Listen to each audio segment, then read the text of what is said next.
Spin the gear.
It's not.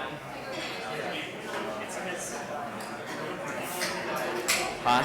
It's because they're going through VGA. If we have one of these, it doesn't work. Yeah.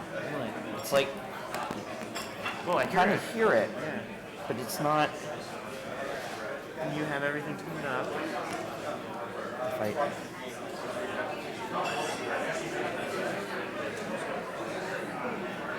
I'm actually not hearing it here, which is weird. Oh, it's trying to go through Thunderbolt. Go to audio settings. Oh, that's the problem. Yeah, trying to go through Thunderbolt.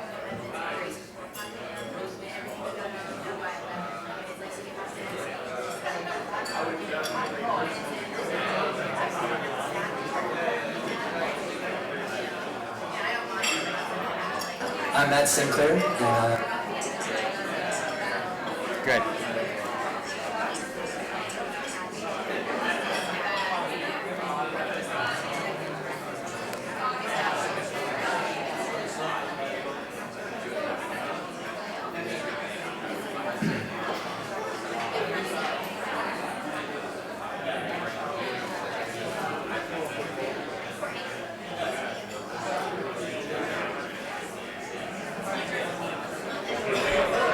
Hey there, we'll go ahead and get started here.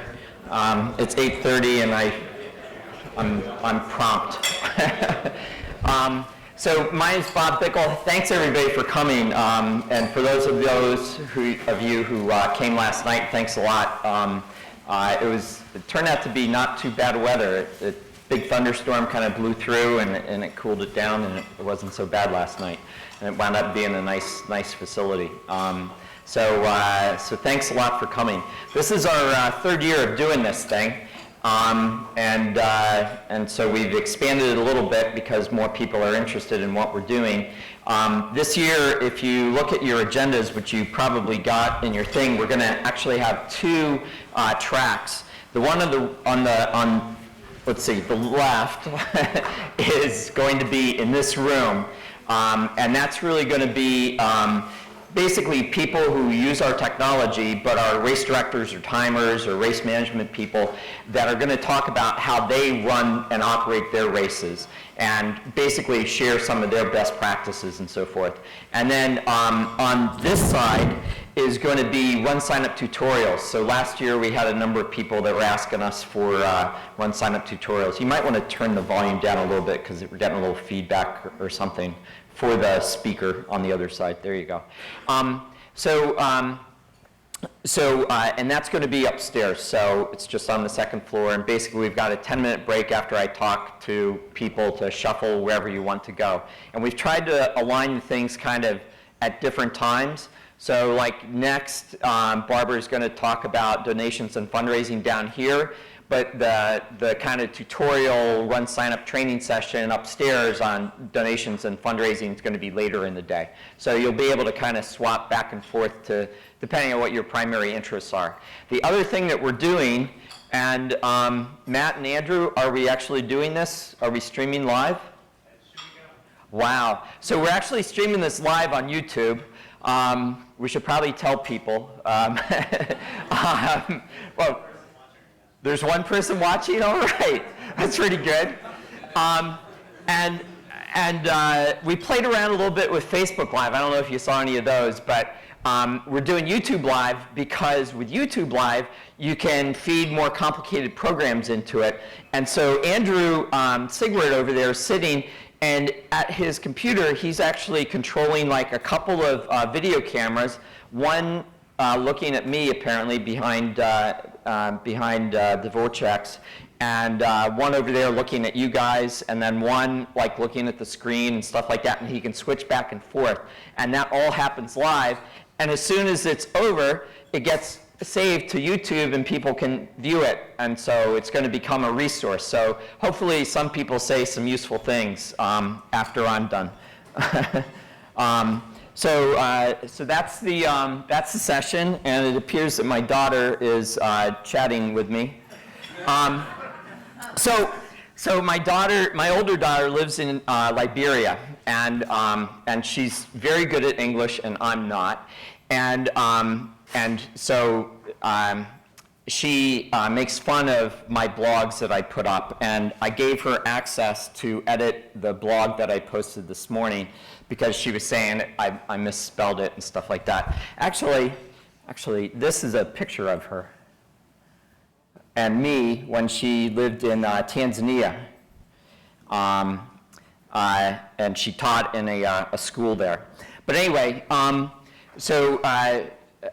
funny thing happened last night. We were at the reception.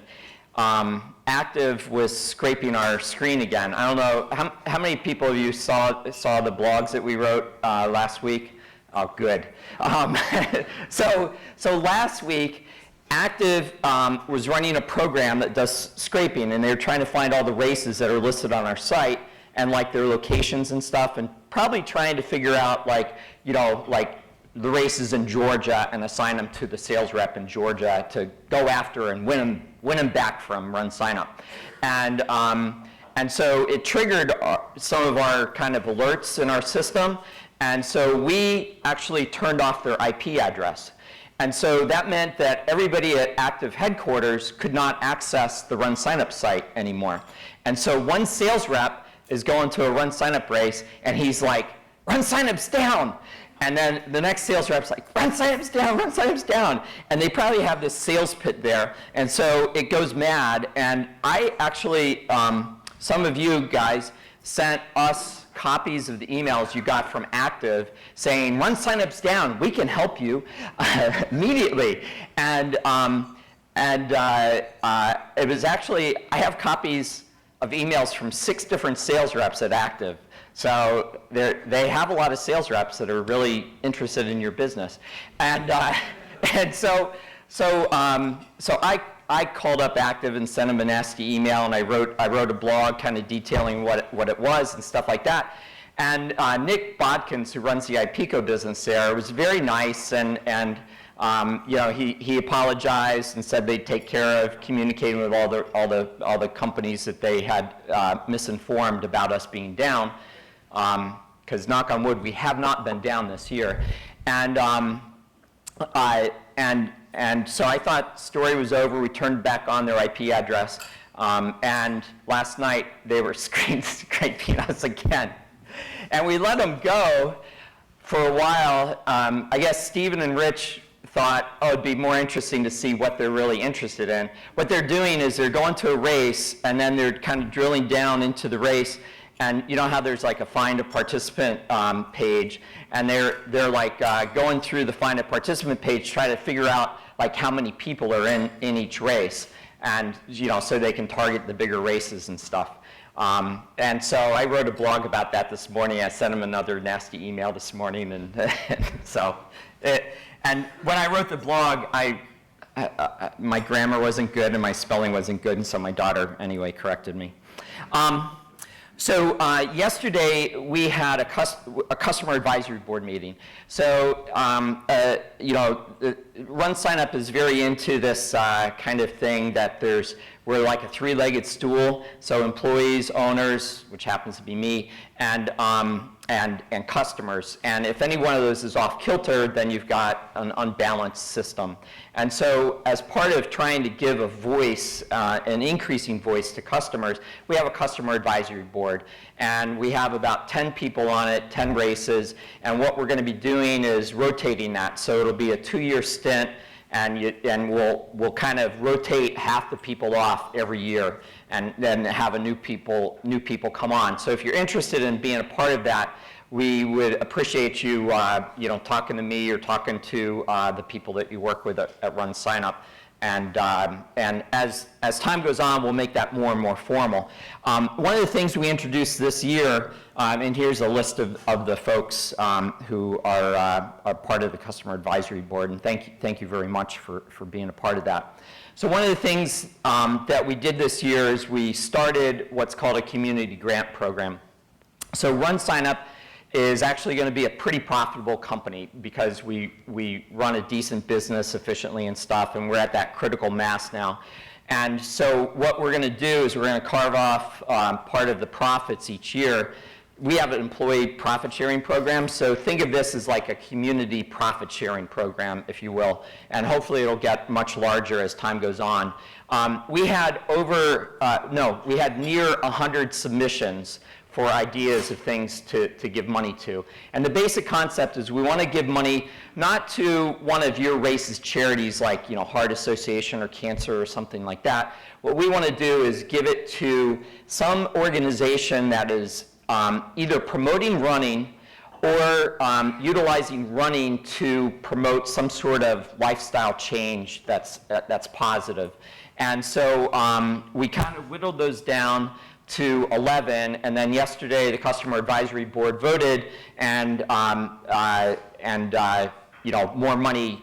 Those people got more votes basically yesterday. So so Ansley's Angels, Back on My Feet, Students Run Philly Style, Healthy Kids Running Series, and Wings of America all are going to be receiving grants. There's a blog post out this morning. If you you can click a link and you can find out more about those organizations. They're all really, really good. We had a lot of really, you know, there's a lot of good organizations out there. And probably most of you are representing really wonderful organizations that are, you know, trying to, you know, really give back in some sort of way. But this is our kind of small attempt at that. So Run Sign Up was founded with this philosophy that the running and endurance community is made up of tens of thousands of micro communities. So it might be a running store, it might be a triathlon, it might be a timer, it might be a race management company or whatever, might be a running club, and none of them are at critical mass to be able to afford to do technology well. And my background is technology companies, and I love technology and I love running, and so that was kind of the genesis of the idea of trying to create this. And I was lucky enough to run into this wonderful young man, Stephen Sigwart, about 7 years ago, and Stephen is really the foundation of Run Sign Up. He's sitting in the back of the room, and he's incredibly modest, but he, if there's a reason for Run Sign Up, Steven Sigwart is the reason for Run Sign Up. So let's give him a round of applause. But what we've done is you know, others have joined Steven, and we built a really strong technology platform. We know how to build technology well. And then we've hired a bunch of people that work with you all, you know, people like Jordan or Brian, you know, Megan, Natalie, just everybody. And all of them are kind of into this business, like we like dealing with this type of thing. And what we're doing is we're taking all that input from you all and trying to crystallize it into technology that you all can use.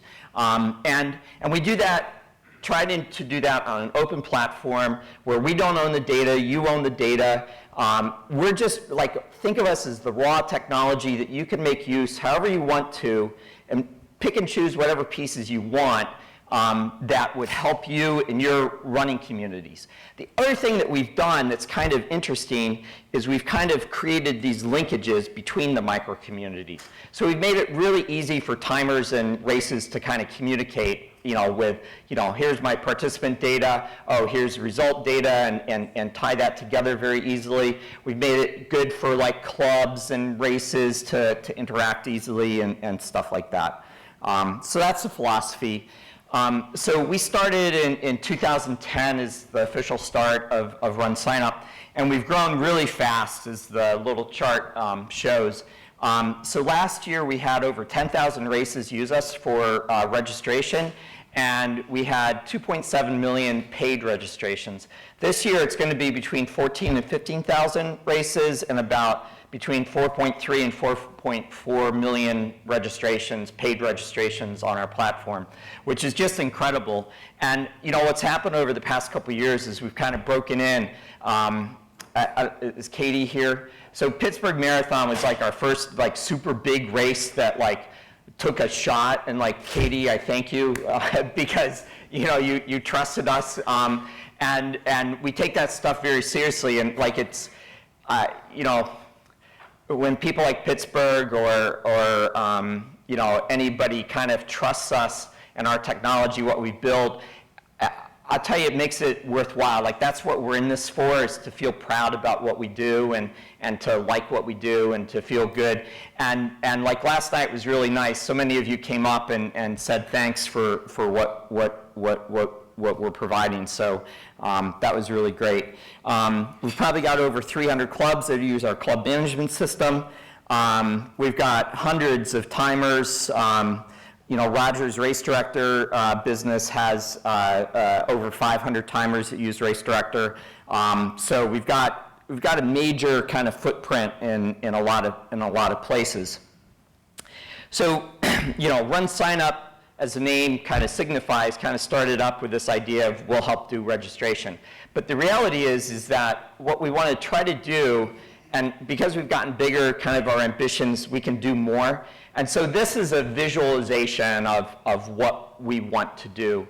And basically to help you with your life cycle. And technology is involved in each one of these areas. And so while we started in registration, you could see, you know, like the number of promotional tools that we've been adding and the number of race day tools. I mean, with Roger and James joining us with Race Director and RaceJoy, that was a pretty major signal last year, you know, that we were willing to spend money and make investments in interesting technology for race day. And you know, what you're going to see over the next year, and I'll explain here, is that that's just going to grow and increase in nature. And all that stuff kind of ties together pretty nicely. So kind of the quick year in review. The thing down at the bottom is really the best. So the two bullet points at the bottom. So we have lots of features that we put out, and we're kind of known for putting out a lot of features, and people always say to us, slow down, and we're not going to slow down.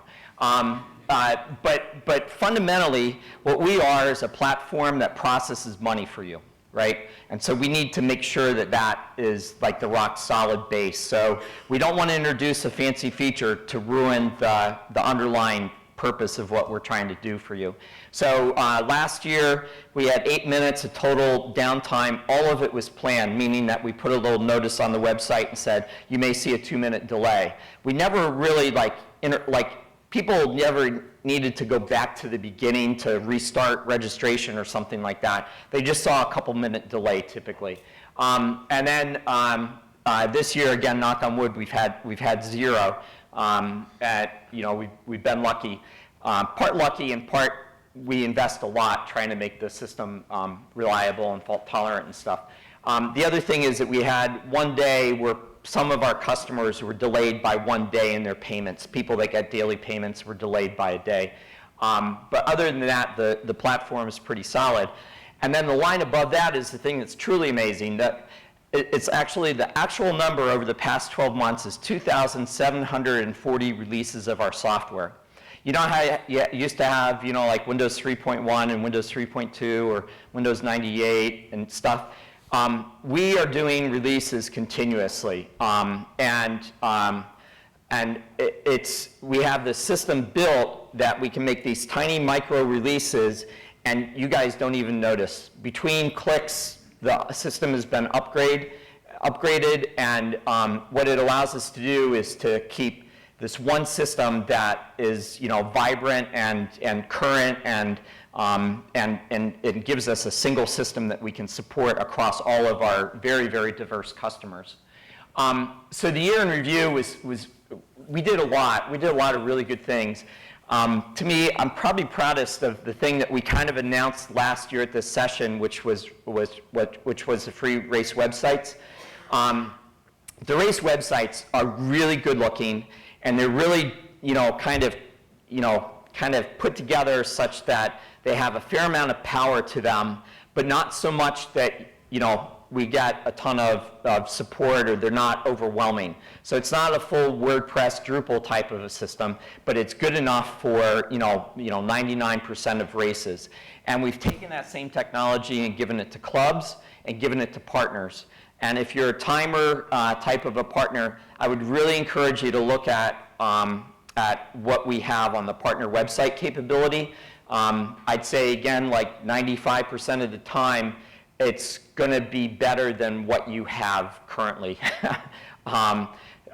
You can look at my personal blog is actually running as a partner website, bobbickle.com. I moved it over as part of our testing and giving suggestions to Ryan and stuff like that when he was building it. But it's pretty cool. There's a bunch of other stuff that you can hear about today. Let's see. I'm just gonna go into the future stuff so that we keep on track and time. So when we're thinking about this, that virtuous cycle of promotion and registration and race day and stuff like that, this is how we're starting to kind of break down the tools and think about things. And we think about, how can we improve each of these buckets, over time and make them better. And so I'm going to talk a little bit about promotion and race day in particular now. I'm going to talk in the promotion area, I'm going to talk about a couple things that we've done, and then I'm going to talk about kind of our strategy for where we're heading on promotion. So how many people here know about referral rewards? A few, good. So what referral rewards is today is when somebody signs up, say I sign up for a race, I get a little Facebook pop-up at the end, and I share that with my friends. That link that I'm sharing with my friends actually has a referral code identifying me in it. So when my friend comes and signs up for that race from that Facebook share, or if I send them an email from the little link I get in the confirmation, our system's keeping track of those referrals. And we count them and stuff like that. And we've done that for a long time. But now what we've done is we've given you a mechanism, set rules on giving rewards back to the customer based upon referrals. So you could set a reward, and the most successful one I've seen is for a race. It says if you get 5 referred friends, if you refer 5 friends, you actually get your registration fee back, right? If you think about it, that's pretty good deal, because if I can only get 4 friends, I don't get anything back, and it doesn't cost the race anything. If I get 5 friends, well, what race wouldn't like to have, you know, five of my friends?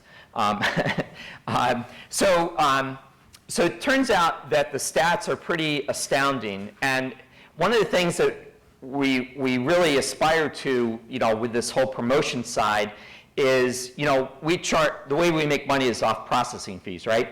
What we want to do is we want to get to a point that we get you so many extra race registrations that it totally offsets the processing fee. So if the processing fee is 6%, we've kind of done that with referral rewards. Because if you look at all the referral rewards for the past month, it's 6% of the registration volume and 7% of the transaction dollar volume has actually come from referrals. And the ROI on that is 1,400%, meaning that people have spent $17,000 to get $236,000 of registration fees. That's a pretty good deal, right? And so there's the 6%. Some companies that are more aggressive with it, you know, like that registration fee back, they do better. They're like at 10, 12, some of them are at 14%. What we also did is when we came out with this, we improved the Facebook share. So now it's easier to like customize the Facebook message, which really will increase your traffic. Natalie said one of her customers, you know, they did refund rewards and they moved, you know, from, you know, like 1% up to like 9%. And then when they did the Facebook share correctly, it moved it up to like 12 to 14%. So there's some things that we've put in place that make real differences.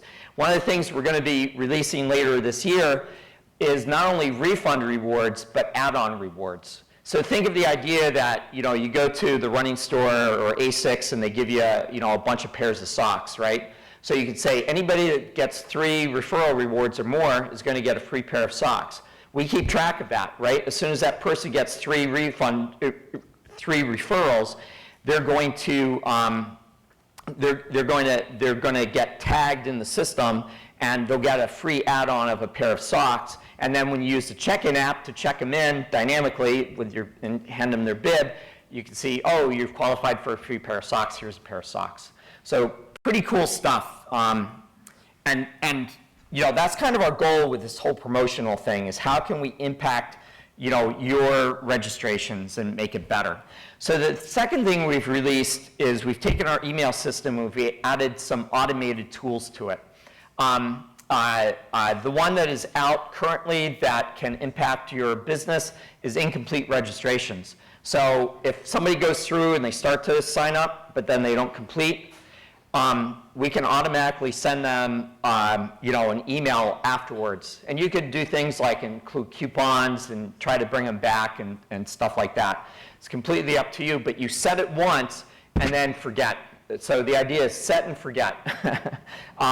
The second one that Andrew's going to be releasing hopefully later this week is price increase.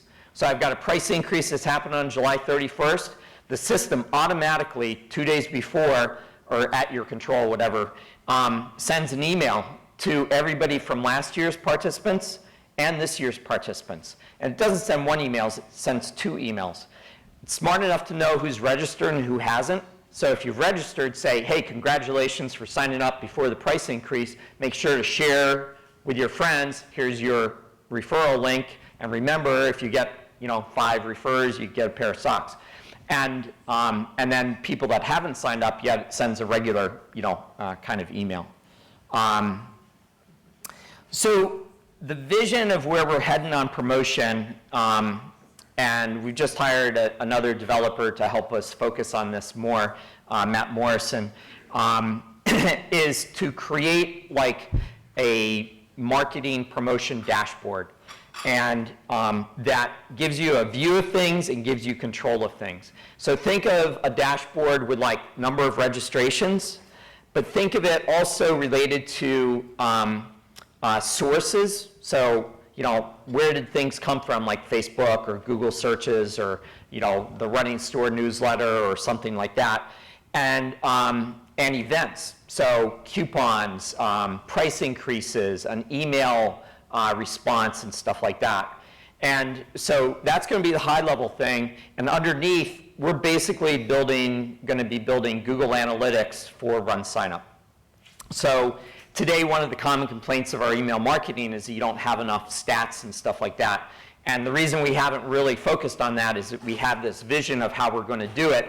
It's going to require us to do a bunch of plumbing work that's pretty hard to do. But once we have that in place, it will tie into everything else, right? So you'll have this wonderful way of figuring out where your sources are coming from. And then eventually what we want to be is we want to be an automated advertising agency. What that means is that, say you've got that price increase coming up on July 31st, in addition to sending the email, maybe you save a little pot of money, maybe $3 out of each registration into a marketing pot of money, and we automatically turn on a Facebook ad for you 2 days before your price increase, saying, hey, get it out. And because we can monitor stuff kind of in real time, we can measure the return on ad spend. If it's trending bad, turn the ad off. It's a waste of money. If it's going well, then continue to plow money into it. And we'll give you kind of tools to be able to manage this stuff. So I'll introduce this concept now, and I'll reinforce it later. So we think that individual races don't have the resources to do a bunch of stuff, right? Because they just don't have the time or energy or inclination or the expertise. And so we're trying to create a bunch of automated tools where you can kind of just flip a button and things will kind of work.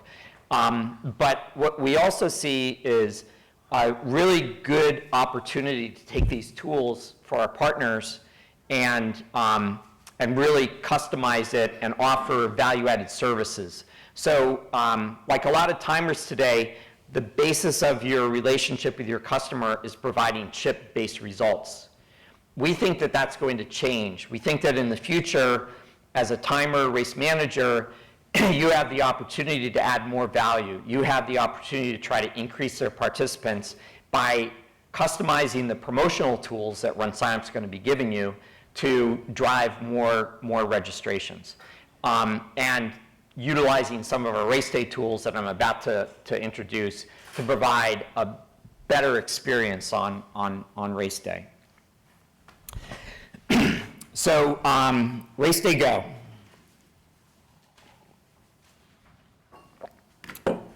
So this is actually a really big strategic announcement.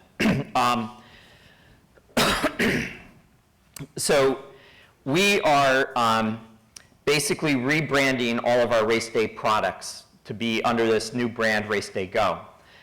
So over the coming months, you'll see the dashboards change. You'll see a new timer type of dashboard that is Race Day Go. That will centralize all of your race day oriented types of things and tasks and so forth. And the idea of having it be a separate brand is to make it independent from sign up. So if you're a timer, which is the primary market for this set of products, if you're a timer, you cannot force the sign up vendor on all of your customers, right? So you need to have an open platform. You need to have an open platform that works with, lots of different timing equipment. You need an open platform that works with lots of different registration systems. You need a platform that works with different results systems, and something that you can kind of plug and play, because your environment's not going to be totally like anybody else's environment, right? So what we're doing is creating this overall platform, Race Day Go, with a bunch of plug and play pieces. You can pick any of these pieces, one of these pieces, any combination, and utilize them. So the concept is that it's going to be a family of offering. It's going to be very low cost or free. So this is a money loser for us, right? And the hope is that we'll make it up in volume. It's an open platform. Like I said, it's going to be plug and play and lots of different integrations and stuff like that. And it's branded separately from Run Signup to try to assure broad adoption. So Roger joined us about a year and a half ago, and Roger basically had an issue. So he has this wonderful PC product used by hundreds of timers. I think we estimated like 11 million finishers a year are scored with his software, right? But the problem is that, you know, a PC product is certainly not the future of where timing is going, right? And so Roger didn't have the cloud and mobile expertise that we did. We didn't have all the scars on his back that he does. And so we're combining kind of his knowledge, and then we've kind of, as we've, you know, built up the race director business, you know, we've hired great people like Matt and Megan, you know, that are real timers, that are really adding to our total expertise here. And the idea is that we're going to build a new platform called Race Day Scoring. And Race Day Scoring is going to basically be the eventual follow-on to Race Director PC. Race Director PC will live for a long, long time. But what we want to do is we want to offer timers who use Race Director kind of a smooth path forward to the cloud and to mobile type technology. The other point I want to make is that RaceJoy is going to be kept as a separate brand. We see that as a brand for runners, for participants, right? For bikers, for triathletes. And that's going to be a tool that they use to find races, sign up for races, and then have a wonderful race day experience, to share where they are in the course with their friends and family, to, you know, receive cheers and stuff like that when they're out on the course and so forth. But that technology of GPS gets tied in, and I'll talk a little bit about that. So we've got a number of new things, and I'm not going to do all these demos because we just don't have time. But on Monday, we released a beta of the sign-up application. And the sign-up application has this associated with it. It's a swipe card reader. So this set of native kiosk apps is immediately available on Apple, Android, and web, the way we've architected it. The other really cool thing is that it has basically an offline-online mode. So it downloads the data and keeps it stored, and then if there's internet connection, it will sync whenever it has that connection. The sign-up app, what we've done is we've gone and done swipe integration. Swipe integration is harder than you might think, because this is actually manufactured for Run Signup. You cannot use a generic swipe machine on this application because it's not PCI compliant. Remember when Target lost all those credit cards and stuff like that? The problem was that they weren't encrypting at this device. So this device actually encrypts at the device. So Kevin had to we had to create an encryption key. We had to break it into two pieces, send it in two separate tamper-proof envelopes via two separate carriers like FedEx and US Postal Service to two separate people at the company that manufactures this. Anyway, the only place that this can be unencrypted is on Run Signup servers. So I swipe the card here, and it goes up to Run Signup servers and processes the transaction in a secure way. If you're interested in being a beta tester for this, we have some free ones of these. These cost us $50. What's going to happen is that we're going to put these up on Amazon for sale, and we're going to split the cost with you. So we're going to sell them for $25, and we're going to fund part of the cost. So that's pretty interesting, and is a really important part of the race day kind of experience. And the cool thing is that you'll be able to use your tablets across these three different. You're going to repurpose them depending on where the lines are and stuff like that, because they're all kind of native. So we've talked about Race Director, and we've talked about how scoring is going to be the next generation. So race day scoring is going to have to evolve over a couple of periods. You do not replicate the amount of functionality that's in Race Director overnight. It's going to take a couple of years. And the architecture of race day scoring is going to leverage some of the stuff we've done in our mobile architecture. So the idea is that you'd be able to live in a disconnected type of a mode and do at least minimal type of scoring on just a tablet that's local at the race. And then whenever it syncs up, you do full-fledged scoring, full-fledged notifications, and all of that. So yeah, that's really where we're going. You know, cloud and mobile type of scoring just has so many benefits to it in terms of cost, ease of use, you know, having centralized control. You know, if you're a large timer with 6 different teams out, you'll be able to really actually see what's happening in real time and control them and things like that. Yeah, should be great. So RaceJoy is really kind of broken out this year. We've done full integration into Run Signup, so you can define your map in Run Signup. You can figure out if you want to, you know, kind of, you know, pre-buy the RaceJoy for your users, and you can do promotions. You can, you know, upload your sponsor logos and your text messages and stuff like that. And what we are introducing, also released this week, is Run Signup Race Day Results integration into RaceJoy. So what that means is that as soon as you upload results to Run Signup, those results are going over to RaceJoy. And if I'm a RaceJoy user, then I'm seeing this mix of gun and chip and GPS times all together. And so whenever they're available, I've got them, and I've got them there in my mobile app, right? And so James had had this feature, but he had done it himself in such a way that he needed to tie directly to the chip system data. And that was a non-scalable way of doing this, right? And so he had to work closely with the timer and, you know, get it all working and stuff like that. So an example is the Vermont City Marathon, and they used RaceJoy this year in James's original method of hooking into the timing data. Look at these numbers, and they're amazing. So there were 5,600 finishers. There were 8,200 users of RaceJoy. So that means that it got a lot of traction. Now, Vermont City publicized it quite heavily, but the runners knew that this was their source of data in an app. And the source of data gave them real-time data via GPS, which was not exact, but it was close enough.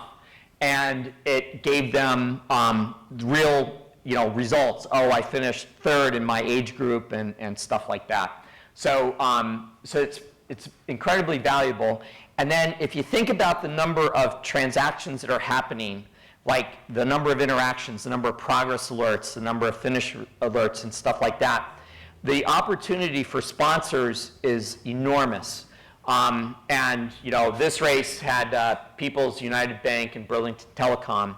And you combine this with some of the other stuff that we're doing, this platform is something that, you know, we've got a number of you that are using it, but if you haven't used it yet, you owe it to yourself to start using this and really start to think about this strategically across your races. So the other thing that we released yesterday is Race Day Photos. And Race Day Photos is it's big. It's going to be very, very good. So the basic idea of Race Day Photos is that you can upload photos and we will store them in the cloud for you, right?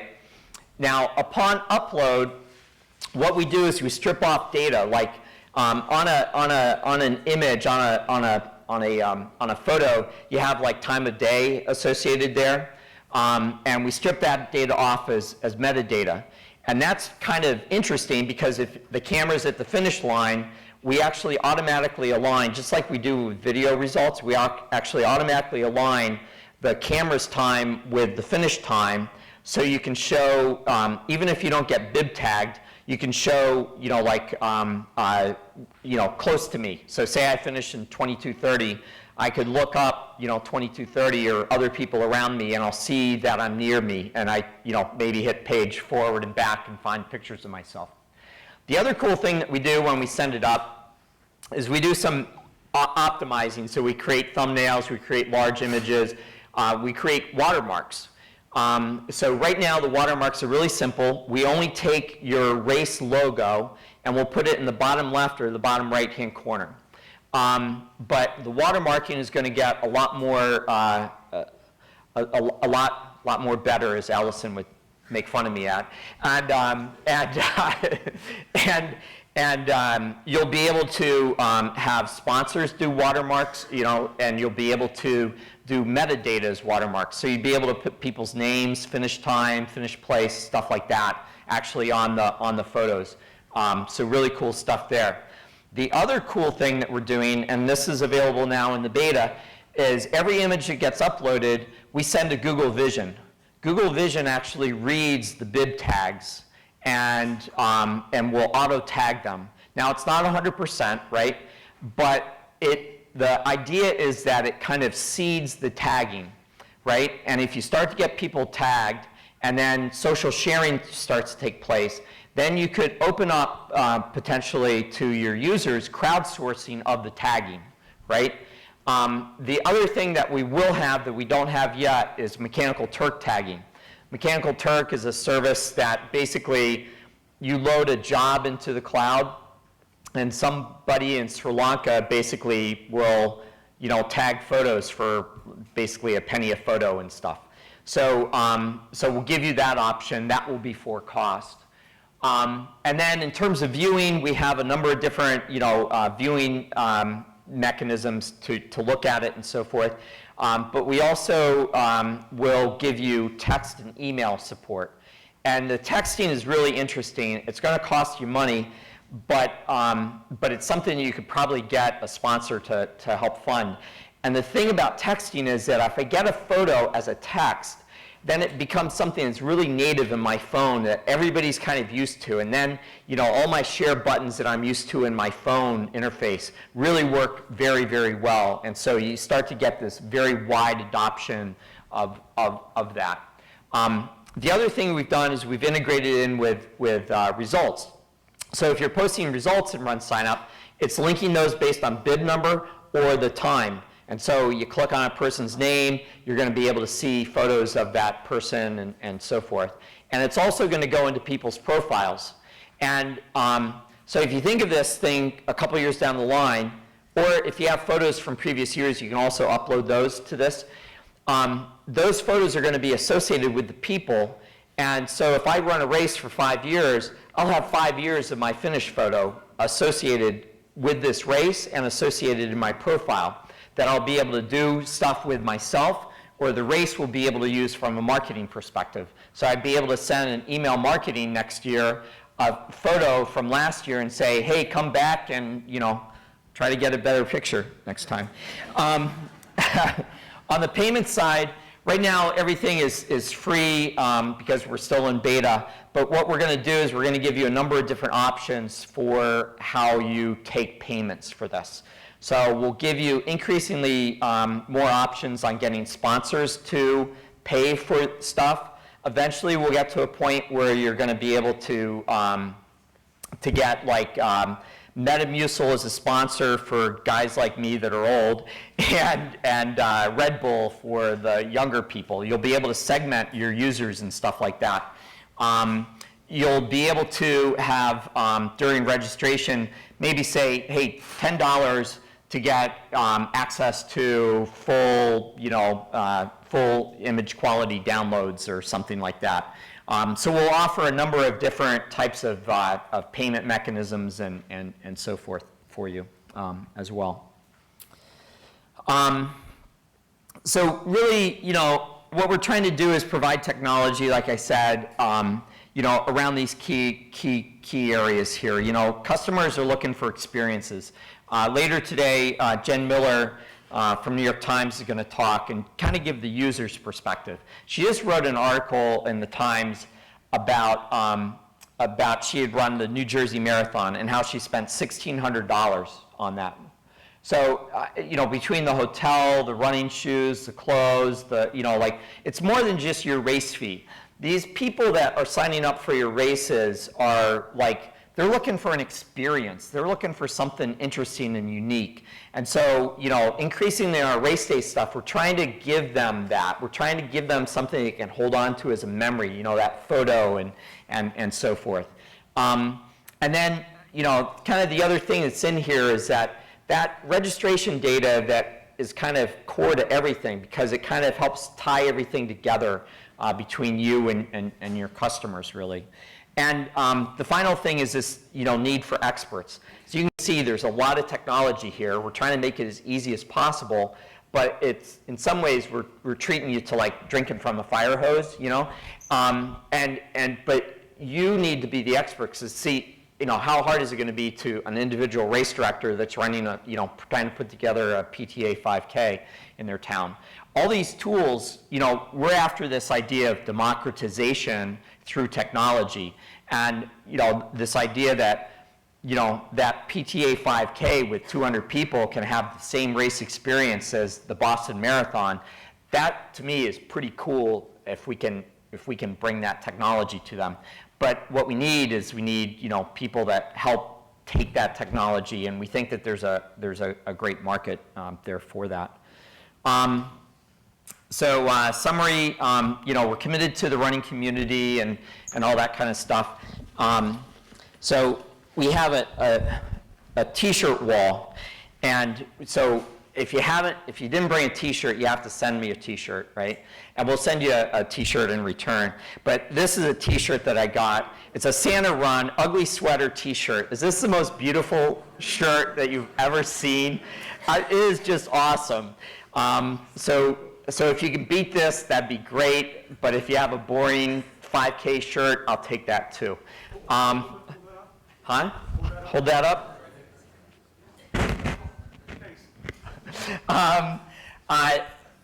The other thing is, you guys have to help me. So you see this? This is our trophy. It's the NCAA Final Four, March Madness tournament. So we actually hold it each year, and this past year we opened it up to customers. And not enough people really did it, because Andrew Burke wound up winning the employee as well as the customer one. So his name is up there twice, and I do not want that happening again next year. So please help us out there. That's all I've got. We've got a, I rushed. I had a little more time. I thought I was done at 9:20. Does anybody have any questions? And if you don't, I'm going to do a couple demos for you. Any questions? Okay. Well, then you get a demo. Yeah.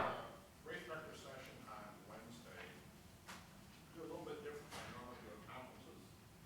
Instead of me doing 50% demo and 50% Q&A, which always turns out to be 100% demo, we really want to do more time for Q&A. So come to that session, come with your questions, your race backups, and we'll promise not to spend too much time.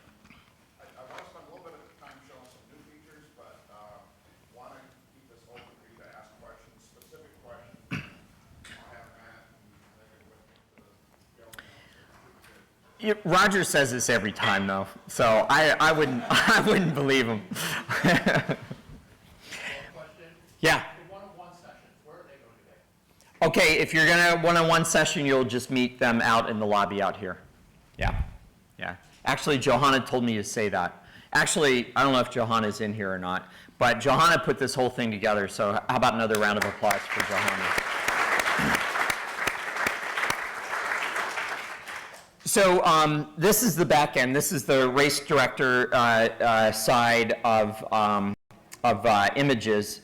And you see here, you've got, you know, these little images here. You'll see that I've not tagged any of these hard-coded. These have all been tagged by Google Images. So you see the 807 on his bib. It read that, but didn't read the 535 behind him. It was a little bit too fuzzy to read that. So that's what it does. That's what the watermark looks like. I did not have a transparent PNG for my little logo for the Scott Coffee Run. Maybe Andrew Sigwart, you can get me one and I'll put that up and make it look nicer. But that's kind of what the back end looks like. And obviously, if I wanted to tag another person, I could do 535 and just add that tag, and now it's tagged as well, right? What happens to get those images there is you upload the image. So you come to the upload page, you choose what year, so this allows you to go to back years, which is cool.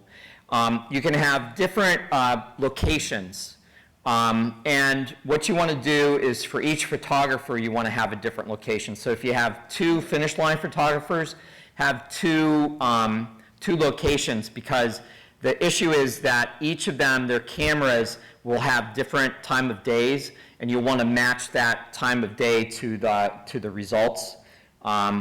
So I'm going to, we did this test, Ryan, who wrote this, actually brought his camera and took a bunch of pictures. I've uploaded some of them. I'll upload a few more here.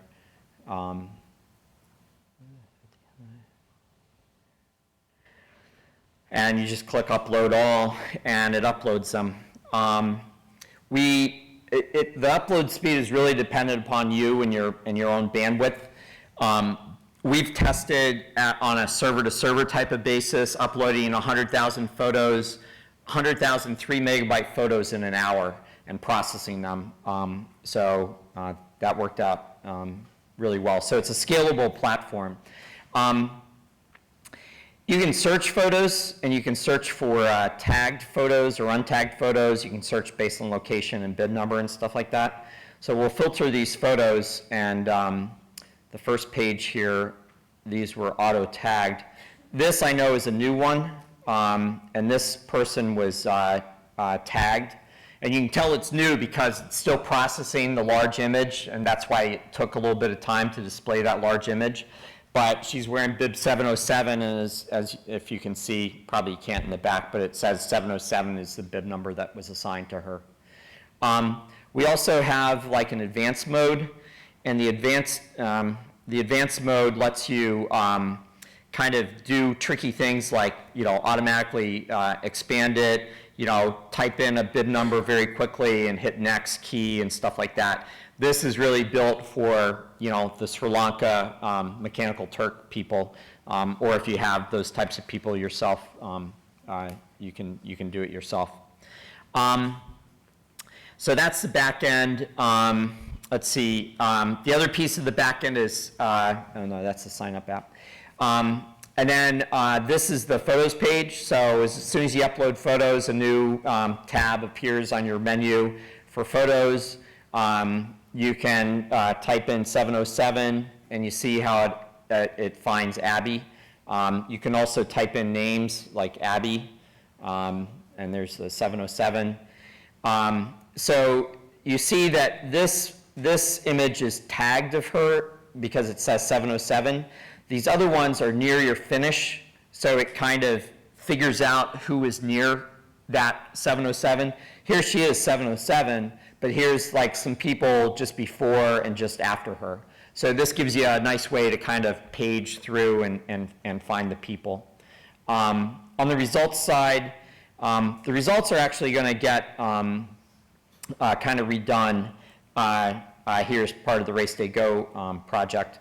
But you know, here we're going to search for Abby and click on her. There's her individual page. Eventually, this will have a picture of her on it and stuff like that, but right now you have to click View Photos, and it takes you to her photo page. Pretty nice and quick and simple. The idea of a photo platform basically being free and open, I think is going to enable a lot of different business models. Some of you have like high quality photographers, and we're working with some of those guys to make sure that this meets their needs, to integrate with their existing systems like SmugMug or tie this to Marathon Photo and stuff like that. But it also encourages this idea of like a crowdsourced, simple type of photo mechanism. So, hire some high school kid or some, college photojournalism major who's not going to get a job anyway, and for $100, and throw the kid a break and have him take 1,000 photos and throw them up, and it's kind of like you don't have to do anything if you don't want to. You don't have to spend any money, and once we get all the social sharing stuff in here and the texting and stuff, it's just can be very viral for your race and really provide some great value add. Any questions on the photo stuff? We're considering it beta for two reasons. One is that we haven't got a lot of outside users on it. We've done testing with about half a million photos. The other part is this system was designed by Rich Friedman, which is a friend of mine for the past. I've worked with several companies and been friends with him for almost 20 years now. And Rich is a freaking genius. So if he says it works, it's going to work. It's built on beautiful architecture, this serverless architecture that should be infinitely scalable. But the other reason why it's beta is that we don't have as many features as we want baked into it yet. We want to give you some payment options. We want to give you a few more viewing options and some other stuff. Some social sharing and stuff like that, and maybe a couple of integrations like SmugMug. But once that stuff is done over the next month or two, and we intend to keep working on this. I think there's a ton of opportunity here. We'll probably come up with something like we did for partner websites for photographer websites, so a photographer could use this as their base system. We haven't figured out the pricing for non-run sign-up races yet, and we haven't figured out the pricing for Mechanical Turk and the texting quite yet, but we'll figure those out over the next month or so. Yeah, Bill? What about like general pictures? Can you upload those too? It's not a runner, the event going. Yeah, it's actually one of our concerns. So like, obviously the objective of this is for the endurance community and for races and stuff like that. And one of the things we will probably be taking advantage of in Google Vision is trying to figure out inappropriate images.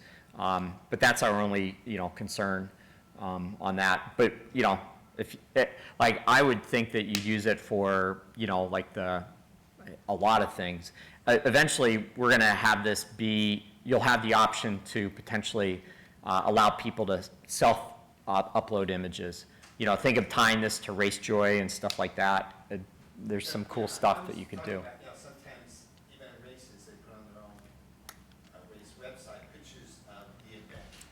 Oh yeah, picture from the helicopter of the finish line or something like that. Yeah. We will upload those. Anything. It's just an image. Yeah, sometimes you want it like on your, so when you click, it's like a search. How did you see those pictures?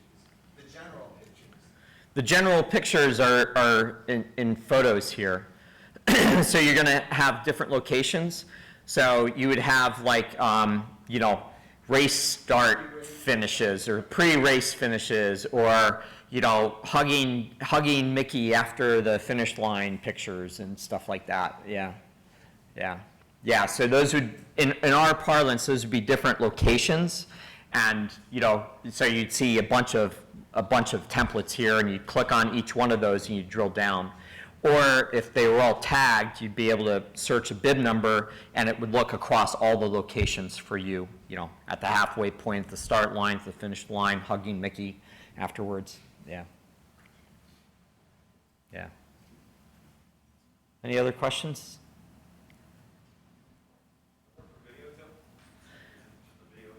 No, it's really optimized for photos now, but obviously video is kind of a potential next step. Yeah, yeah. It's 9:30. It's after 9:30 now, so we'll cut it off. So remember, in this room next is Barbara Herzog talking about donations and fundraising. And upstairs is Matt Avery talking about Race Day Go and kiosks and check-in and stuff like that. Thanks a lot. I did not want to ask a question except it's any longer. I just did a race on Sunday with With what? Yeah. he photographed our Okay. and I asked him if he worked with didn't know anything about this. Well, yeah, it's brand new. It wasn't public until until Monday. So how he would right now his income is other than his website.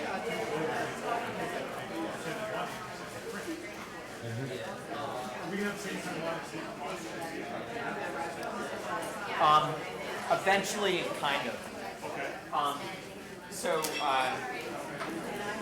So what we're going to do is we're gonna tie to one of these third-party print facilities, like Snapfish or something like that, and they all have an API. So what we'll be able to do is that we'll be able to set up, different things in Snapfish. Basically, we're just going to redirect people to Snapfish and let that happen there. We may do some of the payment processing on our side. That's to be determined. We haven't really gotten into that part of the project yet.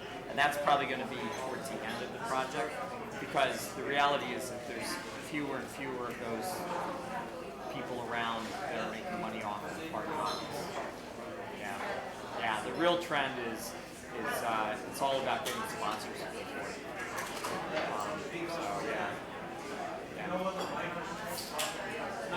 Hey, how are you? Not a run sign of integration, but we're using like a registration sites. You can use it was easy, simple. We just like I'm looking more from sign. You guys have or looking at the USA Triathlon integration? Yeah, we have a You have it. yeah. There's a number of triathlons. So they can do their USA Triathlon registration records. Oh yeah, all the same stuff you have in IMS. That was one of the reasons we originally wanted to. Yeah, they were one of the original integrations. We actually beat them up with the new integration. I'll go look at that too. I'll go look at Yeah, that. yeah, Because you guys are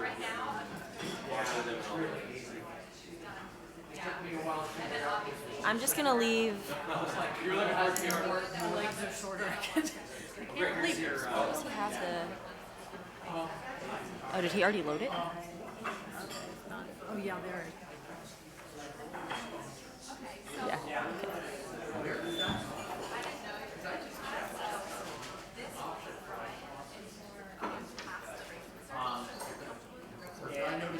I'm leaving.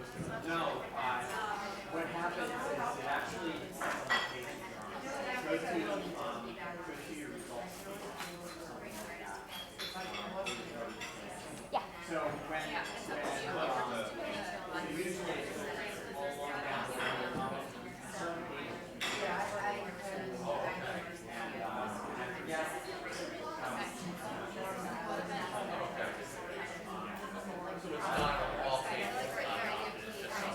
Now, we have partner websites that we take down, so that can be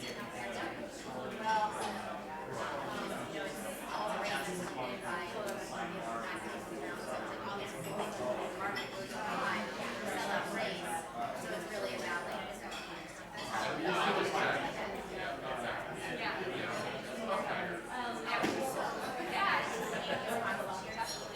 it looks kind of cool, doesn't it? Yeah.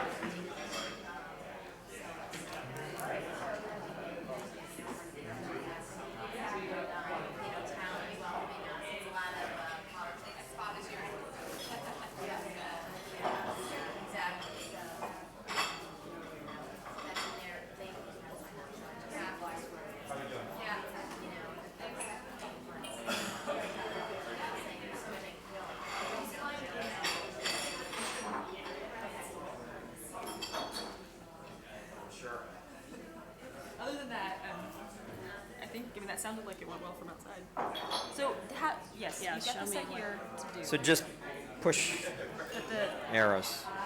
how did you just load it onto your computer? Yeah, it's on my computer. Got it. I was like, Here the twice. USB is here, right? No. Yes.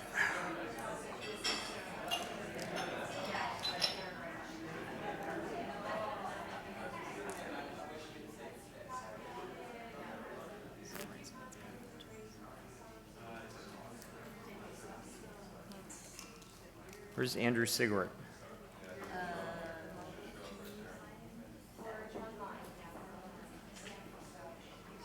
So, at worst case, what we may have to do is just kind of maximize this like that, and then kind of just go through it.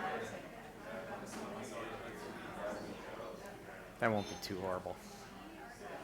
Yeah, I can live with it.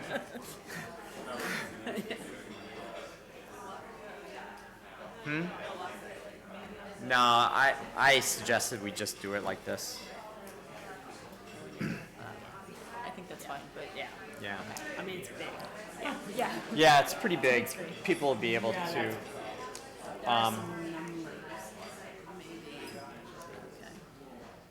And then you turn that on when you want it to.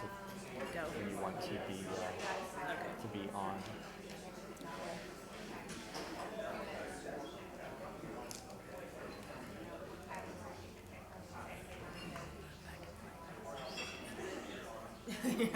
We don't lose that. At least we'd know whose it was if they. Yeah.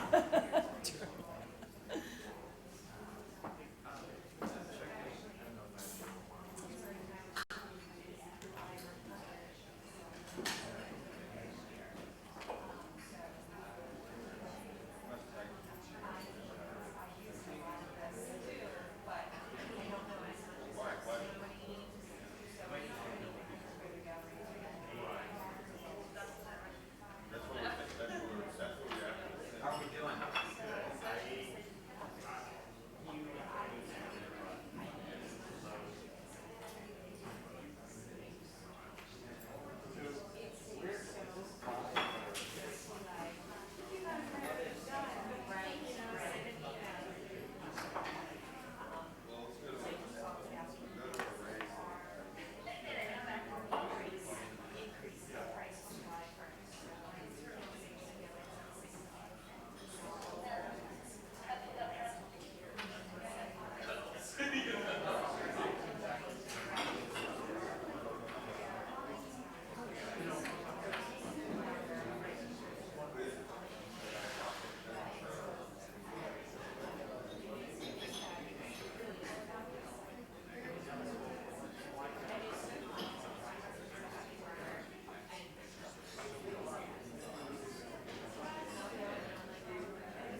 Yeah, sorry, I was back there checking my email, of course. All right, let's take seats and get started up here. So Barbara comes from Richmond, and she's part of CASA, Court Appointed Special Advocates. My wife is actually a CASA volunteer. Awesome. So what happens is that, you know, she'll probably explain it, but it's a very, you know, worthwhile cause of helping kids that don't have quite all the fortunate stuff that we have. And so fundraising, they've used a race to help fundraise, so she's going to talk about that. Thanks, Barbara. Hey, everybody. Like he said, we are just a small little charity in Richmond, Virginia. We only have 6 employees. So we are always looking for fundraising opportunities. And I happened to meet some guy from Austin, Texas, actually, who runs a thing called the Superhero Foundation. And he believed that dealing with domestic violence through positivity is the way to go. And he was really the inventor of the Superhero Run. And I thought, how perfect. Abused, neglected kids, less than optimal families. You know, a great fit for our organization would be a really healthy event where we could raise the subject of child abuse. So our run's been fantastic for us.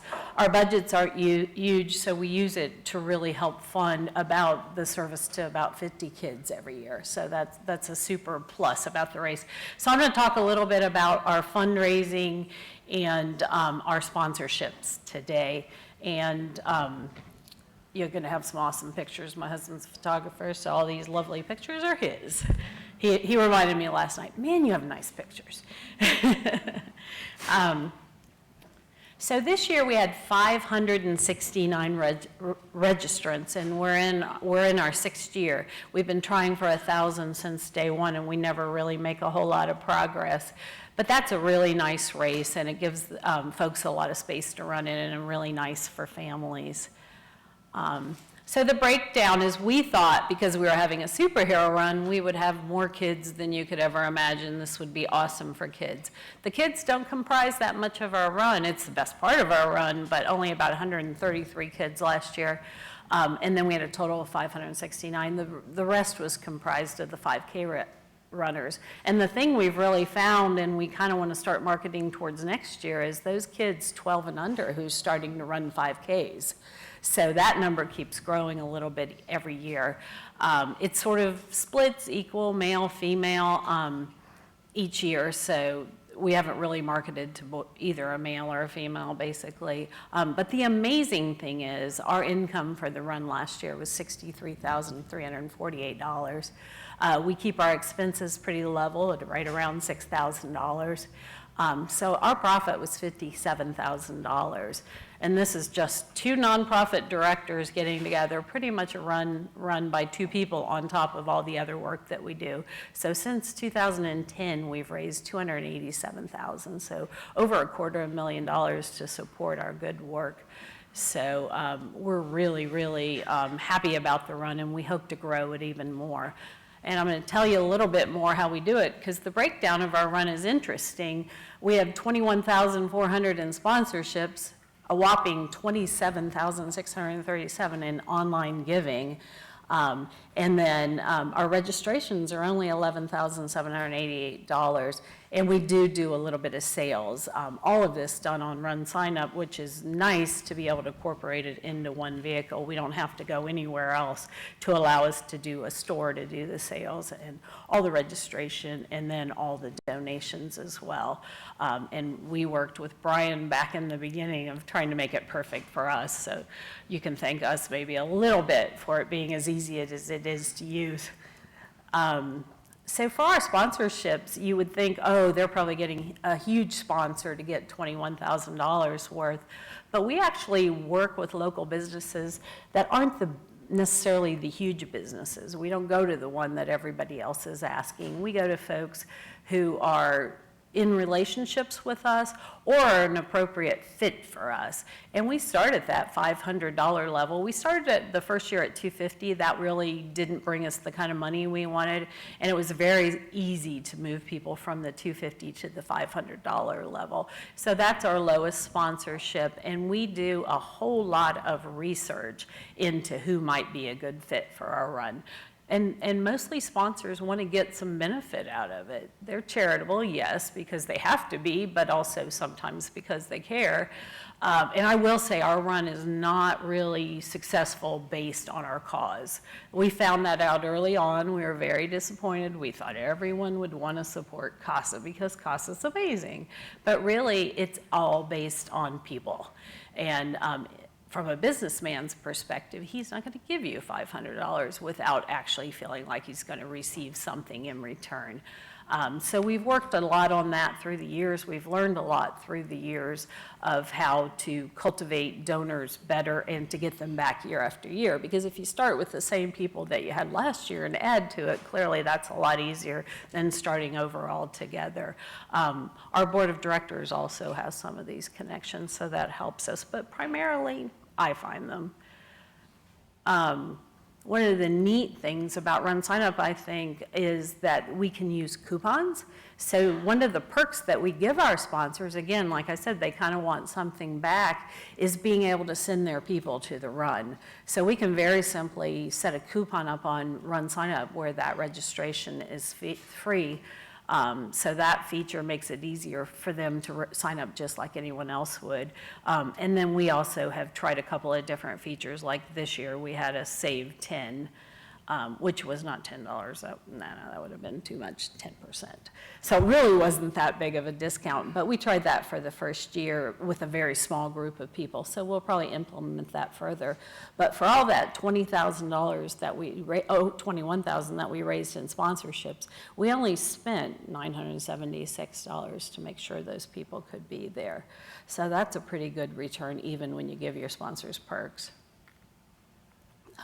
There were a couple of questions that Joanna gave me to, how do you offer value to your sponsors? And we do that in a lot of different ways. They can have tables at the event and promote themselves, which is huge for the ones that think that reaching out to the public is good for their marketing efforts. Those tend to be our higher dollar sponsors. We also offer them placement on our website, in our newsletters, and if they're really big sponsors, our first year Nike sponsored us for $10,000, so I put them in every article. Anytime I was on TV, I mentioned them. So basically, within all of our marketing system, we can just build in promotion, I guess, for the sponsors' good deed of helping us out for our kids. So there are lots of different ways to do it. I also talk to them a lot about it throughout the year because I think we used to think there was a magic ticket in a thing like Run Sign Up. We'd put all the pretty pictures in, we'd set it up right, and it would work for us.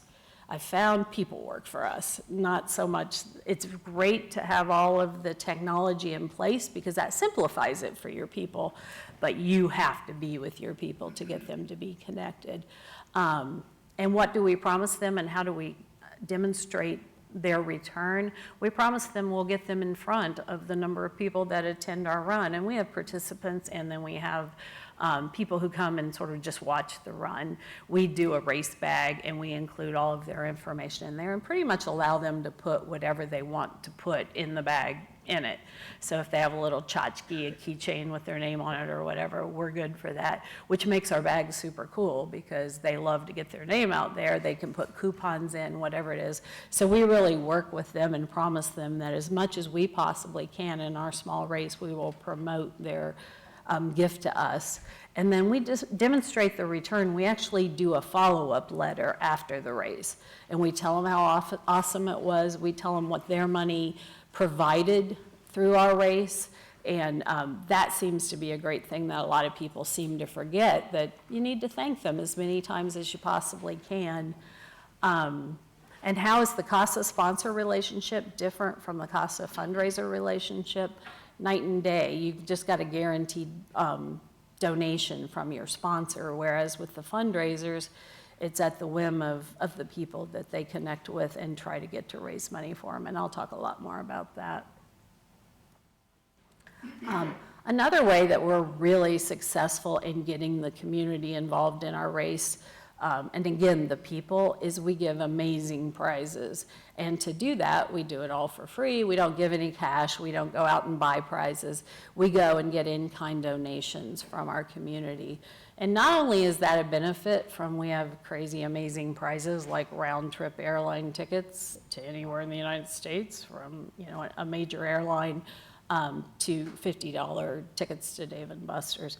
But one of the things that allows us to do is cultivate those sponsors too, because we start talking to the businesses on a low-key level. I don't know if you have Silver Diners here, but we did that with Silver Diner, and this was the first year they joined us as a $1,000 sponsor because they had heard about it through so many years. So what a simple ask to say, can you give us a $50 gift card for a prize, and ultimately to land a $1,000 sponsorship. So we have a lot of those folks involved that we're kind of cultivating all the time. So this is sort of a history of our race, and I think it's interesting because the attendance piece has really remained fairly consistent through the years. We haven't had a whole lot of change there. Our expenses have remained fairly consistent. One of the things we do, I think there are some timers here, is we time our runners, but a lot of the people that participate in our race aren't competitive runners, or they're running their first 5K, or and it's a super flat, easy course, or they're pushing a baby in a stroller. So the timing isn't hugely important to our people. So we give them the option to opt out, which means we save money on the race, which is a good thing for us, and none of our timers have seemed to mind. But the important thing to look at is sort of, if you look at the sponsorship piece, how erratic it's been. And so I think that the major key to success is figuring out who your primary sponsor is going to be. Getting that $10,000 right up front from someone pays for your whole race. You don't have everything else from there is gravy. So I think really that's where you want to maximize your effort in the sponsorship category, is getting that bigger sponsor. So if you look at, 2010, we had 26. That was the year we had Nike. Then Nike said, well, now you're on your way. We're good. So we went way down the next year. We weren't prepared for that. We thought Nike would come back again. Wouldn't that be nice? But they didn't. So we really had to regroup and think about it. And it actually took us a little while to figure out who are we going to approach for our bigger dollar sponsorships.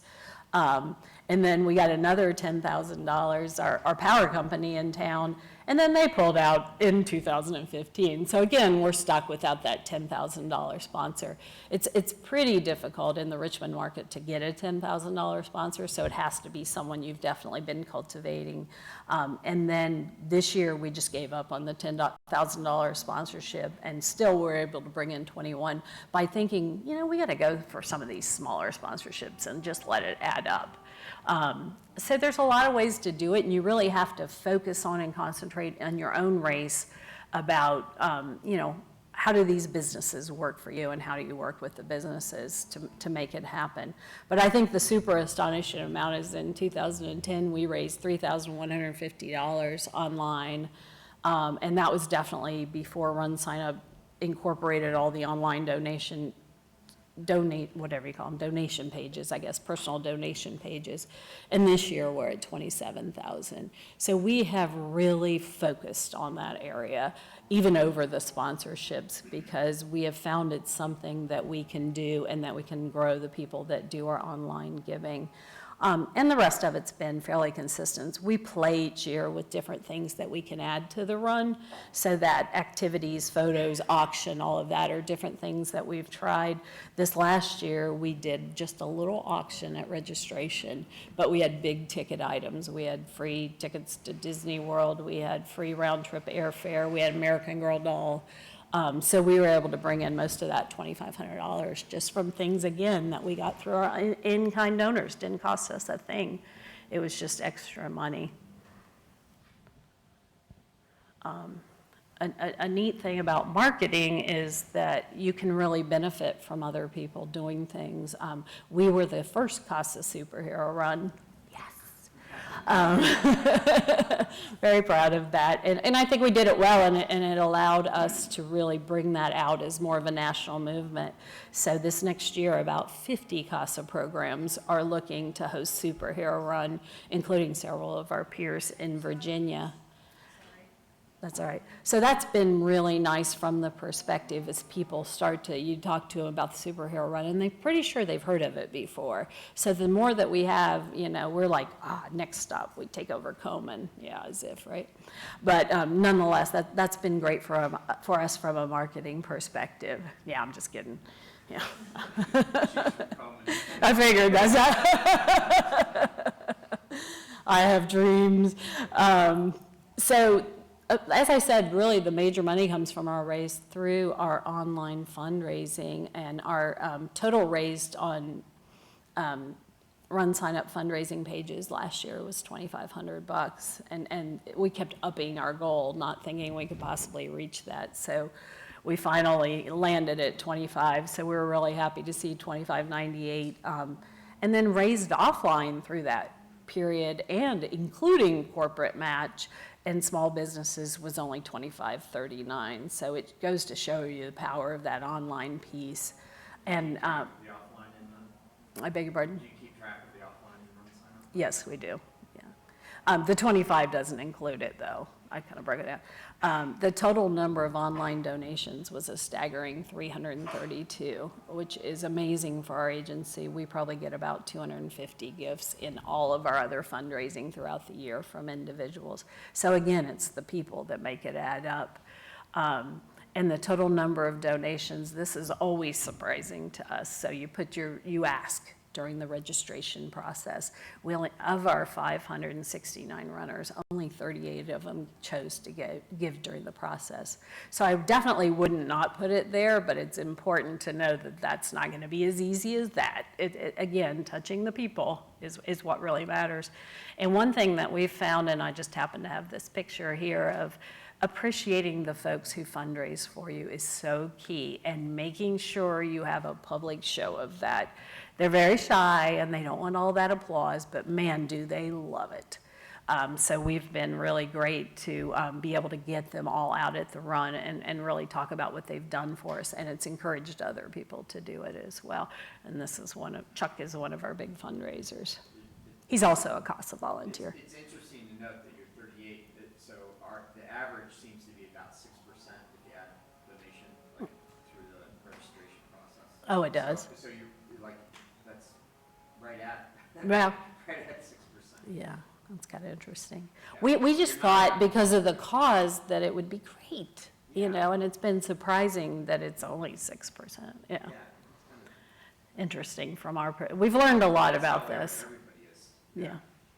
So we're not unique. We're like, man, we stink.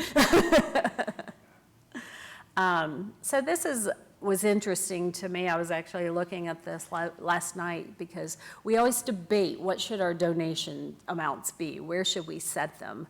So to look at our actual own stats and see out of those 332 that the bulk of our people give at those standard donation levels, 25, 50, 100, 250. And this year, amazingly, we had 6 people give $500 through the registration, not through the registration, but through online fundraising pages.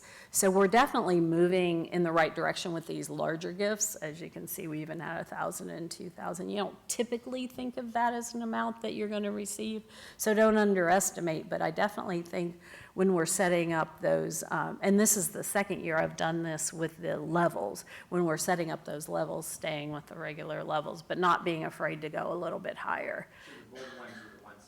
Those are the ones that we have as our levels, and look at how many more gifts we got at those levels. It's pretty amazing.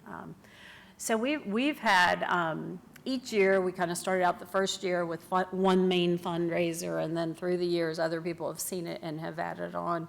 So amazingly, Chaz has raised over 5 years $16,000, and last year he raised $2,660 from a high of nearly $5,000. And that was after he'd been out of the state living somewhere else for a while. So to have him come back and be able to raise that for us again is pretty amazing. And you know, you like to think about the kinds of people who might be good fundraisers, because it's not all of us. I put up an awesome page. My husband put up a page on the same day, and all of our friends gave to him. That was really, yeah, I felt stupid. I took it down. He's pretty awesome, but really, they thought they were funny. But anyway, so not everyone's an awesome fundraiser. But Chaz works at a major corporation, and he oversees, I think, like 300 people or something. So he has a natural, and they allow him within this company to they actually encourage being a part of a charity and helping. So again, he has a natural constituency, because, you know, you got to have people to ask or you're not going to get any money, and you need to have a lot of people to ask. Chuck is actually a CASA volunteer, so he can be passionate about our mission because he knows our mission. He helps fulfill our mission. So over 3 years, he's raised $7,100, and he's raised the number of donors he's got from 25 to 48. And I will say they all have systems too. They're not just randomly putting it on Facebook once in a while. They definitely, and I know Chuck makes sure he writes a handwritten thank you note to every single one of his donors each year, which is a lot for 48 donors. So, and you know, at his own expense. So that helps him a lot. And then John, who is on our board of directors, so he also knows our mission fairly well. Over the last 2 years, he's raised $14,000. And to get that high, he's also included corporate match. So he also works in a large company, but I was a little surprised his list wasn't necessarily his peers at the company. But he tried to do as many of those as possible because it doubled the money that they gave. So it's important to remind anyone that's fundraising for you to think of all the options for ways of maximizing their money. Yeah. Oh, So sorry. when they want to thank their people, you know, you said the one man sends personal notes, but is there capability within Run Sign Up to send a thank you note? It's automatically generated, which is nice. So when they make their donation, we get to create at the beginning of our race the thank you note, and then that goes back out to the donor. But Chuck himself, as people give money to him and support him, does he have the capability of making his own thank you? Well, he likes to handwrite them, Right. so I've never tried that. Yeah, I'm not aware of anyone doing that themselves. Okay, so it's the system that sends it and you compose it? Yes, yes, at the beginning of the year, yeah.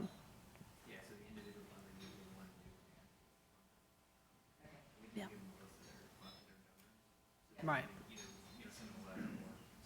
Well, and he can access his donors when he's putting his page up. So he can check at any time to who's given.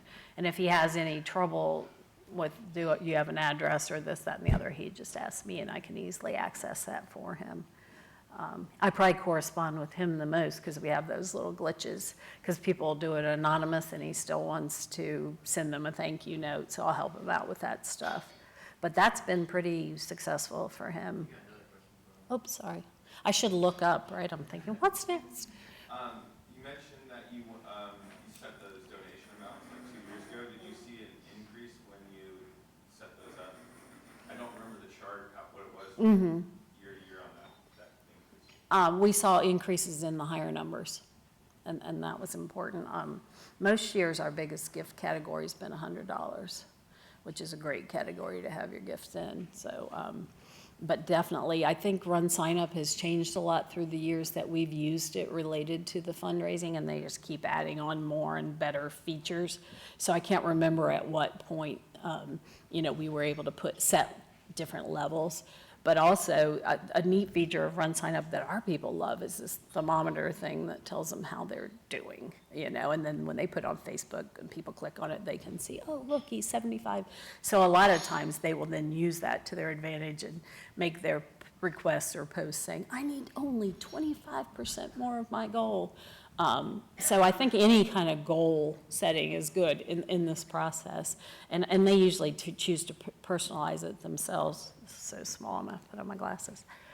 So what I wanted to show you is sort of what one of our fundraisers process was.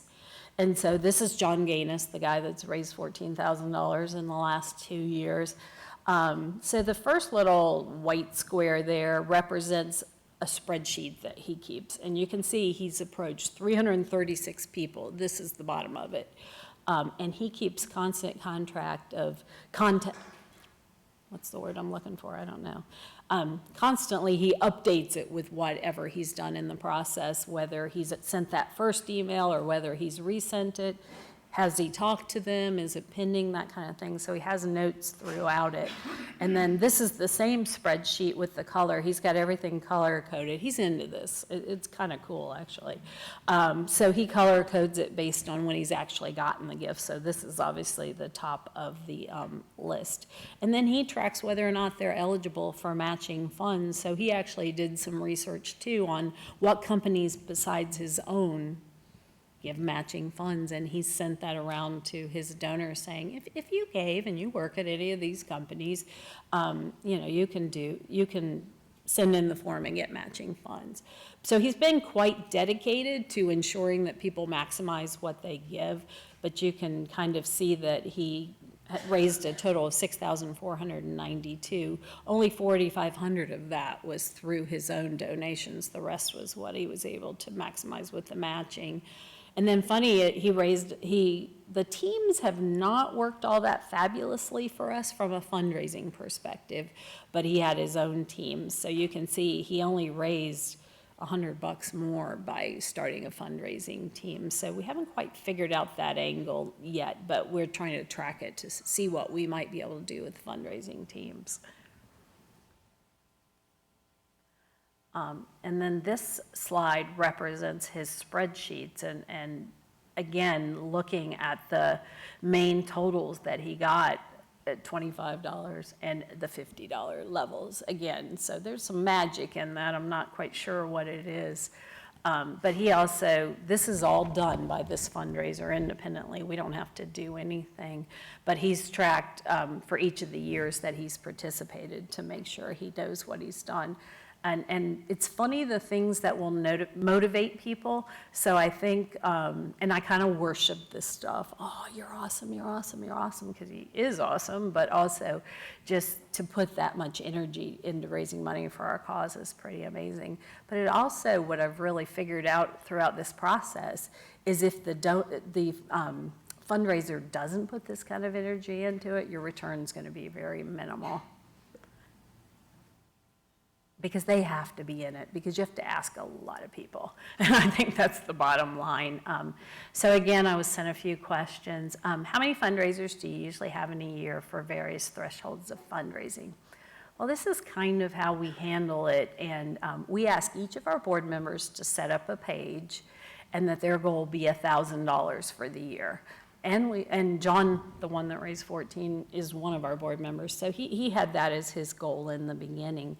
About maybe a quarter of them do. They aren't as responsive as we would like.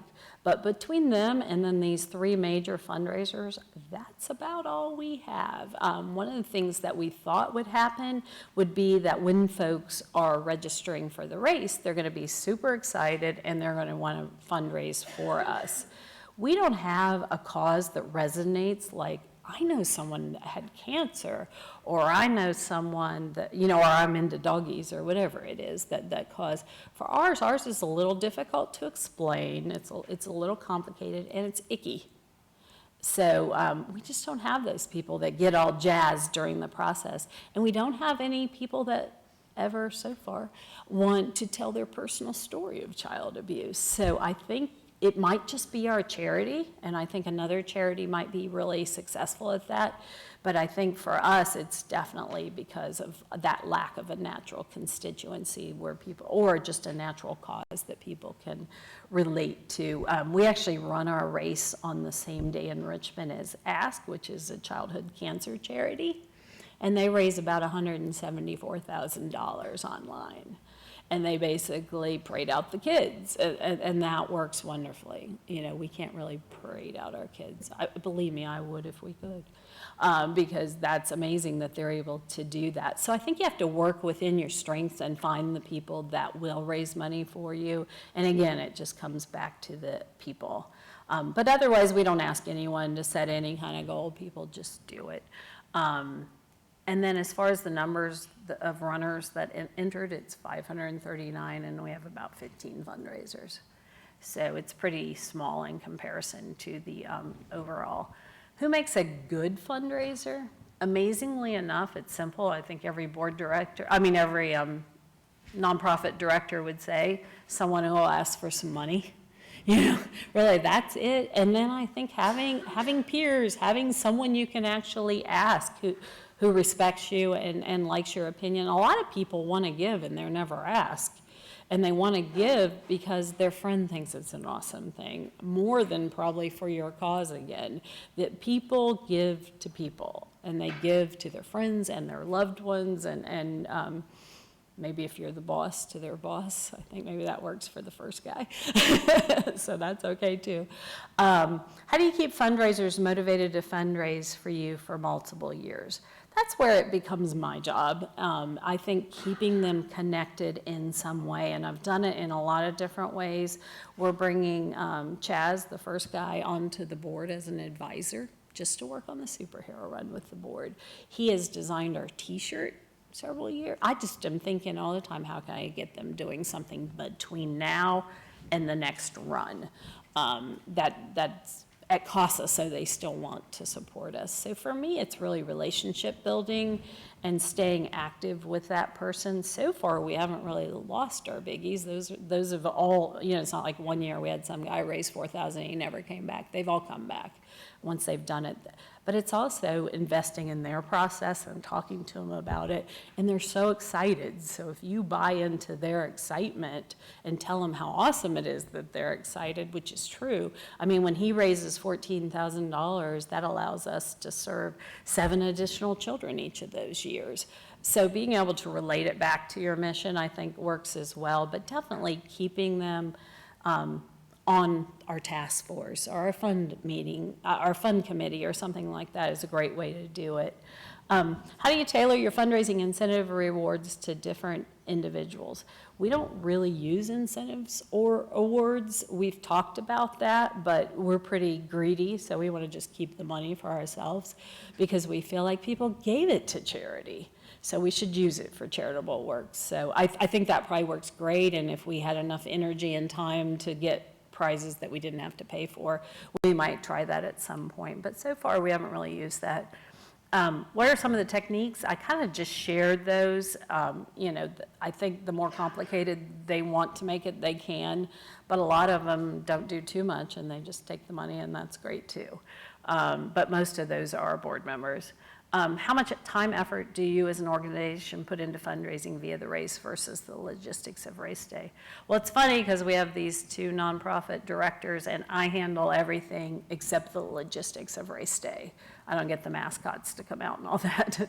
She does that. So it really works well for us. And I start in January and I put my pedal to the metal till April. It just takes that amount of time. I have to do all my usual responsibilities. So I say I'm spending a good 10 hours a week on just the race and making sure all these relationships are functioning. We've got everything set up. I also do all the run sign up set up and our website and all that stuff, which I actually do as soon as the race is over the last year. Every once in a while we get someone sign up in July, which is super funny. And they stay the only one until January. But they're coming back, darn it. So we like to have all that available. I also do all the social media and that sort of thing. I'm sort of the people person, I think, of most of it. And she loves to organize things. So we have I think having a perfect partner is huge into making this successful because the fundraising piece requires a lot of effort. So the things that we do to keep that going through the year is we build on the momentum from the year before. We keep meticulous records. One of the things that's super cool, and I don't know how many pieces have been added each year to run sign up, if you want to report, you're like, I wonder what happened with that. You can run it on there and you can really keep track of how you're doing. So if it doesn't work, stop doing it, and we have done that. We've had things that failed miserably and we just say, okay, well, we're not doing that next year. But we have a task force that usually only meets once a year and it's awesome for us because we have enthusiastic enthusiastic supporters like Brian there. Every year he makes me want to do my race again because he's so excited about it, you know. And so our task force, we will include those people in so they can come and have other members of our community talk about the race, how awesome it was, get everyone motivated. It's also the place we tend to find our new ideas and sometimes just build new fundraisers through the relationships that we build there. So we kind of watch throughout the previous year and see who might be interested in taking it a step further. And sometimes they do and sometimes they don't, but it's just simply one meeting that we invite a lot of people to and brainstorm. And then the sponsorships piece, we make sure that periodically through the year that they get things. Like now they've forgotten about April, we've done the follow-up message, you know, sent a letter to them letting them know our results. And then they get our newsletter with great pictures of the event and their name again in there. They get our annual report, their name again. So making sure you keep touching base, I think, with them throughout the year is great. And then we don't officially ask anybody too much until around January or February. And all of them come in at the last minute. It's like every year we're going to get an early start, and every year they come in when they come in. But I think touching them throughout the year on a frequent basis has kept ours coming back fairly consistently, except for those darn $10,000 people. And then building partnerships. Again, we do that through various ways. We really try to get out and talk to the people that races make sense for them. Because, you know, if you build, you know, a bicycle or something, it might not make that much sense for running, but if you own a running store. So we've tried really hard to reach out to there's a lot of competition in that area in Richmond, so it's a challenge. But every year we try to see if we can build any kind of partnership during our downtime. And then groups. Groups are a great way to build your run, but also to maybe get one person within the group. Like we had a group from a school this year, so they built one fundraising page. And then you at least have all the parents of the kids who'll give to you. So thinking about it from a group perspective, we plan to do more with, but we have found as we've tried to do that, that works better and better. And then promotions. You can never promote too much. Every time I have a speaking event, I was on TV the other day for a different project, and I was able to slip in the run. You know, I want to make sure that Richmond knows we're happening. So that's a great way. So you don't ever really get to let your guard down, I don't think, if you want your run to be a success. And the more people you touch, the better. And the least successful way is social media. We actually... And everybody thinks, oh, it'd be so easy. I mean, our board's always like, oh, just put it online, everybody will give. But it isn't really like that. So this year we were lucky enough to have some support and help, and they promised us up at that original task force meeting that we're going to have a waiting list. We're going to be so crazy popular because now we have AdWords, and now we have Facebook, and now we have this, you know, ads on Facebook and that sort of thing. And you know, you saw the stats, it didn't do a whole lot for us. So I'm not a great believer that social media is going to make these kind of events successful, and I've tried it on lots of other stuff too. But I think you have to have a presence there, because what I think it does is it gets people to return to the scene of the crime, basically. They go on Facebook, find you, like you, and then you can keep them updated on things. So that's been very helpful to us. But then, like I said, you want everyone to join you on this event. So I wanted to promote it to you in case you'll be in Richmond, you know, on April 22nd for the best race ever. Just ask Brian. So it is a whole lot of fun. And then, whoops, I think I did something, but. Yeah, I mean, there's nothing like that, right? Everybody's in a good mood. Can you wear that costume and be cranky? There's no way. And the kids, when they start, this probably makes my life every April, is you get this, you know, 100 kids there in their little costumes, raring to go, and they all go out like a million times too fast, and they die, and you see them like,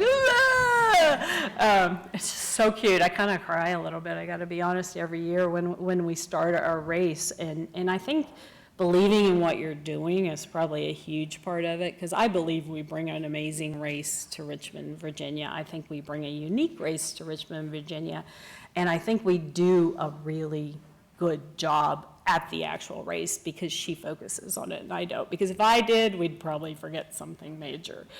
So that works out well, that having a good teammate. I don't know how to go to my last slide. But anyway, it just says our tagline, every child, you'd think I'd know it. Every child needs a hero, but abused children need superheroes. And they do, and I think it's important to have a little tagline with your race too. We use that a lot, and it kind of just says it all without having to explain the icky gooey stuff that CASA does on a daily basis. And that's it for me. Does anybody have any questions? I see someone.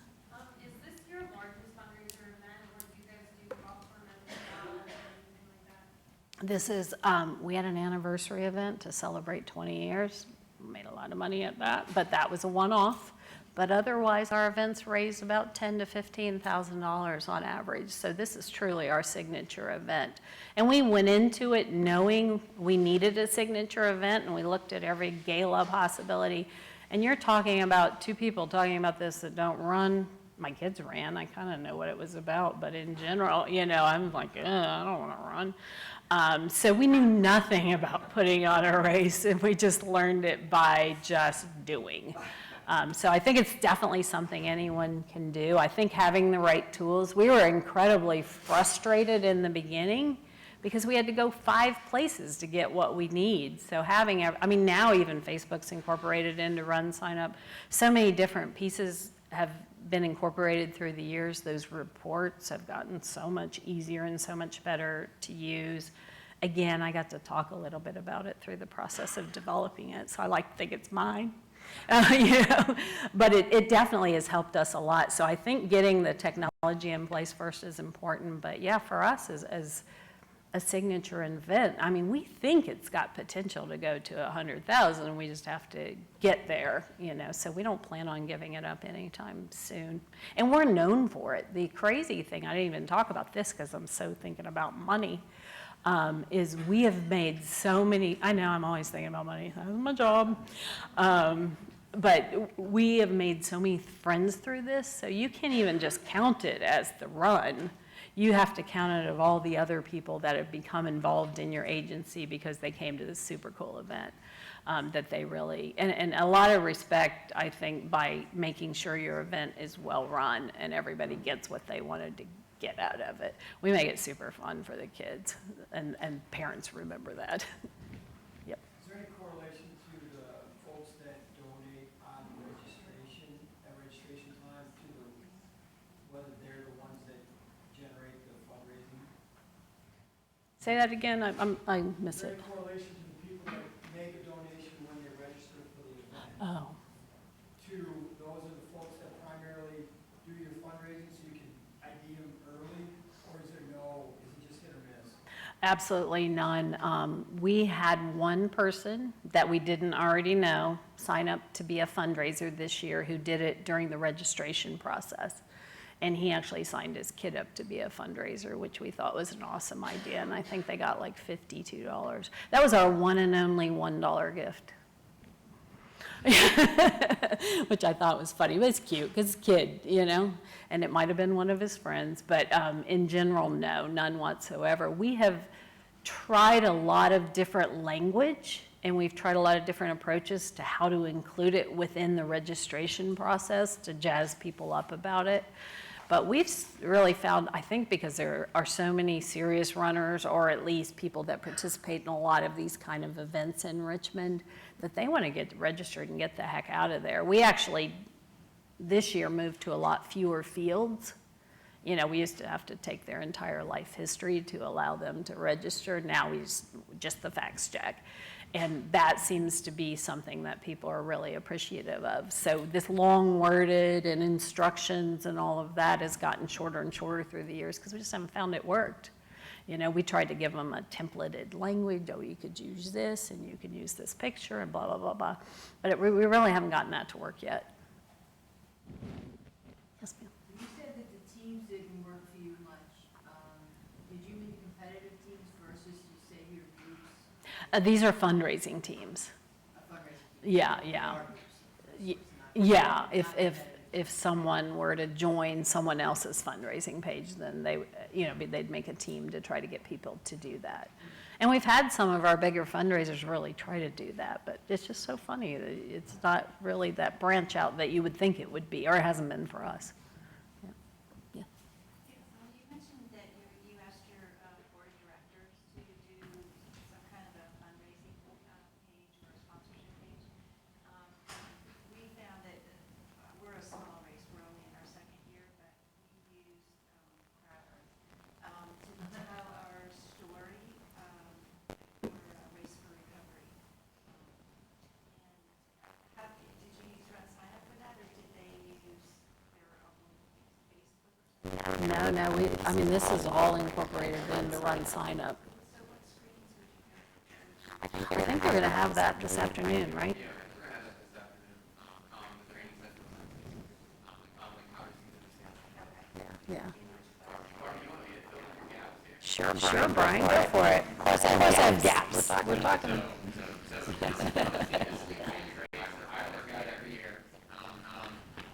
So I've known Barb a while, and Barb and I get along really well because we don't do anything together.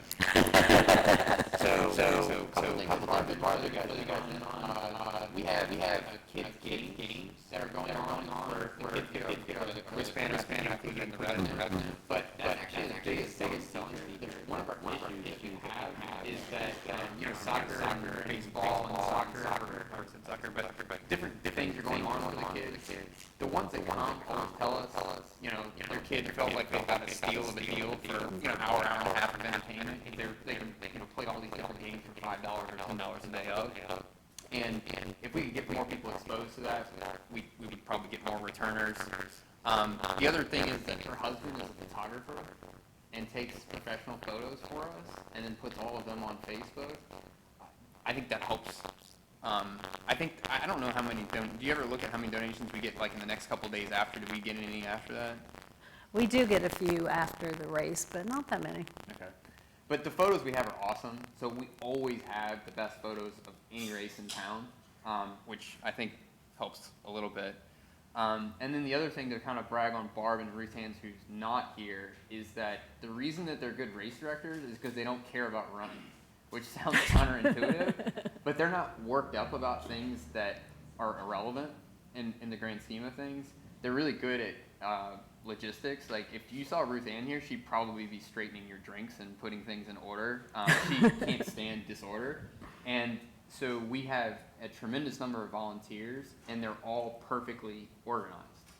And that's one of the things that, Ruth Ann probably would have talked about the whole time. But Right. That's one of the things that I think that you can do as a charity race, because charity race, many of them have a bad reputation of poorly organized races, which is why I do not work with other races. I refuse to be associated with disorganized things because it makes me look bad, right? Like, I know a lot about races. Well, this race didn't start on time. People went the wrong way. There was no, food like it was supposed to be. You put all these things. It's like, well, the charity at the end is like, hey, we got $30,000. Let's go home. And the people that brought the money are kind of upset that they didn't get what they wanted. And that never happens at our race. Everything is... That's another way to raise more fundraisers, is through having a great event that they love. And we do have some families that have been there every single year, we're on our 8th race now. And they love it because it is a great race. And I think that is important. And they've also, some of those have become fundraisers on a more minimal level, but nonetheless have fundraised for us because they just love it because it's such a fun race. Yeah, so I think that's one of the more important things to talk to when you're talking to Barb, or if you're talking about other people that do the races, is talk about organization. As much as it is important to raise money, being organized is important too. Yeah. So we have to move to Yep. break. And Yep. just one final question. Are those shorts part of your superhero outfit? No. That's his casual wear. I don't wear like fancy clothes. Thank you, everybody. Thanks a lot. Thanks. I've never talked about the run before, just Casa, so I only forgot a couple of, she asked me to talk about fundraising. I know. All right, I'm out. You can go wake John up. It's a long drive. Many miles, it's just not that.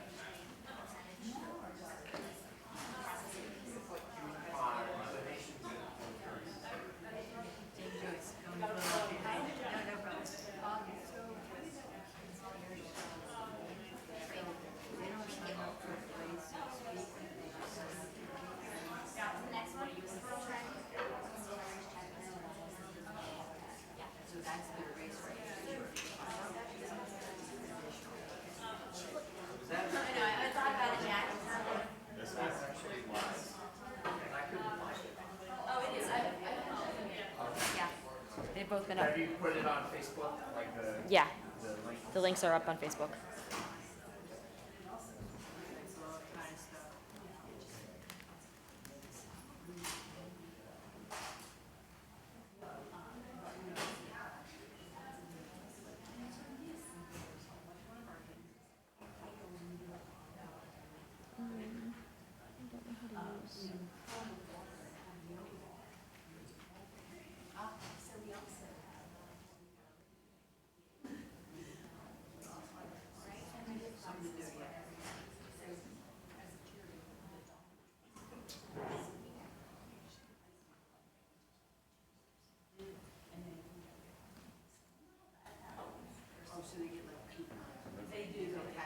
What?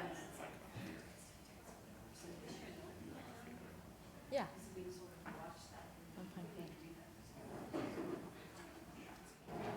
Hello. Good. How are you? It doesn't. Yeah, whenever's fine. This is the room you'll be in, so we'll have it right here. So you'll just attach it somehow there. Okay. Thank you.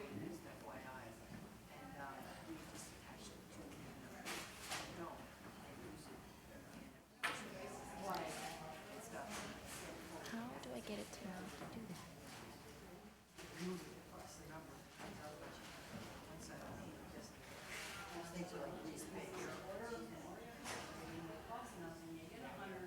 Oh, you're talking about the rubble, that. Yeah, no, exactly.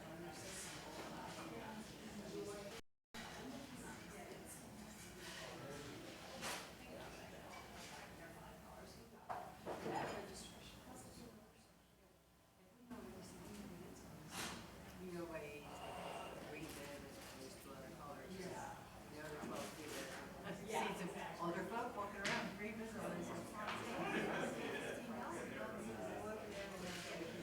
An adult kid. I know.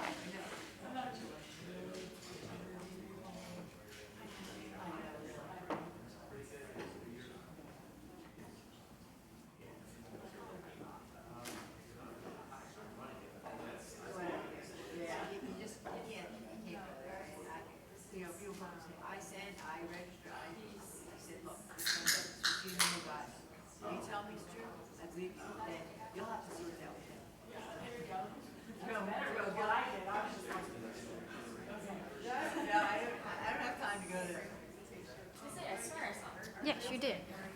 So you should be set here. Just hit play up here. Okay. Whenever you want. Oh, so okay. Yeah, so it should be up there. Just click to Just go hit, through. you just hit the Yep, pad. and that'll go through. Get that on the wall. Yeah.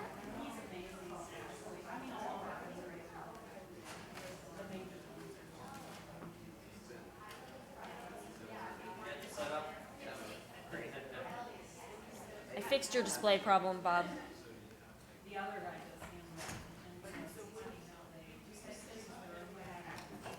It's just this right here. That was what was wrong. What? That was what was doing the mirroring. Oh, so you're okay now? Yep. If you need to go back for any reason, the arrows work too. So you can either hit that or the arrows work. And then you want to. I have not done this yet. This. Yeah. So put that on your lapel, and then you turn that on and off. Want to do a test? Test, test, test. Can you hear me? All right, can you guys hear me? Yeah. Woohoo! Yeah. Are they still in the room? Yeah, they're a little late. Okay, then let's give it like 2 or 3 minutes just to. Just give me the cue and I'll be rocking and rolling. Hopefully I can do everything. There's so much content to cover. Well, even just doing this is like, go 45 minutes, I'll take a day. Yeah. So we'll do a 2-week symposium. Everyone has 1 day.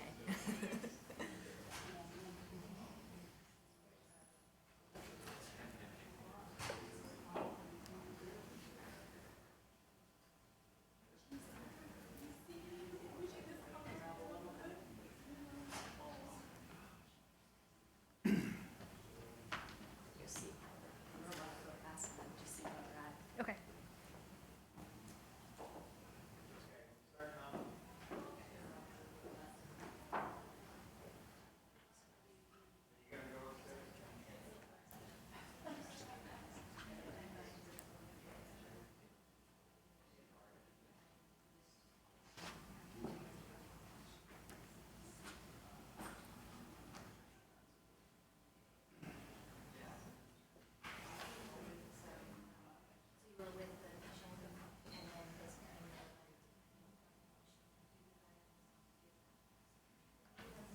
I think we'll get started once everybody is kind of getting out of the other conference.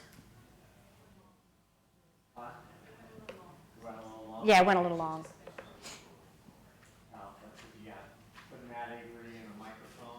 I know. But see, as all race directors, it's like you got to start on time. That is key and critical. That is key and critical, man. Let me tell you, the police want you to start that 8 o'clock race. It really bugs me too. Watch this. Is this down? Oh, there you go. That's good. Isn't that cool? Yeah, it's for the short people. Yeah, exactly. I know, it really is.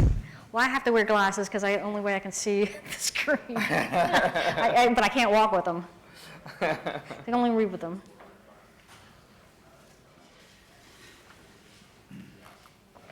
Just tell me when, and I'm good to go. Yeah.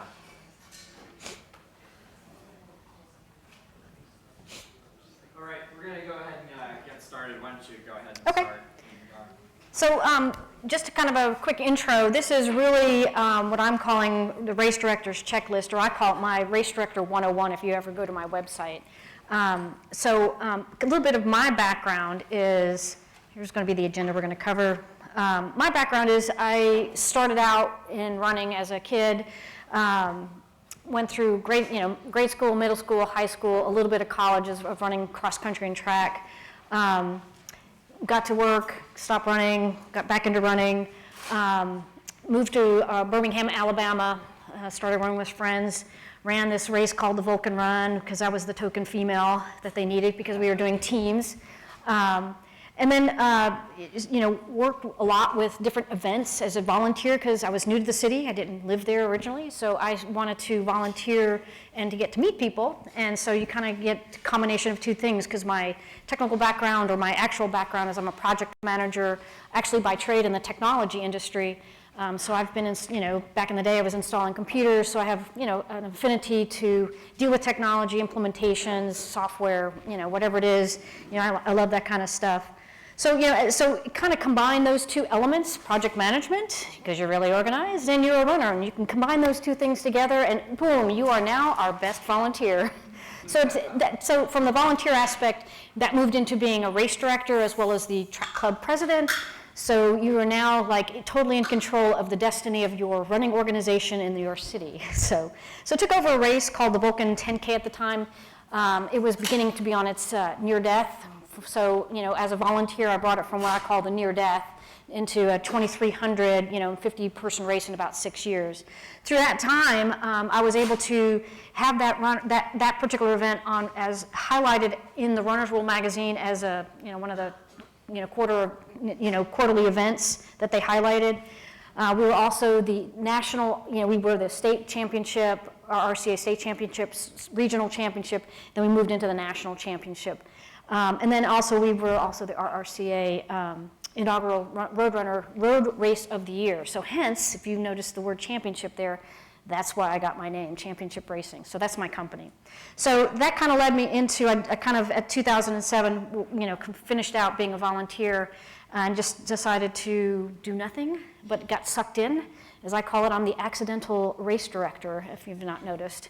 Accidentally kind of brought in just because of your skill sets. So in 2008, I started my company, and then 3 months later, put my first event on. It was supposed to be around 600 person. It actually turned out to be 1,200 people. So we doubled our numbers in just that 3 months effort of me putting this event on. I'd taken it over from another group, and then just it took off, and I'm like, whoa, what happened? And then over the next couple of years, it actually went up to 1,700. It was a 10-mile 5K and a fun run. So and currently now, again, I don't do this proactively. Again, I'm the accidental. Everything's kind of happened organically. So what I do is a little bit different than everybody else does. I'm not a timer, and I don't own races. So what I do is I come in as kind of the consultant, and my primary responsibility is working with charities, helping them put on their event.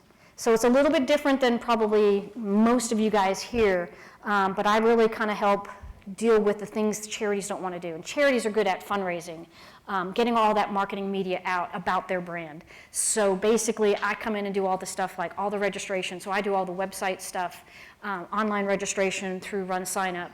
I deal with all the email, most of the email. They do have their own email sometimes, depending on the charity.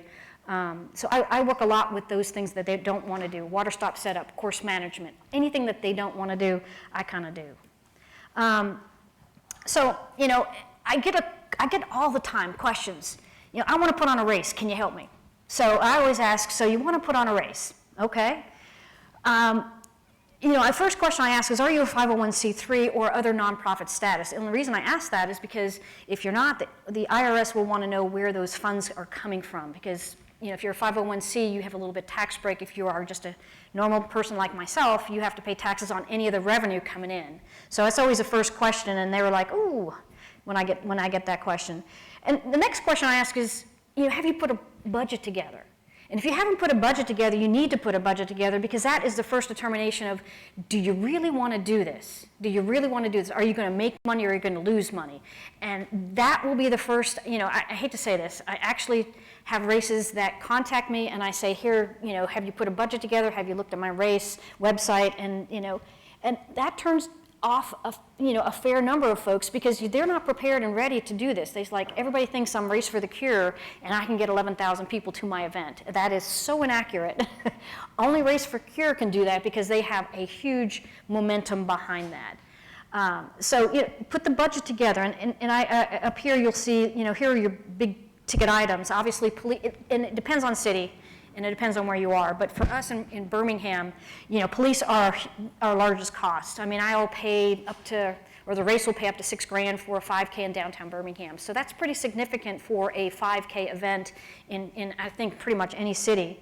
Sometimes we'll have to purchase venue space. So that's around $2,000 right there for us, typically. So the big item is the t-shirts. Your timing services can also be expensive if you're using chip timing. If you got storage, if you need to do storage of space, that's, $200 a month, give or take, so that's $1,200 a year. Advertising, yard signs, those can be expensive. Social media costs for boosting posts, rental expenses, for tables, tents, etc.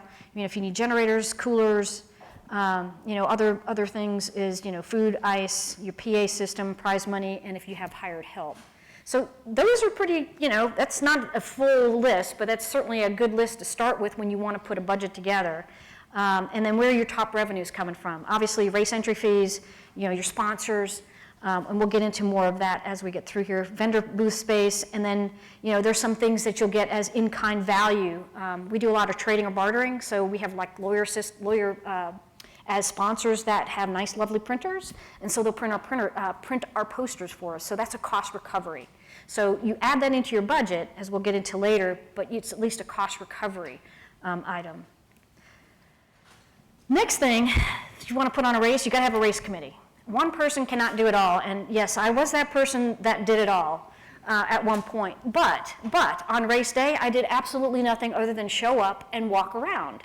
And that reason is I basically made sure that I set everything up, got everybody up to speed on the activities, but engaged the committee members into that whole area. So I had, volunteer manager, I had course managers, I pretty much did all the sponsorship, and we didn't really have fundraising back then. It was just a different kind of a race. I had a marketing manager, and I was pretty much the registration manager as well.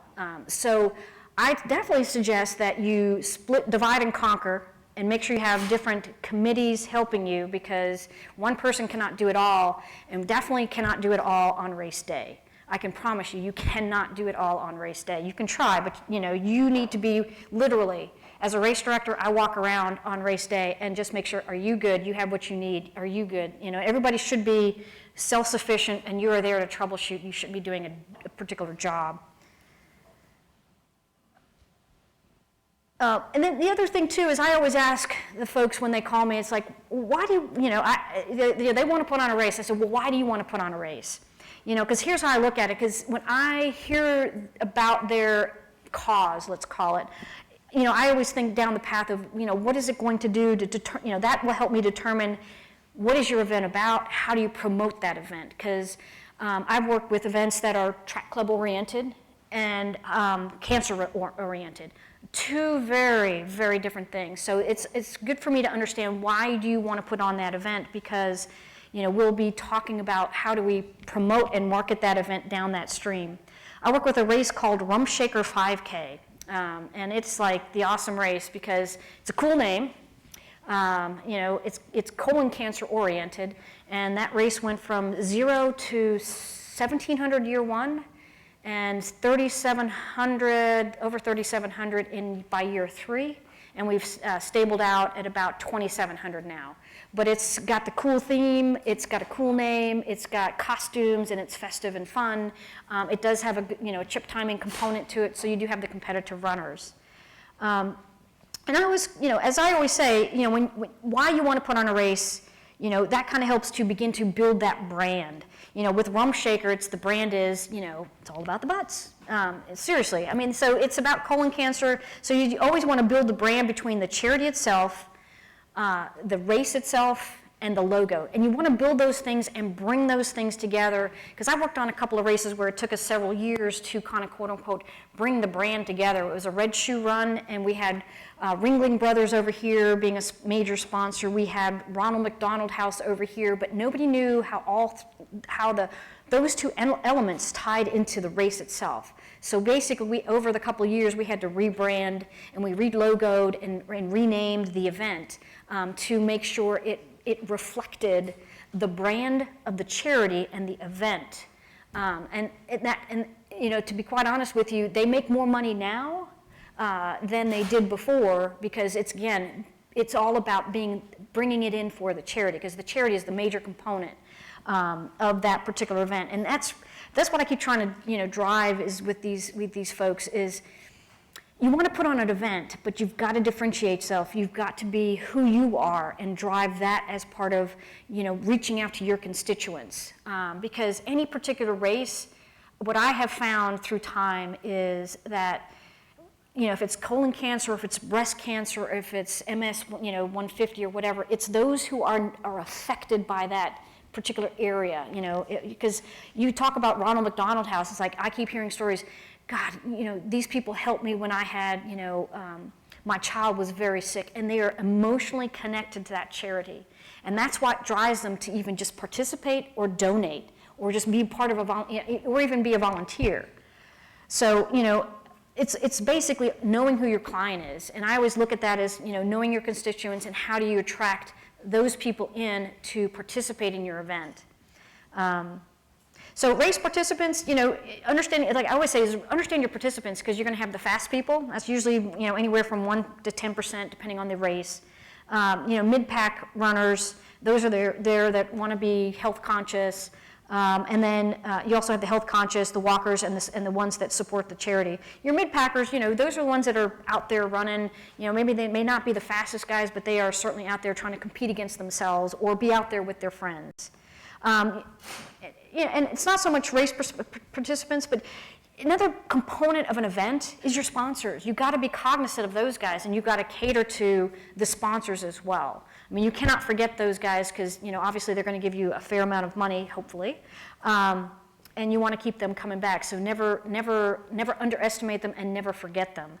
And then volunteers. It's another piece of the pie from an event perspective. Because you want to keep those volunteers happy. You want to make sure their time is well spent and fulfilled and that they feel they're contributing. So again, I always look at it as make sure you understand who your client is, and it's really the race participants in different categories. It is sponsors, it is volunteers. And so the next thing I have is just some slides I pulled out of a Running USA, I guess it's really a survey results. And I just want to kind of briefly go through these, because there's a difference between the millennials, as you guys know, and what I call the baby boomers. And so how each of these interact with an event and why they participate in an event and what is their goals and outcomes of the event are vastly different. Obviously the millennials, want to be more out there for running, seeking a fun and a nature, fun in nature, challenging. They're more likely to run with a cell phone. Me, myself, I don't run with a cell phone. That's just not me. But the millennials do, because that is what they do.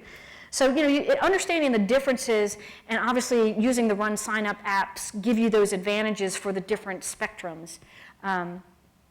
So anyway, so the technology differences are key. I mean, obviously, we are changing from a social networking perspective. Using these technologies for the millennials is going to be key and critical. And then obviously, what are the key differences between men and women? Obviously, women are becoming a bigger prevalence in racing. Most of my races are well over 50% women, regardless. In the more competitive races, you'll see a higher propensity for men to be a participant, but you'll certainly see almost a 50-50 ratio, at least in the area I am. Now, I'll show you another slide where that is significantly different. But so, understanding that what are your attractors? I mean, a key, as I keep saying, is you've got to figure out what are your attractors, who's your participant, and then how do you attract those people to your event. So this is the demographics that they were talking about from the Running USA. So here they have 37% male and 63% female. That's pretty significant. I mean, okay, so I started running back in the 70s. So, you're looked at as like, what are you doing? So it's changed. I mean, things have changed. Like I told somebody, I said after Joan Samuelson won the Olympics marathon, women running changed. It dramatically changed, and it's just it's dramatically changed, and it's more now that people understand that you've got to cater to the woman as well as the guy, and because the women are going to bring the family typically, so you got to remember that if you bring mom, or you're going to bring 2 or 3 kids, so hopefully you can get that couple of kids into the fun run. So understanding your demographics, understanding who your participants are is, I think, in my personal mind, key and critical. So kind of getting down to some high-level ideas of, again, setting up your race. And this is kind of the stuff I talk to when a potential race says, hey, I'd like to, start up a race. And I always say, you want to start a race, start thinking about it 9 months to a year in advance, because there's that much planning that has to happen. For year 2 and beyond, if you've done this once, and you've got the same resources that are helping you, you might be able to get away with it 9 months to 6 months in advance. For us down in the South, because I am in Alabama, our prime racing time period is spring and fall. Your March, April, May, and then definitely September, October, and November are the prime. We'll have 6 races per weekend in a 25-mile or even 10-mile radius, which is, I don't know how you guys are, but that's pretty significant. And that's why I keep saying is you need to brand yourself. You need to be a step ahead and think outside of the box. And how do you bring people to your event? What can you do both from an end user experience, from the time you have information out there about the event through the registration process, through the race day pickup packet process, through the post-race, results process, and then anything from a photos process. It's got to be a great experience for them. Some of the other things that determine, when you're going to put your event on is when you have time, based against all the other activities or events in your charity or the charity that you're working with. When is the timer available? I mean, that's really the first thing I do is, okay, we got to check dates. So is the venue available? Is the timer available? Is it, other things surrounding? Is it, okay, for us down in the South, SEC, it's football. So we've also got to check the football schedule to see who is playing in town or out of town. I don't know how that affects you guys, but that is something we certainly check for in our area. And then, the way I do it is I check race calendars. So I have a calendar and results up on my website. So I am pretty much the go-to place for Birmingham for what are your results from the last, let's say, 10, 15 years, and then also what are the events coming up. I don't have all of them, but I have like probably 90% of the events. So you can see from a historical perspective what was last year, and do I really want to be up against this particular race? And I can tell you that you definitely don't want to be against this one, or this one, so pick a different date. So once they kind of say, okay, yeah, I'd like to put on a race, start planning a race, you got to come up, first timers, you got to come up with a race name, and that sometimes is pretty hard. And that's why sometimes it takes a year to 9 months. So you got to come up with a race name. Do you want to put it as an annual event? You got to find out where you can have your event, because there may be other races that are on that same date and using your event. So you got to figure out your race date, race distances. You may want to do just a 5K or a 10K. Sometimes it's 5K and a 10K. So you got to determine those things so you can get to move forward. I always like to know what is your estimated participants, because that's, again, going to set out and be part of your goals, because it's going to help to determine what are you trying to achieve. And then, of course, if you're starting out, then you need to develop your race committee. Who's going to be the race director, course manager, sponsor manager, food manager, volunteer manager, if you want to have a fun run course manager, a marketing and registration manager. And sometimes usually what I do is I sit in as the registration manager, because that's usually what they're hiring me for. So part of the long lead items I consider is the race course, mainly because your course can change multiple times. So either you've got to so the race course, if anybody's designed a race course, it's like multiple iterations. The first thing you want to try and do is in your area, look to see if you can reuse a USATF certified course. And here is the website at USATF that you can look by state, and then you just look in the area for your city. That's the easiest way to do it. I mean, it's already certified, and you already kind of have a good start and finish area. If you have to design one, do you want to do it a loop course? Is it an out and back? Is it a point-to-point? Is it a keyhole? Are you guys going to design it? Who's going to design the course? And typically what I do is I pretty much stay in the Birmingham area. I only work with races really in Birmingham, Alabama. And the only reason I do that is because this is really a side business for me. And I know Birmingham really well. And I know what a good course is in specific towns. I know what the cops want or don't want us on specific roads and the reasons as to the why. But usually what I do first thing out is I get on one of these tools, and I typically use Map My Run, but I've used these other tools as well to map out a course, to come up with something like a 5K, 10K, or whatever. And then I go out on the course, drive it, see if I like it, get out there on your bike, or get out there and then go run it, because I like to see if it's if there's any road closures, or did I get on a wrong street, because sometimes our streets are not well marked, or Google Maps may not have the update where it's like now changed from a two-way to a one-way. So those are the things I try and look for before I move to the next phase. So I go through a couple of phases. I map it out online, print it out, go drive it.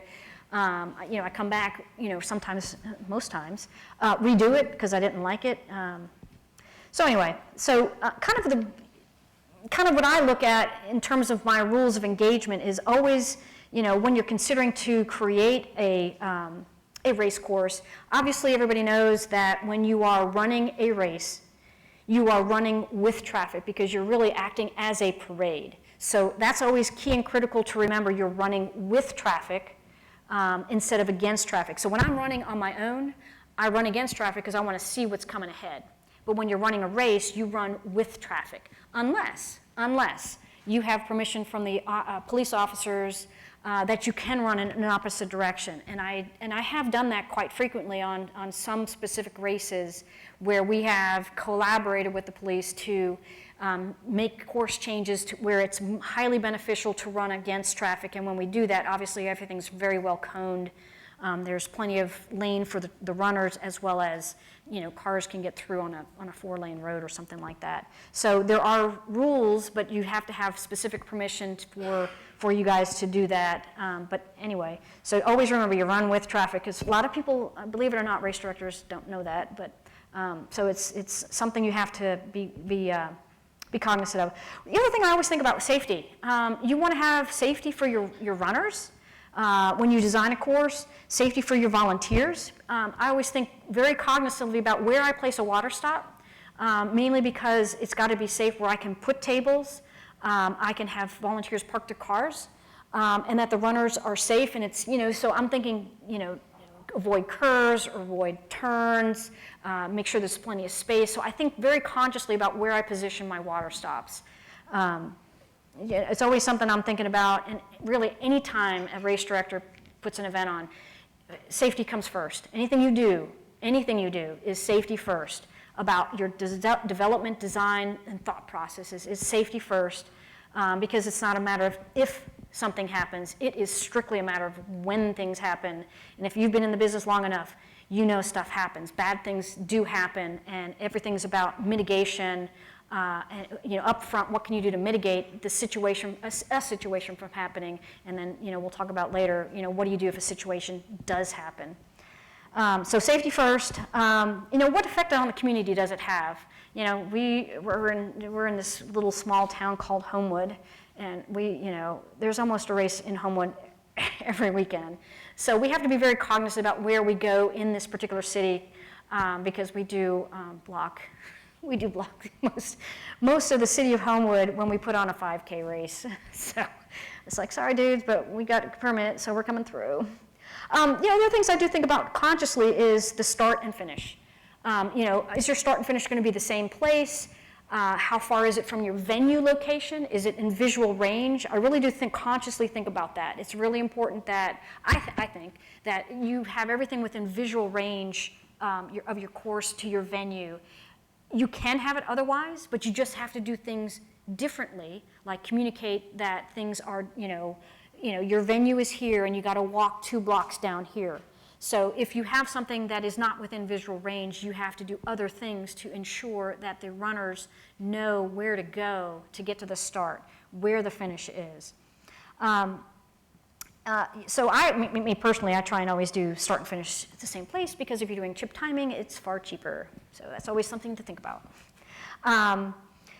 And again, you know, is the start and finish close to the venue area? You know, does your medical team have access? So if you've got to if you have a finish line situation where you have to medical transport somebody out, does that ambulance have access in and out without impacting anything? So that's always something to think about, is where you're going to put, you know, your EMS services.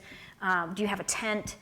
Where is all that in the finish line, you know, post-finish line area, and can that medical staff get that transported person out? And again, it is not a matter of if, it is absolutely a matter of when it happens, because it happens. Especially down in the South where things are warm and humid, we have a bad tendency to send people to the hospital because they have not hydrated properly. So, you know, some of the other things you need to do, we've had to change courses because obviously we don't want people walking over railroad tracks or running over railroad tracks, so avoid those at all costs. Avoid railroad tracks, trust me, because the railroads, they'll come down constantly. So Birmingham has a lot of railroads because we were a steel city, so we had a lot of stuff going in. There in downtown, there's, you know, a lot of railroads. So you have to avoid those at all costs. You know, drawbridges, anything bridge-wise, obviously avoid those as well. And there's a lot of other things you definitely want to avoid, and you just have to know your city to know what is good and acceptable. Another thing we have to avoid in downtown Birmingham is there's a state highway in the middle of Birmingham. You can't get on that road. So you can cross it, I can cross it, but I cannot get on it. So understanding those elements will make your police approve your course a lot faster. So kind of understanding what you can and can't do is quite helpful. The other thing too is, I like I said before, run the course before you just run it. Go run it. If you don't like it, guess what? The runners aren't going to like it. Unfortunately in Birmingham, we are hilly, and so you have to, I just tell people you're going to have to accept the fact we live in Birmingham, it is hilly. I can't avoid the hills. I mean, though you'd like a flat course, sometimes you want to have some hills, but not obnoxious hills, unless there is this one course out in Birmingham that is called Statue to Statue, and it's the southern, the South's toughest course, and it is because you're really, going up. But that's the hook. The hills are the hook. So, everything's about the hook, but 9 times out of 10, you want to try and have a nice course if you're doing 5Ks built for charity events. That's kind of the premise that I have, unless that's the hook, where it's it's harder than hell type of hill race. Get your course approved by the police before you certify it, because guess what? I can tell you for a fact, police are going to tell you, oh, no, you're going to change that because we don't like it. And they'll sometimes suggest changes based on their experience with events in their city. So get the cops to approve it before you certify it, and that's why I'm saying it takes 9 months to a year to get this done, because that takes time between the police getting back to you and the certifier getting his or her work done, and then you getting a certified course back. Get a PDF copy of it, and you can always change it to a JPEG or however you want to get it. Put that up on your website. Put it up on Run Sign Up, so people can see that. You can also use Map My Run, and obviously if everybody knows, Map My Run and Run Sign Up are combined, so you just put the URL from Map My Run into the Run Sign Up, and you can have a link that goes off and goes to that online course map. So again, here's the and I've added a link here of course certifiers for your particular area, so they're up on the USATF site.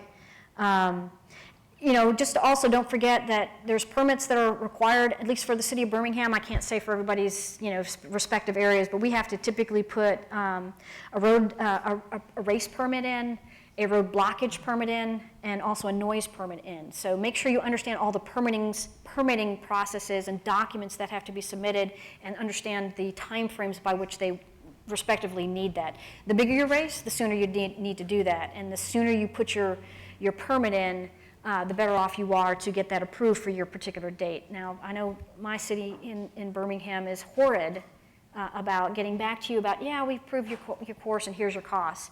So typically we don't know the costs until right before, but we're trying to, tell the cops, we need to really know, the costs from a budgeting perspective. So we're working with them to get a little bit better. But it is a huge budget item. I mean, if you've got experience in that area, you just need to know that there's some huge budgeting areas. I mean, that's one of our biggest things in Birmingham. So on to the next area, in setting up an event or talking through an event, is the online registration, getting that set up, and which one you're going to use. I always say we're going to use Run Sign Up because it's a really great app. There's different options. Oh, there you go. Yeah, exactly. But I mean, seriously, all but one of the events that I do is on Run Sign Up, and the other one has to use Conterra because that's just who they are. They're one of those events that is big, and they use Conterra. So anyway, the key thing is offer the no extra fee, the sign up fee. Just bump your price up and include that fee, and just advertise that as we don't charge fees, but you've just built it into your pricing strategy. So that's an option we do for the Rum Shaker. So we have a strategy, we actually have several strategies which I'll talk about. Key thing, I swear to God, people, you gotta do price breaks. As a general rule, I like to do 4 price breaks. I do an early price break. It's either it's 2 weeks out there or a month out there, but it's really early. We try and push, hey, we got registration up. Here's a great time to get yourself signed up. And then we also do, again, the referral codes. So I do early registration, early bird registration, regular registration, late registration, and then race day registration. And that, for me, that drives, am I on track or am I not? And that's really key and critical for me to know is, am I on track or do I need to do something to get myself back on track, or am I ahead of track? So sometimes I'm seeing races are lagging between last year and this year, and so I'm like, we need to do something to drive some registrations. What do we got to do? So driving getting the price breaks helps to create talking points, as I call it. So it gives you more opportunity to get out there and talk about the event. Hey, we're about to have a price increase. Don't forget, blah, blah, blah. And then obviously using the incentive referrals. There's probably I think there was one earlier this morning on that. So I definitely recommend it. It is not the initiator, but it is getting the social movement going. You've got to start something else to initiate the registration, and then the incentive component really takes off. So it doesn't drive it doesn't initially drive it, but it can help drive it once it's once it's built. So, as I always say, you want to create a promotional plan and strategy for opening registration. You just don't want to put it out there. I mean, you've got to work with your marketing folks with that organization and say, you've got to kickstart, and what are you going to do? How are you going to kickstart that? I mean, you've got to, if you want to kickstart it and get it going, create that plan, and then create a plan for how are you going to market that event throughout the life cycle of, including race day. Even if it's just a high level, this is what we want to do, I want to do Facebook, boosts, all those different things. You've got to put a budget for that. You're going to do posters, how are you going to get the word out? Are you going to do third-party events? Those kinds of things. And then so I've also got another slide from Running USA on their entry fees. Hopefully you can see that. This is, again, the Running USA surveys a lot of different events across the nation. And so this is the results of, what entry fees, were paid for by different 5K, 10K, half marathon. With Rumshaker, we start at $20. We start at $20 for a team member, which is pretty doggone cheap. And then we add another $5 discount. It's the cheapest race in town. It is the cheapest race in town. And the goal, but our goal is really to make money, but it's also to gain participation. Because if you have a fun time, you'll come back next year. And guess what? You've just been introduced to colon cancer awareness. So it's really, it's the key drivers. We want to have people understand that colon cancer is survivable by early detection. And if you are brought into that event, you are going to learn something about colon cancer. So that's kind of the premise behind that. So again, it's all about the strategy and why we're putting on the event. So we don't make it ridiculously out of control. We do want to get a wide range of people that are impacted, and sometimes it's socioeconomic, where the most impacted individuals don't have the funds to get checked or understand what colon cancer is. So we try and make it where it's affordable to pretty much anybody, and try and bring them in and have a good time. So that race definitely is one of those that crosses a wide demographic perspective, which we're very pleased and proud of. So you can at least see, what is the percentage of, half marathons, or what's the prices. Obviously, New York Marathon is probably not listed in here, but so we start at 20. Most of my events start at 25, and we pop $5 every, say, month or 5 months, 3 months or whatever. Depends on when we start it. But we pop it up, up to, I usually go up to about $35 come race day for a 5K. And we go up to maybe $45 for a 10K in town. And so we have other events that may go up to like $100 or something, $120 for a half marathon. So again, it's regional, not saying what you need to do, but it's definitely something to think about and build that into your budget. You may want, it may be a strategy for how you do, how you build your budget. So getting into the details of the event, you know, of course, you've got the race date and time, you've got the location, when you do packet pickup. All these things are key and critical because guess what you're going to have to do? You're going to have to get run sign up ready to go. And all these things are what runners like to know.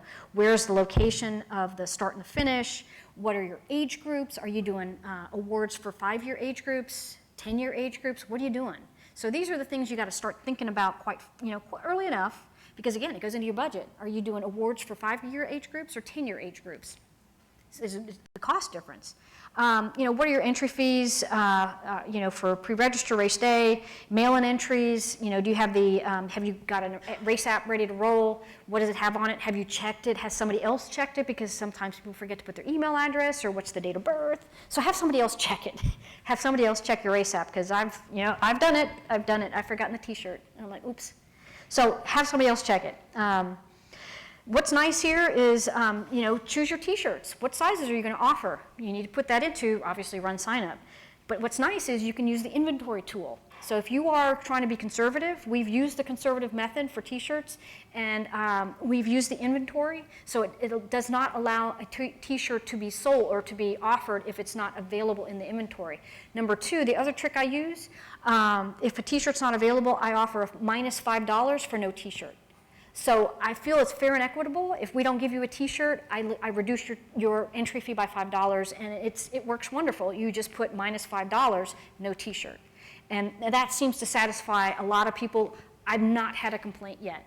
And so we've started doing that as a kind of a fair and equitable way of, you know, we said we're going to order 500. We are out of the smalls. You know, you have a no t-shirt option, or you can choose something else. We found that has worked quite well. Of course, you need to start getting your sponsor logos, and I'll have some more information on sponsors here shortly. Who's benefiting the race? You know, sometimes we work with race clubs, and you know, do you have a beneficiary? Well, I know you guys are the beneficiary, but are you having another beneficiary? You know, where you're going to take a part of your proceeds. So you know, you got to understand who's the beneficiary. And then donations to the beneficiary, by all means, set up donations, set up donations, set up donations. And I will say, for Rumshaker in particular, this is something I told Brian, we moved Rumshaker from another application, online registration, over to Run Sign Up in 2016. We had a nice increase in participant registrations, but our biggest increase was in donations. And our increase was $10,000. And that was just the increase from the prior year. So overall, we made $21,000 just in donations. And the reason I say that is the other app we were using, there was just a disconnect between registration and donation. So as you run through the process, you are asked, would you like to make a donation? And that is key and critical. I pretty much get paid for by donations alone, because it is easy to do, simple to set up, and I call it free money. And all you have to do is put very simple stuff in there. The marketing message about your charity, you get that from the charity, and you just drop it right on in there. And a nice, simple message does not have to be complex. So if whoever's not doing donations, you are losing money. Set up donations.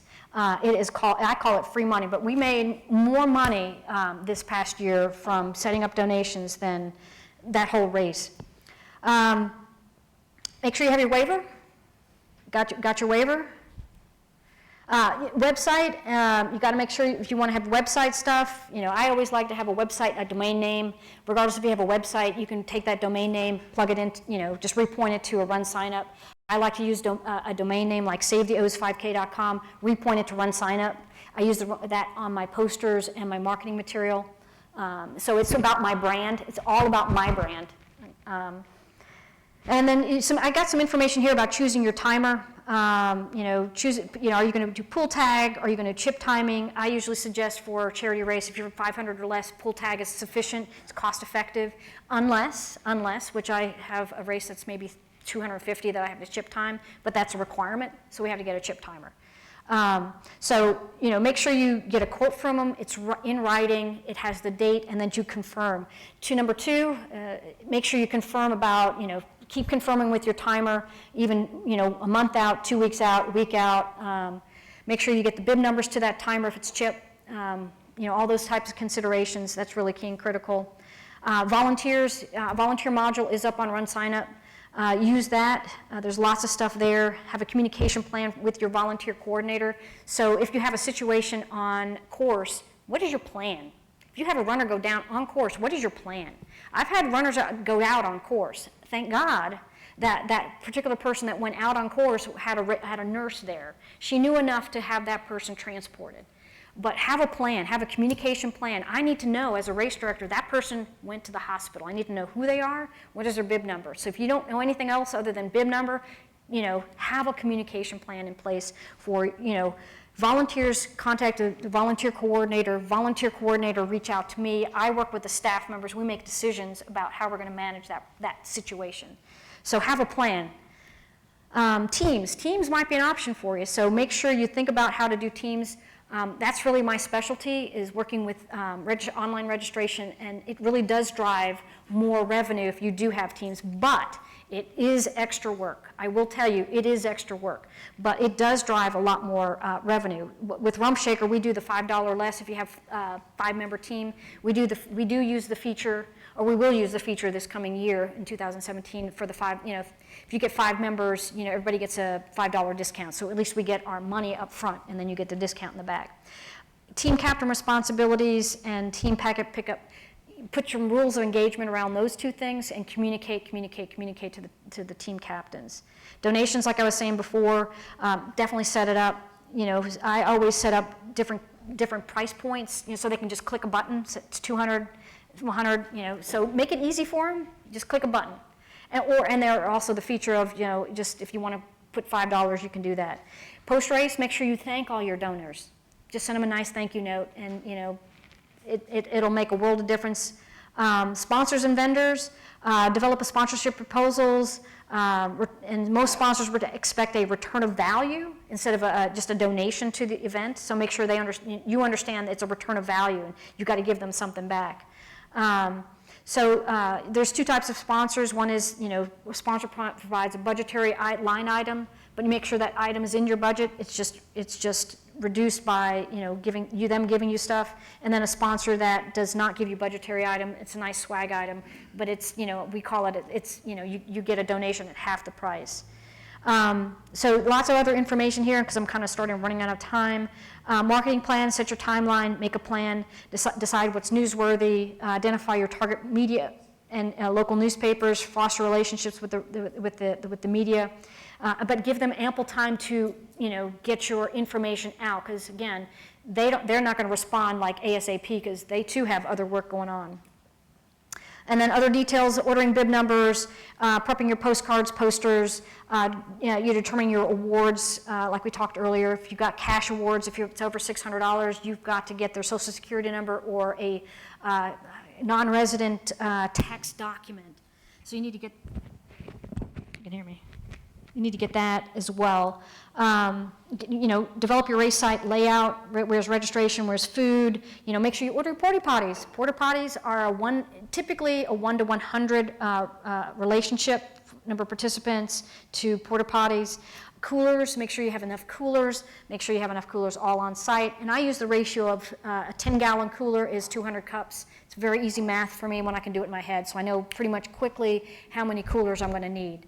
And then obviously cups. So you can get those sometimes from different vendors, or if you guys have them, you can order that. Other details, course signage on course, right, left turns because I have A-frame signs that are right and left combined. You just flip it around and it works.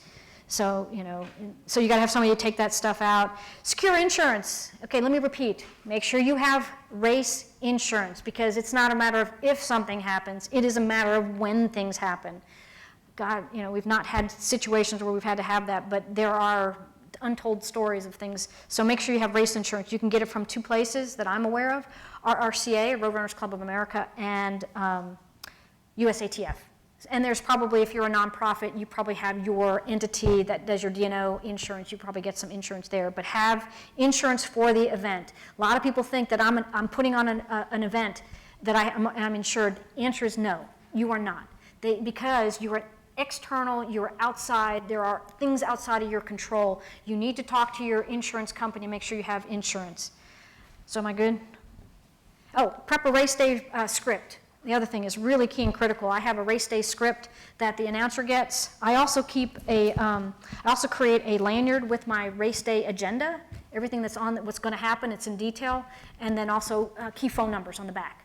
So that's on me at all times. It's also on all of the major volunteers.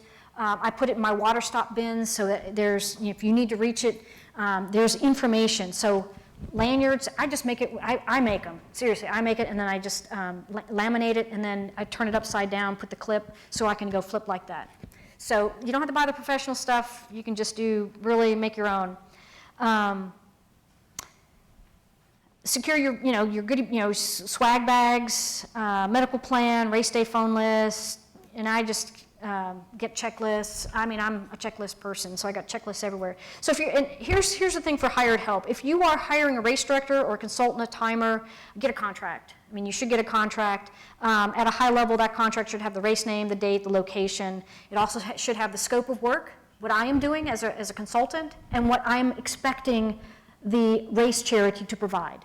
I have both sides of that and because I'm PM, so the scope of work is, if you don't give me this, I can't do this. So I have clarity on what I'm expecting of you, and I have clarity of what I'm going to deliver to that person. So kind of always ask for a contract or something in writing. And I am about done, because the rest of it, these are just reference websites. I think Run Sign Up folks are going to get this presentation out to you guys. I've got a lot of different reference pages here. Road Race Management, if you guys noticed, this book right, well, I think I just lost it. Is it on? It's on. So this book right here, you can get this from Road Race Management. It is a organizing running events. It's about a $100 book. And if you are anywhere wanting to be an RRCA certified race director, this is the book they'll have you purchase. I suggest it. I'm also a RRCA certified race director. Most of the stuff I knew, there's some stuff you always learn. And this is really a good reference guide. I've used it. Some of the pieces that ran out of here into this presentation came out of this book. So it's a great reference tool. So I definitely suggest it. Getting your RRCA certification is also good. And a bunch of other websites here for reference, course mapping tools, certification. And then I have another reference site where your bib numbers, because I always forgot my bib numbers, so I put it on my website. And so there you go. And safety pins, I don't know. I found Clean Supply to be the cheapest safety pins. So I just recommend those guys. Not that I get any kickback, but they are the cheapest place that I've found. Yeah, exactly. Yeah. All right, and that, my friends, is it.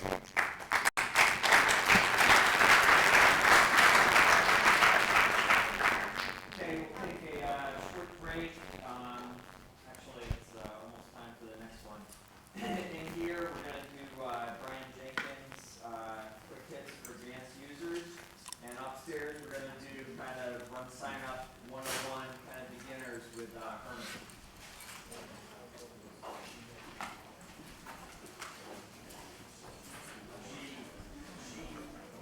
She is so...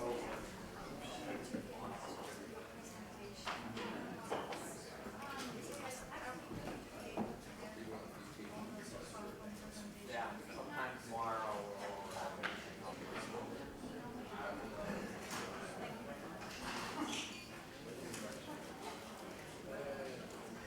Are you doing this one, Brian?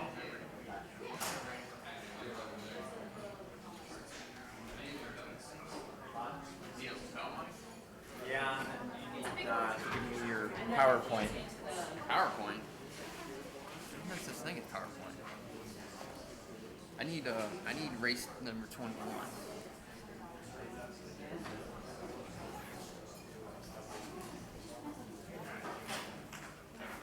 That's all I need is just race number 21. I know the director.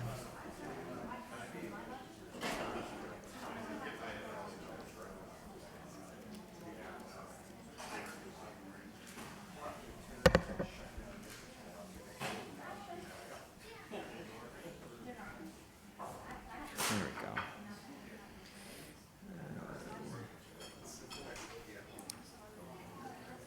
Race 21. That rings a bell for some reason.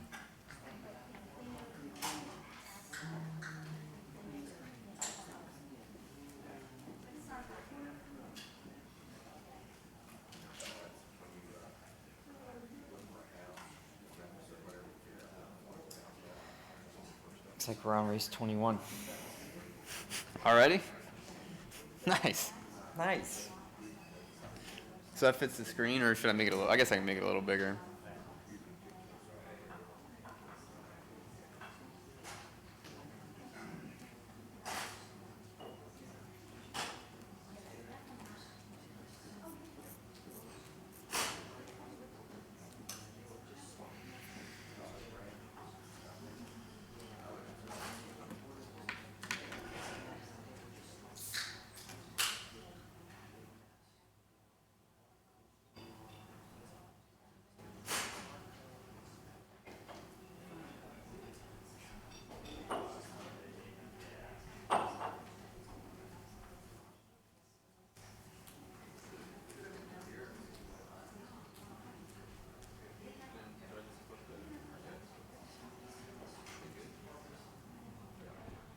Now, there we go. All right.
Just ask him if he wants me to wait a minute.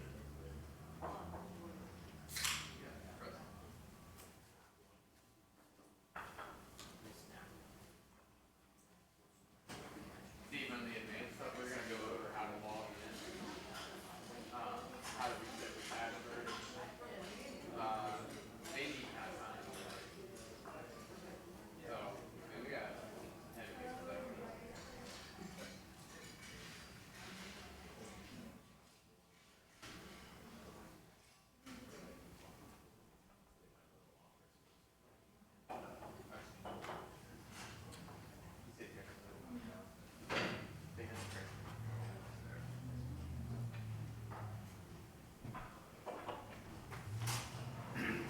So you don't have a militant like me tracking time. Hey, I was here.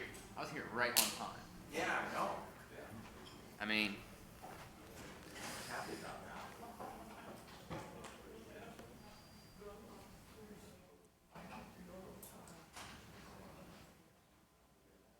We're not doing so well in registration. I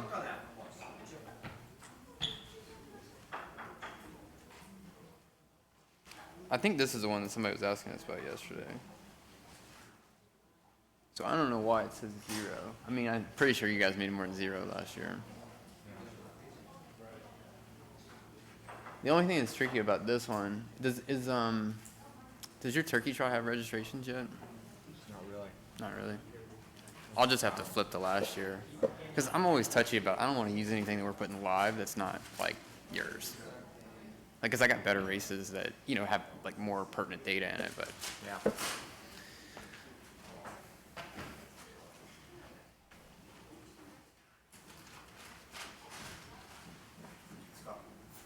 All right.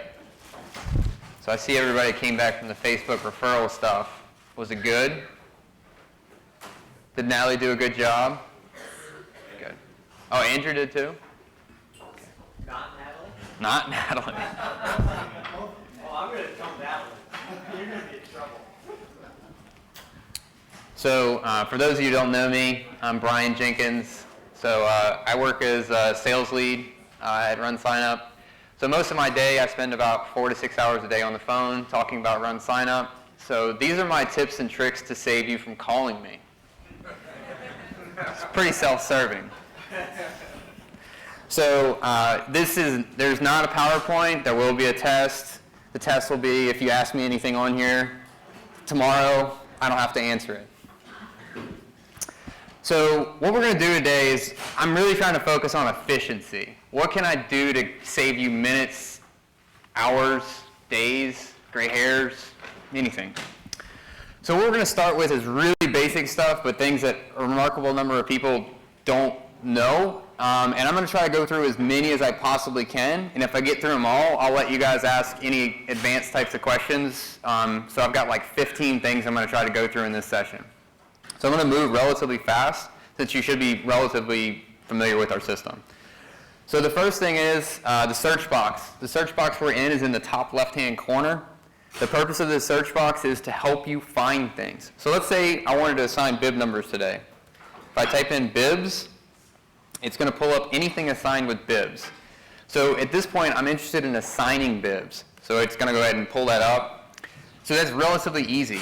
If you see things in the search box that you're commonly To talk is that a lot of times, and even the speakers this morning, we get wrapped up ourselves in either the technology or the timing of the chip, and like we're more concerned about the chip, or we're more concerned about how much money we're going to raise from donations or something like that, and we forget that really we've got customers. Right. We are a customer. that we need to please. And increasingly the bar is going up. People are looking for experiences. And some of our customers are kind of like the next evolution types of things, the color runs and blacklight runs and things like that. And they're delivering an experience. And if we stay too stuck in the old days of 5K chip timing, and that's all you got, maybe a banana, I think that's why, you could have a race that's in decline. I think there is a place for that kind of race, but it can't be priced too high. So there's a race that I do like that, and I won't say it because I don't know if you're here. They started charging more, like a lot more, like double, but nothing changed. Yeah. Like nothing, they added chip timing. They added it like 3 years ago. Like, yes. So, one of the interesting things, so I'm on all different sides of this. Okay. But one of the things that I've heard people, you think New York City is good value, but I think we took a poll, some people would say. I'm sure they disagree with me. Right. So one of the interesting things that I've heard, and participants don't necessarily know, is that cities are using races as piggy banks. Of course they are. I wrote about it for the Inquirer. So that's one of the things that participants are like, they want all these things, and it's like, okay, well, the police come back and triple their costs. And it's Right. Like, well, how are you supposed to not, like that race that doubled their costs? It could be that. Oh, it's not. Trust me. It could But be, but like those are the types of things that directors have to deal with now. It's like, well, they can control every cost, and then the police come back and say, okay, we want 3 times the amount of money we wanted to leak out last year. So I wrote about the Gasparilla races, those races. I know some of you do work for them. This could have changed, but the time that I wrote about them, the police donated their time because somebody wondered how they could put on 4 races for so cheap versus, say, Philadelphia Marathon.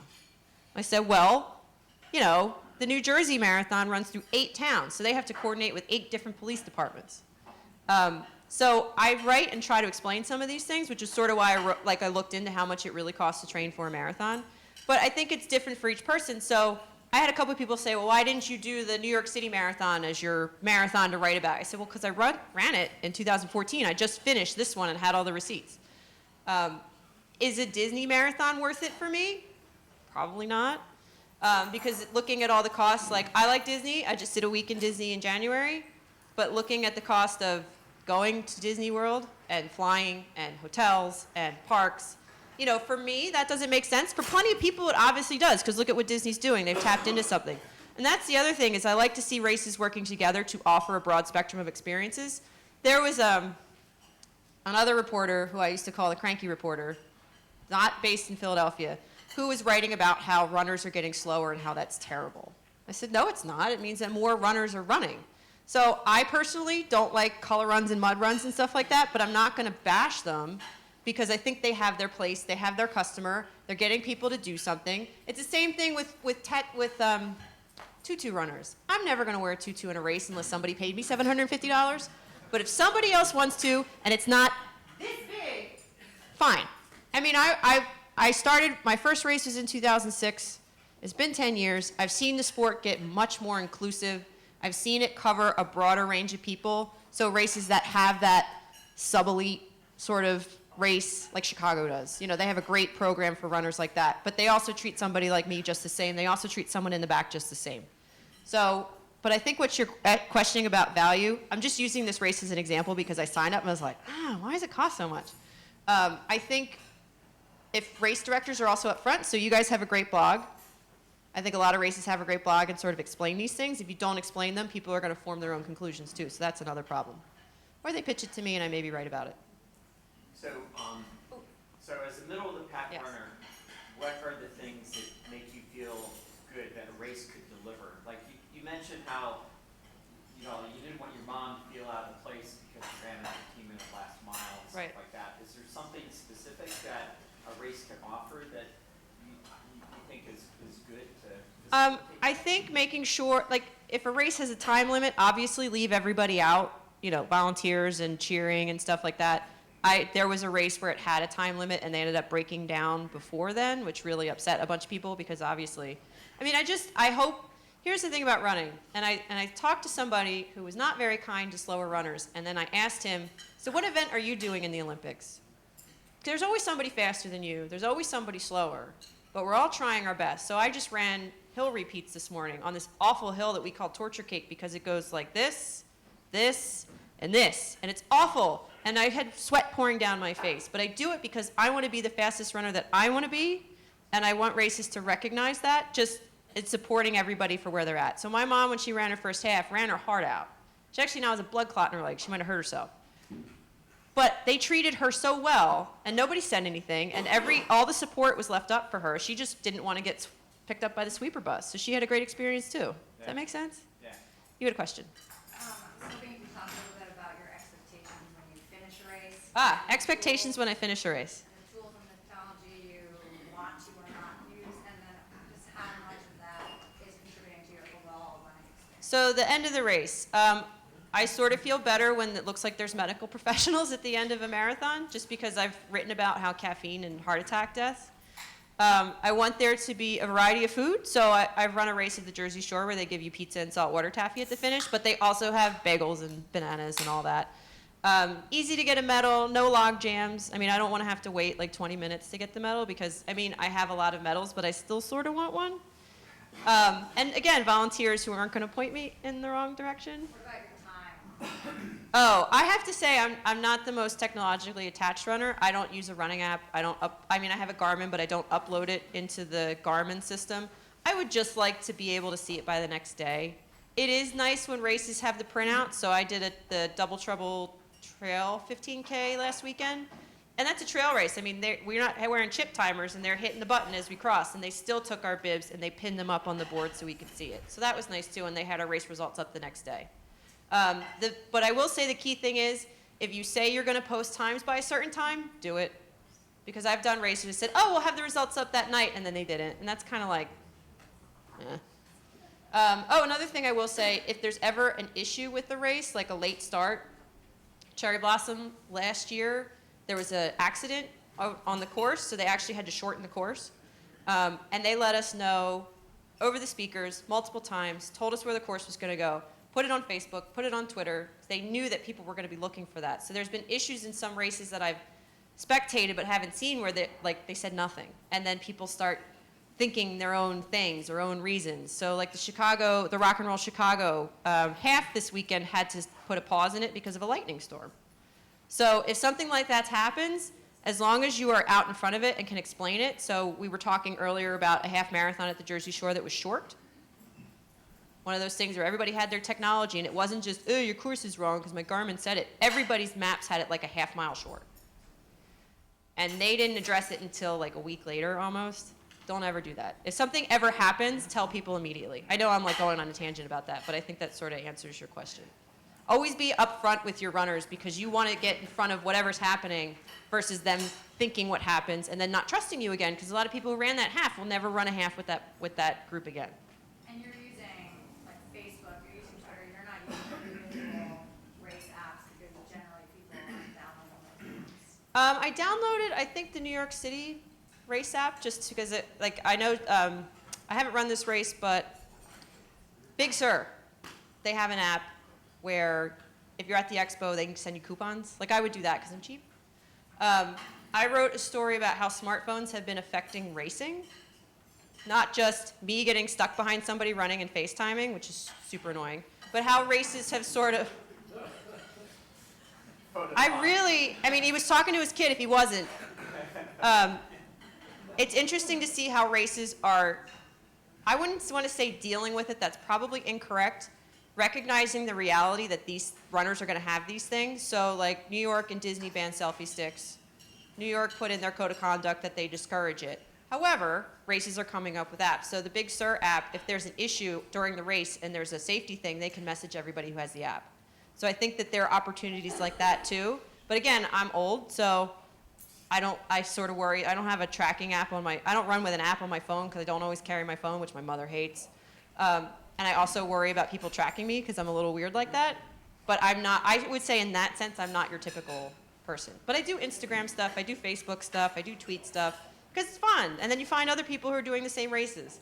Like right here, somebody we both know on social media, she told her, oh, Jen's speaking at our conference today because it was on there. So like I think social media has made the running community more connected. But you know, when people do this in races, it drives me nuts. Anyway, did I answer your question? You're welcome. Anybody else? All right, well, if you want a book, I have them. That's all I'm going to say. I don't know. All right. Happy birthday to you. Happy birthday to you. Happy birthday, dear Jen. Happy birthday to you. Thank you.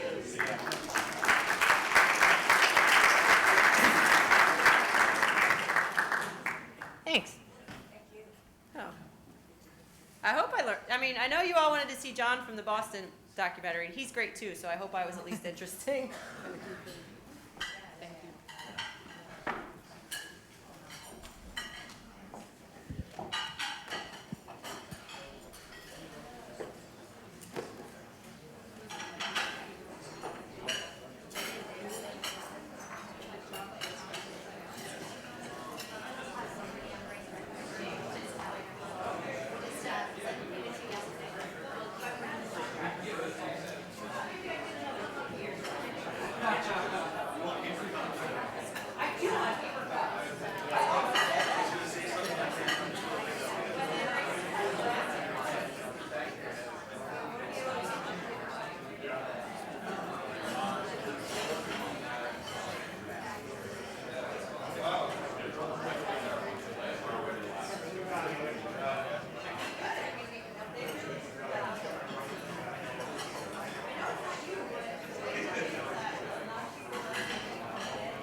Mac as opposed to, well, I mean, I'm sure that's Microsoft Office, and it's an MOV file, so she said it has both of us, so I think that was, yeah, preference or do you speak?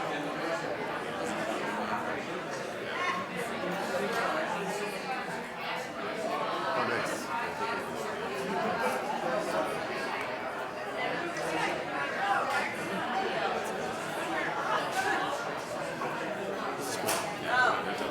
Have to stay on writing.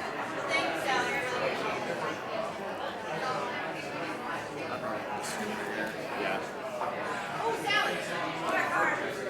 This is a file.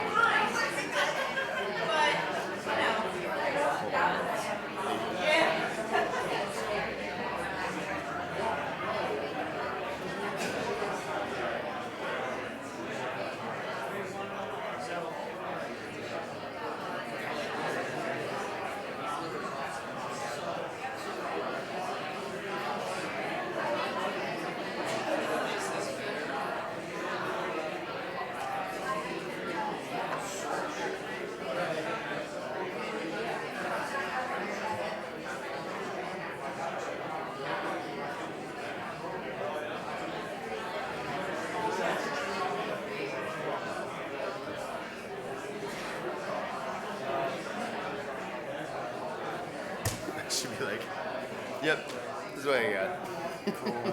But just like whoever the tech person is. Yep, this is my whole presentation. 3 lines.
I was not told otherwise, so I'm Is this yours? Yeah.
Is there audio?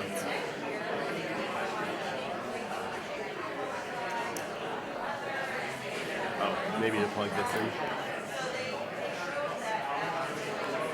That sounds about right.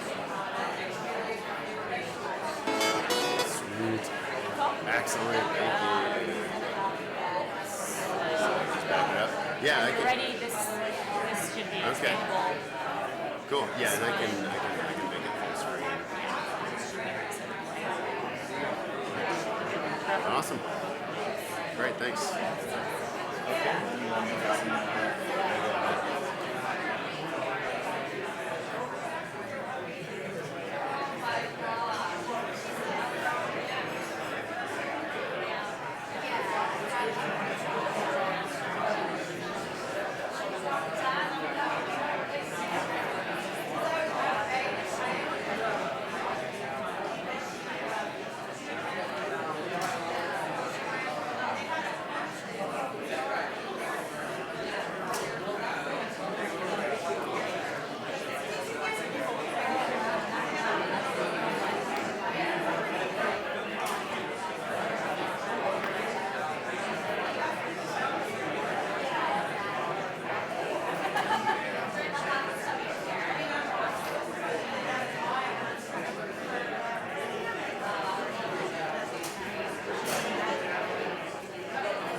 Okay, we're splitting up.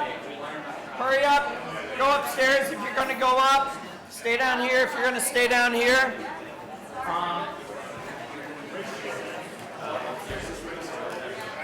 So upstairs is Race Joy, and down here is race promotion and community collaboration with the Crim guys.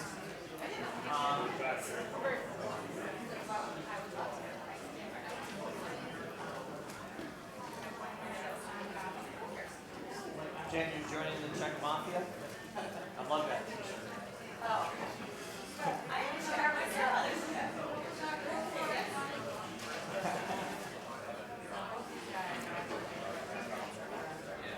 All right.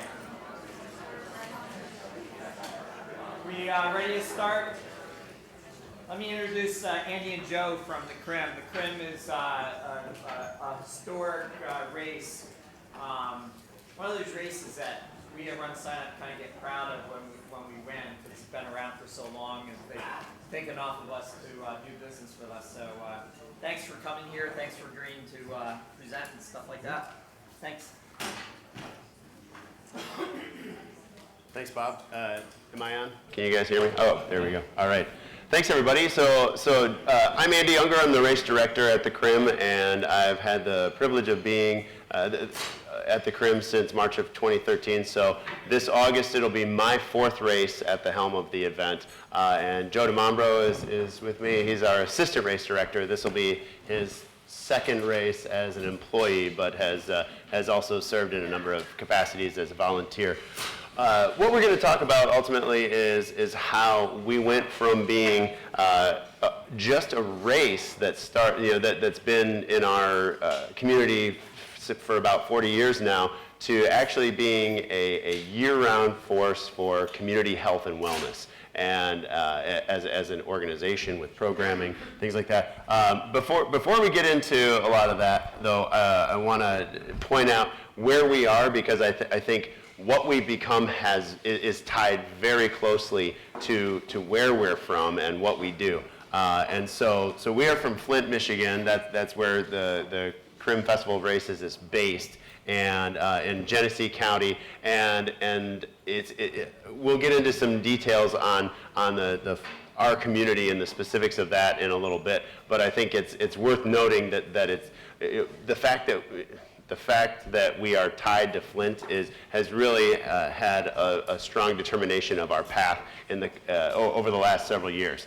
And so before we get into sort of how we've transitioned from a race into what we become in terms of year-round, I want to talk a little bit about what we actually do today and what we've been accomplishing over the last few years. First of all, from a race standpoint, for Flint, it's very special. For the rest of you, you'll hear these numbers and you might not necessarily think it's that special. We have anywhere from 14,000 to 16,000 people who come and participate in our races each year. We've got 2,500 volunteers. We get about 60,000 people who come to our downtown area. And but for a city like Flint, it's a big deal every year. It's been the consistent bright spot over the last 40 years for a community that has seen a lot of challenges. And so I think that's very important to note.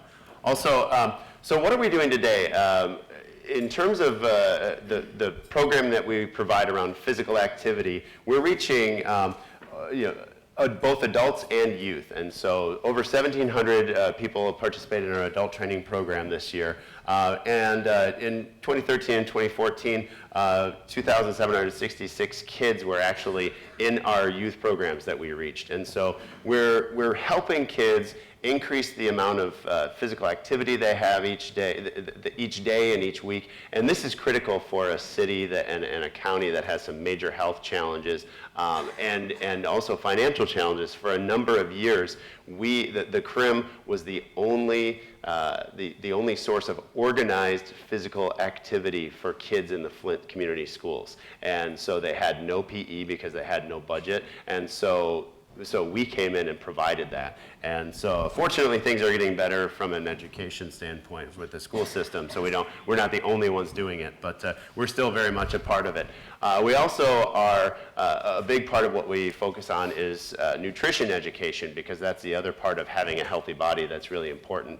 And so we have both like licensed dietitians and registered dietitians and food corps members who teach not only about healthy eating habits, but actually teach kids how to grow their own food and understand sort of the local food sources and food cycles. And that's really critical for kids who many of them actually live in neighborhoods where they don't have the opportunity to get to a grocery store in an easy way. I mean, other than our Flint Farmers Market, which is right downtown, there is not one single grocery store anymore within the city's limits. And so food is a real challenge. And so teaching kids about nutrition and how to make their own food and how to go downtown to the farmer's market and make those decisions is really important.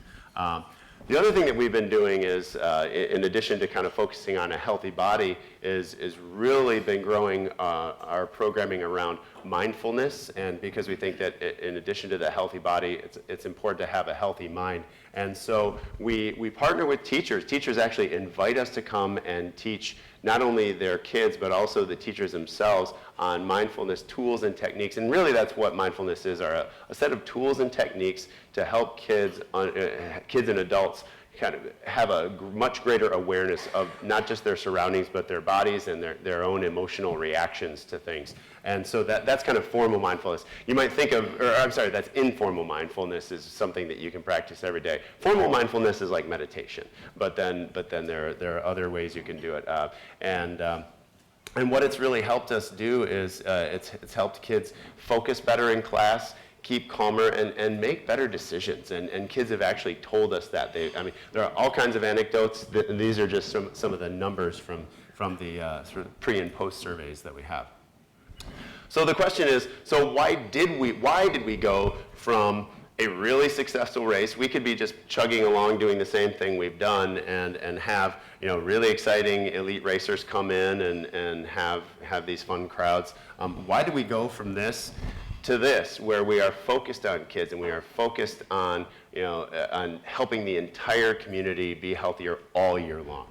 That's a big question. And really it's because the needs of our community have evolved so much, and it was such a great and compelling need that we couldn't ignore it. And so in Flint and Genesee County, you can see 63% of the residents in the county are either overweight or obese. I mean, that's major challenge. And in Genesee County, we are consistently at the bottom of academic studies of major health indicators. We've got great hospitals, so if and when you get sick, it's okay. But in terms of having a healthy lifestyle, and I already talked a little bit about access to healthy foods, that's a major issue, and even just opportunities to go out and be active.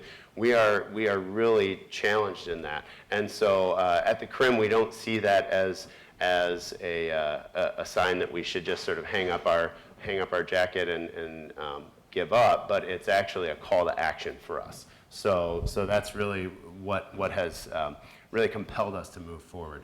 So the other question is, so how did we get here to where we are today, providing all those programs, when we started back in 1977 with a bunch of skinny guys in really short shorts? And it was actually on a very hot August day. The very first race was actually, someone misprinted accidentally that the race started at noon, and it was like 94 degrees, which in Michigan is crazy. So, you know, here it's just another day.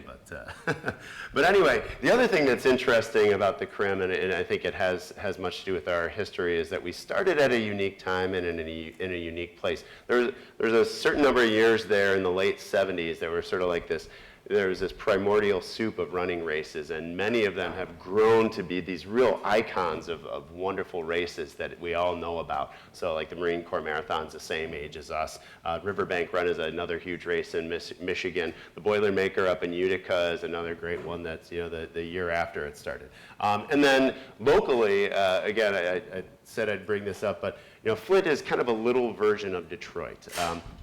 A very blue-collar town, a lot of people who aren't educated very well, but were able to get great jobs at General Motors, because it really was a GM town. And it still kind of is, but really it was a GM town. And at the time, we didn't know it, but around 1977, we were kind of starting that downward slope in terms of just the quality of life and the number of jobs and all the opportunities in the city. But yeah, and the city really was a one industry town. and really GM was the key employer and economic driver. So while that's happening, while we've got like the CRIM, the idea happened. You'll see this several times throughout this too, because I can't emphasize it enough, but our partnerships right from the beginning are across the entire community really helped make the race happen. We were started by a guy named Bobby Crim, so that's why we are the CRIM. And at the time he was the Speaker of the House for our state legislature, and he had all kinds of connections. He had no problem, asking people for help, and was also very good at sort of making things a win-win. And also the first race and the first several races were held as a benefit charity race for Special Olympics, and so that was another sort of very compelling and moving charitable cause that we were tied with. But we engaged a ton of community groups that still work with us today and still volunteer today. So we have churches who have been at the same spot. We have the Kiwanis group who's been at the same spot. Organizations like that. Local businesses have sort of a history of being a part of it, and it's really built into this kind of prestigious, it's a mark of prestige to be a part of the CRIM. And so we're really lucky with that. And because Bobby was a politician, he of course roped his other political leader friends to be a part of it. And so we had a lot of support from the city as well. And so as Flint is kind of declining, the CRIM is actually, on this upward spike. So we started with like 500 or 600 racers that first year. And it was really intended as a onesie, like a one-time fundraiser for serious runners and really competitive runners. It was really intended as a spectator sport more for the community. And over the next several years, it transitioned from being an event that was seen by the community to one that was participated in by the community. And it really captured the community spirit. I think that's really what's neat about it. And as it grew, we added shorter races to get more people into it, and kids events. And so by the late 80s, we were around 15,000. And so while the city's going like this, CRIM's going like this from a race standpoint. But again, talking about what was happening in Flint, it's similar to what has happened in many cities, especially in the Midwest and the Rust Belt. A lot of disinvestment in the center cities, increasing crime, declining schools, declining health. Those are major problems, and of course Flint has sort of been the whipping boy of the media for years. I mean, most people, when we tell them we're from Flint, they either say CRIM or Roger and Me or both, and and that was back in the 80s when that happened, when Roger and Me came out, and people still remember that. So, but then, as this is happening, the CRIM's board realized that they could do something about what was happening, because they, not only did they see the declining opportunity, but they also saw the health challenges. And what I think is wonderful is that they established and really held on to this fundamental belief that each of us as individuals and our health as individuals is the single most important building block to having a decent quality of life.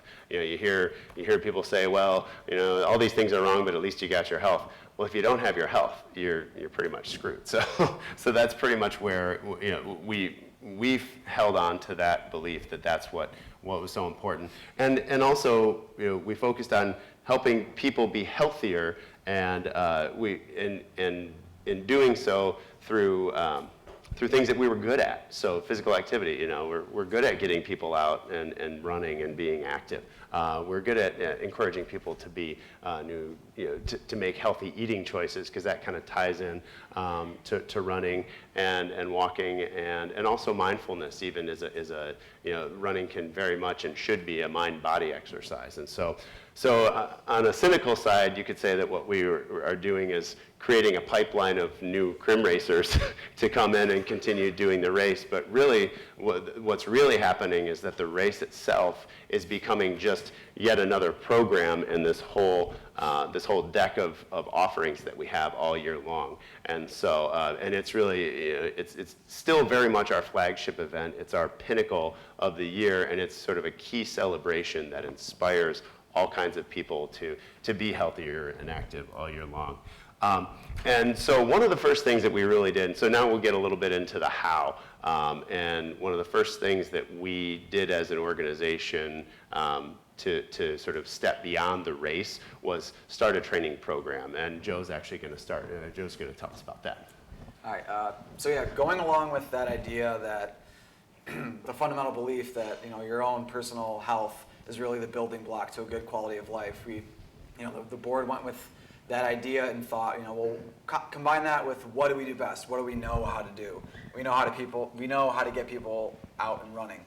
So we actually decided to have one of our first programs focus on people being healthy and well and getting people ready for our race. So we actually created a training program specifically guided for people to complete our 10-mile run. And when the first year it started, it was started in the mid-90s, kind of going along with Jeff Galloway and the whole idea of run walking, and that really kind of opened the door for many people who had maybe not thought of doing a race, let alone a 10-mile race. Think about the fact that they could do it and they could accomplish it. So again, it's been over 20 years that the training program's been in existence. That first year there was about 150 to 200 runners. From that, we've grown to this year. We actually have over 1,700 runners and walkers, this is our largest training program we've had. We have groups, again, for runners and walkers. That first year was just runners. We've been able to expand to walkers. And not just for our signature 10-mile race, but for our 8K, 5K, and Michigan Mile race. And on top of the original training program that we started, we actually have been able to expand that idea and create programs at local universities in the city, community churches, as well as fitness centers and athletic clubs. So one of the great things about our training program is it really is a unique balance of newcomers, so people that have never done a road race and they want to do one for the first time ever. And we also have a good amount of people that are seasoned veterans where they don't necessarily need the guidance, but they come back year after year. And that success really is a mix of, again, those proven training methods that we've been doing for over 20 years. It really does get people ready for their race with greatly reduced risks of injury, and a really strong social support network. So whether it's the group leaders we have in groups that are kind of volunteer cheerleaders that kind of supervise trainings and make sure everyone feels well accounted for, to even some incentives within the program that kind of help prevent injuries and offer people coupons to local running stores, things like that. Tools basically to get people ready for their race safely. And really the whole underlying goal being no one's left behind. It's really a focus on enjoying being active, not necessarily about running a super fast time or walking a super fast time. The whole idea of changing physical activity from a decision that you have to make every morning, like, oh, should I get up and should I run or should I walk? Changing it from that decision you have to make to a habit, and that really kind of goes along with our mission of getting people healthy. So again, with the idea of gauging our community, we had to kind of take a step back and look at, the training program was being really successful, but who are the people we were attracting in our program? Despite the city of Flint's really large African American population, the vast majority of participants in our training program kind of fell into a different demographic where it was more white, middle class, women specifically, in their 30s to 50s. And we really recognized the need to make our own running community, the one that we were cultivating and creating and trying to support our race with, make that community better reflect the community in which we actually lived in, so actually greater represent the city of Flint. And so from that kind of mission of bringing in our own community to create the running community we want to have, the community training program was born. So with the training program, the original training program, there were very significant barriers for a lot of our local Flint residents to do it, whether it was financial or even transportation. Our original training program actually has they have groups that meet at different locations all throughout the county, kind of highlighting different parks, different trails. But that would be a barrier for a lot of our residents that maybe didn't have a car or things like that. So we're actually able to partner with private foundations and funders to actually offset that high cost of the training program. And as far as transportation, we've actually been able to partner with specific churches and community sites and even the schools that we're involved in to kind of make that site its own separate hub and satellite as far as creating a sustainable neighborhood running and walking club that will meet, not just for the 15 weeks leading up to the CRIM, but will actually continue to meet after the CRIM's over and run and walk together in that community, in that neighborhood specifically. And the benefits of our community training programs specifically have been amazing. It's a demographic, it's a group of people that really do need to start adopting healthier lifestyles. And we've been able to do pre and post health assessments through our partners at universities, and they do show significant improvements in major health indicators. I mean, all of us are pretty active here, so we know the benefits of running and walking. But for people who never really participated in road races, seeing those pre and post health assessments really does show that their hard work is paying off and it is worth it.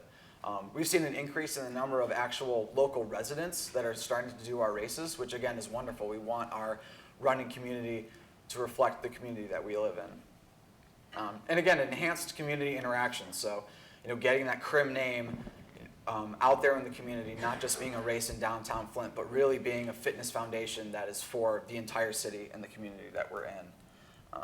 So the major takeaways of our program, really it's about, again, making physical activity a habit, not just a decision you have to make every day, really making running or walking, being active, the pinnacle of who you identify as and how you're living a healthy lifestyle. We're providing training for people for our race to train safely and really have fun doing it. We have people again that come back year after year, and it's because they're having fun with their group. They go out and eat after, they have a beer after with their group. Ways to make training, running and walking more enjoyable. We're actually creating CRIM advocates, so really getting people to really buy into our foundation and what we do, and be out there in the community telling other people that maybe haven't done our race that they should do the race or that they should sign up for the training program, creating that brand advocacy. We're engaging the community. Again, we really are doubling down on the city of Flint, especially nowadays. So, being there and kind of talking the talk and walking the walk as far as embracing the community that we're in. And again, transforming the CRIM from what it was in 1977 to just a one-day race at the end of August to a year-long concept of being healthy and being well. All right. So I don't want to create any misperception that this all happened in a year or 2 years. I mean, we really kind of stumbled upon this whole success of the training program and growth, and really kind of stumbled, I'd say, even into our mission as an organization. But it was sort of a happy meandering to get there. We might call it evolution. Some might call it just sort of tripping over it. But our CRIMFit training program for adults was really the first step that we took and really got our board and our leaders to realize, hey, there's something here. We've got this momentum. And I think that's one of the other keys is sort of getting that momentum going. And with that momentum comes credibility. And in that, and with that, the organization became a nonprofit, became the CRIM Fitness Foundation in 2005.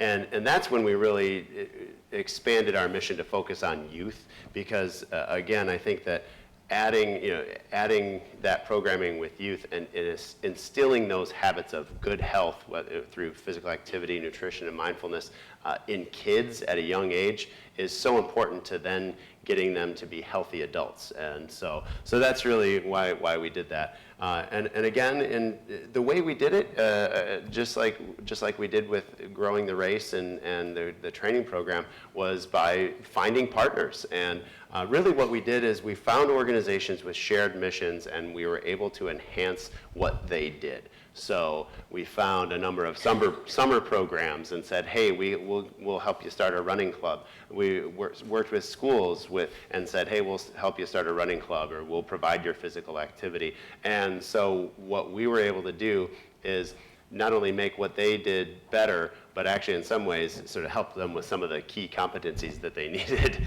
And we're always very happy to share credit. And I think one of the things that we deal with, at least in Flint, and I think a lot of nonprofit organizations in different communities deal with kind of what we call turf issues, but so fighting for the same funding, fighting for the same credit, and so one of the things, because we always presented what we did as a win-win, we were able to kind of take away some of those turf issues and even bring other, competing organizations together to collaborate and really meet goals in more effectively than they would have otherwise.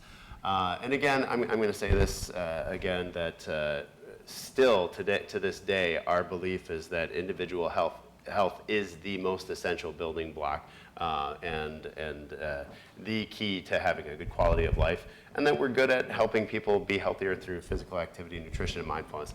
I say that because that's what we stick with. Like, that's when we stay sort of in that world, that we know we're good at that, and we know we can make a difference, and so that's really important. So, but it is very important to take baby steps if you're going to start moving in that direction. So for us in Flint, it's glaringly obvious what the compelling needs were around health and well-being. And so in your community, what you need to do is definitely identify whatever those compelling needs are in your community. And it might be around health and wellness, but it also might be, you might be a charity race that's raising money for a kids club or something like that. And so start simple and small and focus on what you're good at. So if you are helping that charity race, maybe what you do is you start adding some programming for that kids club or for whatever organization you're helping, and actually doing stuff year round, but in a small way, and like one program at a time. Don't try and build Rome in a day, and then also tie it to your brand, tie it to the success of your race and your events, because I think that's really important. And also the other thing is, in terms of building, in terms of working with your partners, it's so important to make sure that you have 100% buy-in from your partners before you go in, both the places that you're going to serve, because believe it or not, sometimes places that you may come in with nothing but the best of intentions, but they may not understand what you're trying to do or get it or be suspect of it in some way. So you need to make sure that there's 100% trust there, and also make sure that you have funders to help, and whether it's using your race to do that, or partnering with businesses or foundations or other funding sources, and also. The other thing with that, what that'll allow you to do is to accomplish what you say you're going to do. When you start small, start with one program, start with pretty simple goals to begin with, accomplish what you say you're going to do, and you'll build credibility. And again, share credit. So if you're partnering with someone, share credit with them. Say, hey, look what this Boys and Girls Club was able to do, and then also tie it to the brand that you've already built. And one thing, I just kind of threw this in here because I didn't really know exactly where else to put it, but one of the things that's been very effective for us is leveraging national services. So if you don't know what that is, AmeriCorps and Food Corps, it's think of the Peace Corps, only for people who would like to serve for a year, maybe in their own community or in a community somewhere in the U.S. And there are all kinds of programs, and they're very like mission specific, but that it's a very cost-effective way to. It's not meant to supplant existing employees, but to enhance programming and really execute and deliver programming. And so, like Food Corps is an example of people who are sort of nutrition educators that we put into schools. And from a salary standpoint, I mean, it makes labor so cheap. So if you don't know about that, I'm happy to talk to you about that a little bit more. Also, one of the things that we talked about, Joe talked about doubling down on Flint. For a while, we sort of had, and I guess like all of us, we're constantly, evaluating the question, okay, what direction do we want to go? What do we know? What do we want to do? For a while, we started looking at, okay, maybe we do races in other parts of the state, and even grow beyond that. But really, what we've always been drawn back to is our roots which is the city. And so today we're really doubling down on Flint. And so with that, we because of the success that we've had, and I think again because of our ability to bring partners together, we've actually been tapped by the CS Knott Foundation, which is a pretty major funding organization, and it happens to be in Flint, and they have a big focus there. So we're really fortunate to have that. But they want their legacy to be to restore community education, which back to the Flint community schools. And community education is basically making schools a hub for all kinds of resources for not just students, but their families and the neighbors in their area. So again, we've agreed to do that with the understanding that we're focusing on health and wellness. So we have health navigators from hospitals and the schools, and we have we're offering additional programming and classes for not just the kids, but their families and folks in the area. Before I get into Flint water, I do want to acknowledge that this has not just been super easy peasy for us, and that we've just had it, a smooth sail throughout the whole thing. I mentioned before that we started as an organization that focused on, that raised money for Special Olympics. That's what our race started with. When we made the decision to go to the Crim Fitness Foundation back in 2005, it's been 11 years now, we still get calls from people saying, either asking us why don't we support the Special Olympics anymore, which is actually not true. We still do, but it's more of an and instead of an instead of. But also, they still think that we're the Bobby Crim race for Special Olympics. And so I mean, I've heard marketing experts say that, a rebranding takes at least 2 years to take hold. Well, it's been taking us 11. So, we're still working on that. And it's the other thing that's interesting about that is that it's harder than I thought it would be to get our racers to care. So our biggest audience, far and away, is our racers. And so we have a database of probably 30 to 50,000 people who have done a Crim race in the last five years, and getting them to care about like fighting obesity and improving health and wellness.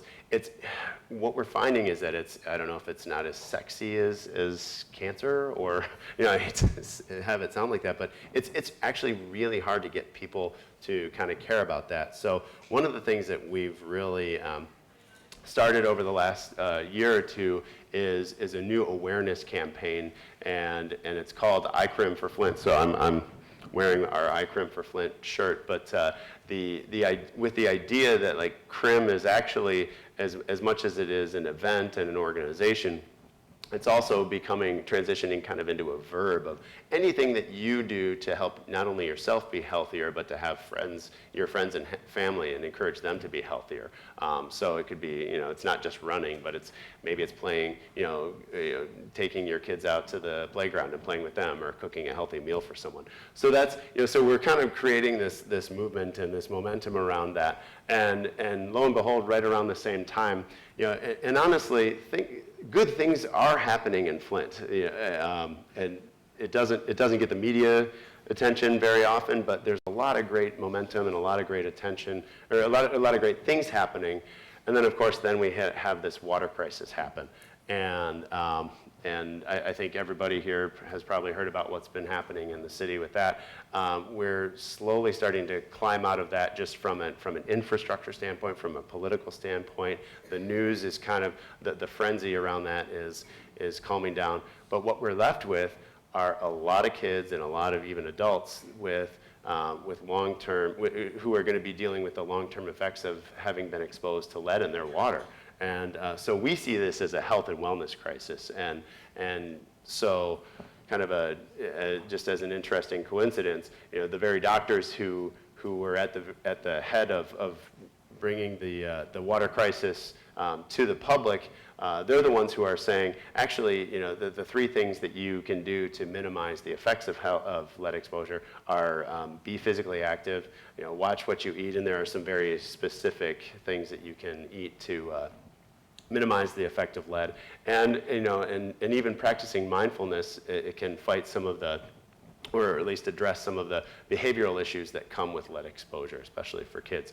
So, this whole iCrim for Flint movement has come to mean so much more. And so with that, we've been able to kind of leverage our brand and our partnerships, and just like, it's kind of crazy timing, but we've been able, you know, we decided to invest for the first time in some serious PR and some serious marketing.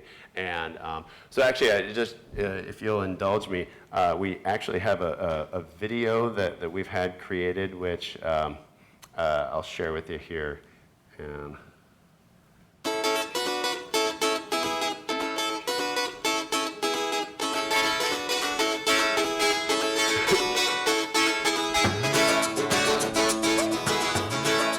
Good afternoon, Internet. My name's Lasir. My name's Lincoln. And we're from Flint, Michigan. Many of you have heard about our recent water crisis. And if you haven't, turn on the news, man. There's a whole world happening out there. But this is Flint. We're the city that built GM. We're the city that invented the QP burger. We're the city that raised the Flintstones. Tell them, OP. Flint don't quit. Flint don't quit. And on behalf of the people in Flint, we want to thank you for all your love and solidarity in this tough time.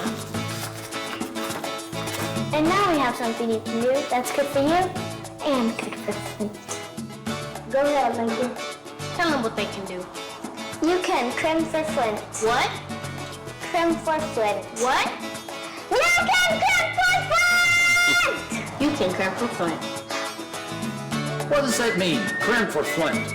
Good question, Bobby Crim. Glad you asked. You can crim for Flint means, even if you can't make it to Flint on the 27th of August, you can still join us by crimming Flint wherever you are. We've already got crimmers from Boston. Hello, everyone. We're at the finish line of the Boston Marathon, and I just wanted to say that the Boston Marathon crims for Flint. Phoenix. From Arizona, go crim and go Flint. And even Washington. Chris Baker, Ray Martinez, Adam A-Ball McCourt, Seattle, Washington. We crim for Flint. It's a race? It's a festival of races. With distances from 1 to 10 miles, you can join us at whatever distance you want. You can go alone, or better yet, get a group together. How does that help Flint? This year, due to the Flint water crisis, there have been many changes to the race. Change number 1. The money that used to go to the winners will now go to the people of Flint who wanted to race but maybe didn't have the means.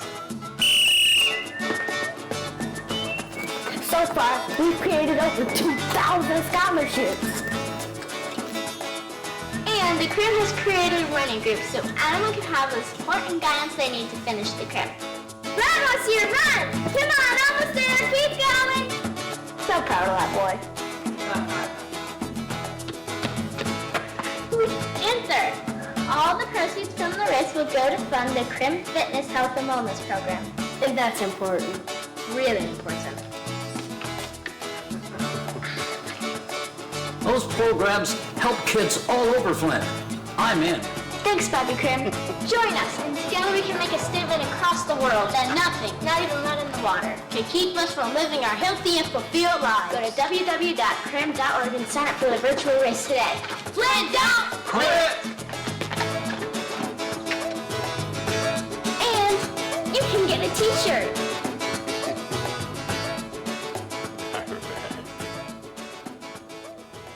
Thanks for indulging me on that. Yeah.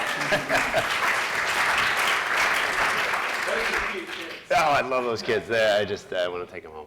Yeah, and that's actually, that was, we actually had a whole series of videos. A couple of them were much more serious and a little you know, because it really, as serious as a crisis as it is, and we really cannot discount that. I think what's just as important is just highlighting the strength and the resilience of our community, because people in Flint could move anywhere they wanted to, and they've chosen to stay here because it's their community. And so that's how we feel as an organization, that we could go anywhere, or we could move even to the suburbs of outside of Flint, but we've chosen not to. And so I think what we've decided is to focus on being that community-based, or a race that's community-based, and provide our services to our community that is really where our roots are. So so much of what we do is unique to our opportunities in Flint. I don't want to keep you guys, so okay. We do have some great funders in the area, but much of what we do is replicable. So just to kind of recap, it's about identifying needs in your community that are really compelling and major, and develop a mission and stick to it around those challenges. And also identify ways to be a part of the solution that align with what you do, so that there isn't necessarily any kind of brand confusion or challenges on your end of actually creating and delivering those programs. And also use your brand and the momentum that your race already has to build credibility, to build excitement, and to really make a difference and get people excited about it. And also always look for partners, always look to find new partners and expand existing ones. And again, working with your funders, working with your service sites, I think that is something that is, it's something we're constantly cultivating. So that's what I would say are really some of the key takeaways.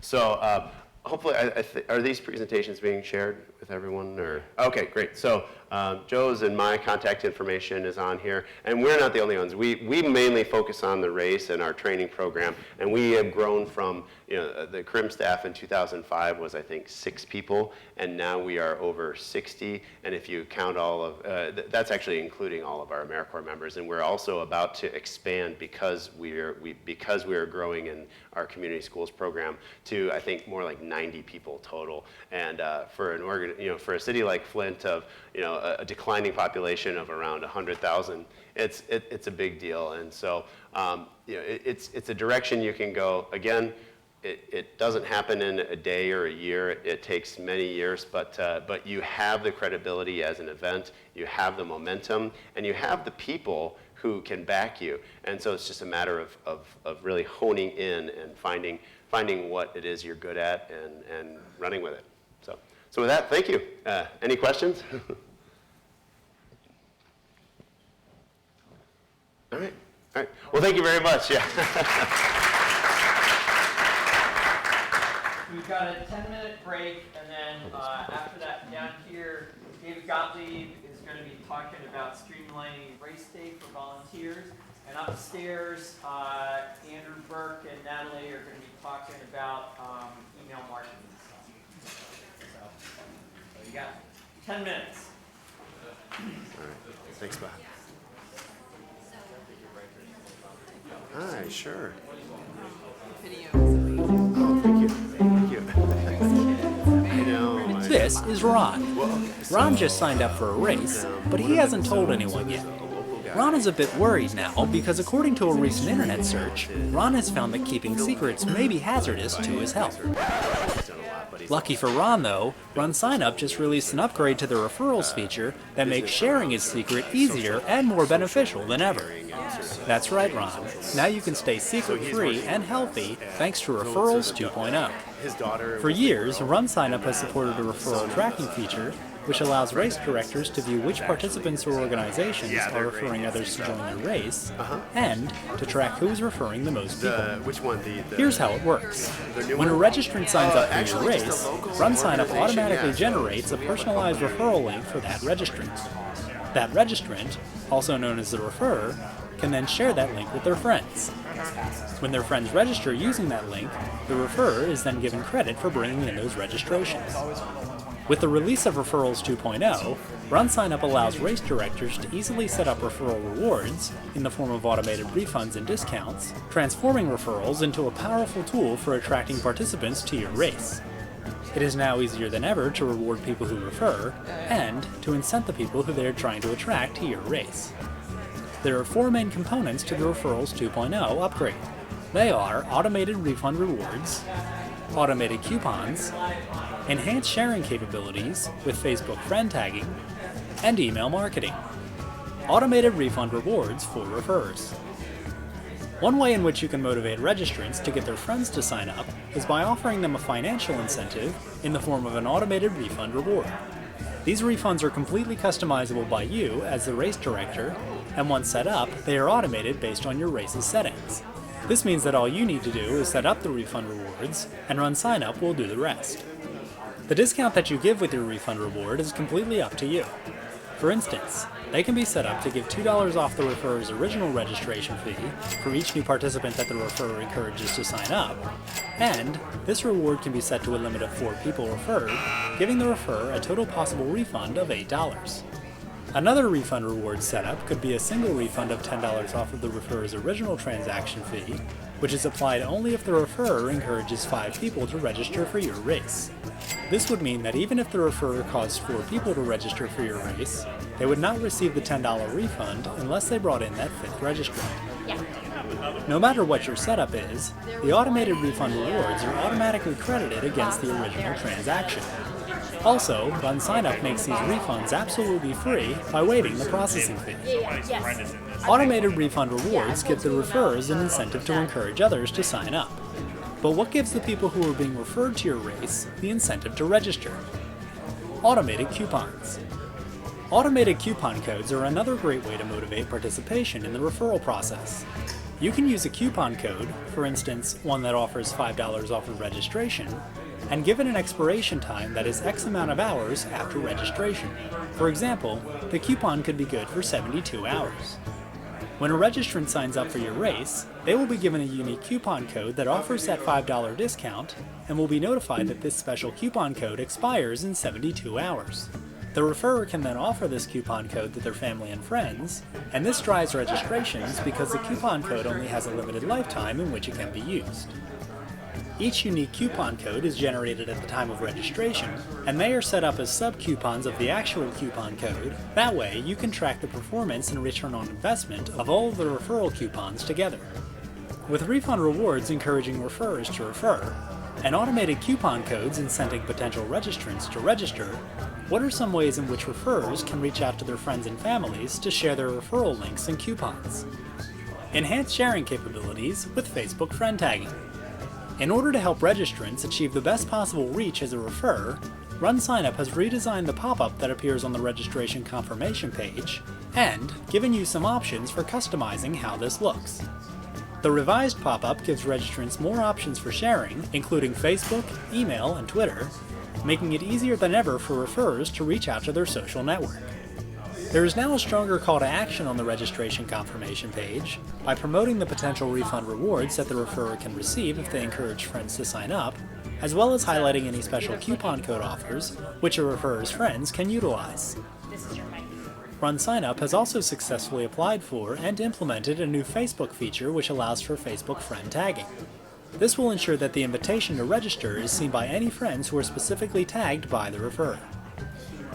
Now we've looked at how registrants play an important role in the Referrals 2.0 feature, but what more can you do as a race director to promote registrations? Email marketing. Run Sign Up's email marketing feature allows you to build custom email lists from this year's and previous year's participant list, and you can personalize each email with the use of replacement tags within your message. The integration of email marketing into the Run Sign Up system makes for easy communication with your registrants and allows the race director to further encourage referrals by sending customized emails with each individual registrant's personal referral code in their message. Also, to track the effectiveness of an email blast, you can set up a new limited time coupon code for recipients to share. That way, you can track the return on investment achieved with that particular email blast. Referrals 2.0.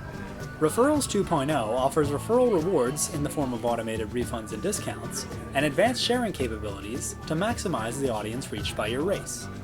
These new features, coupled with the new group size discount, which also includes an automated refund option, offers you a new level of race promotion, allowing you to get increased participation for your race by encouraging viral marketing. When it comes to your race, don't keep it a secret. Referrals 2.0. Tell everyone.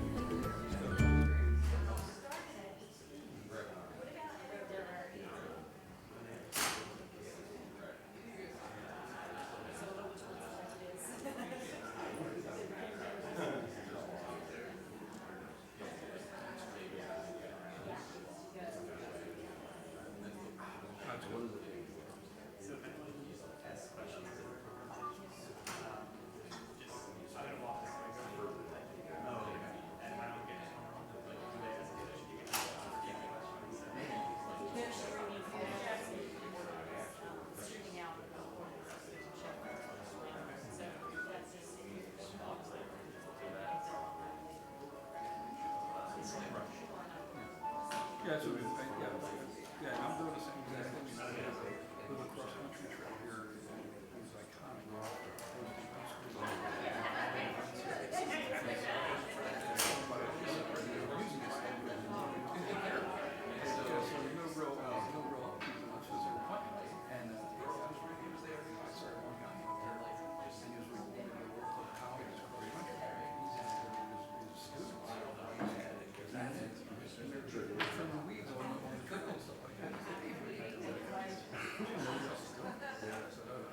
I don't know, Russia was behind us, and now we was hosting that student run on that course. It's a tough cross country.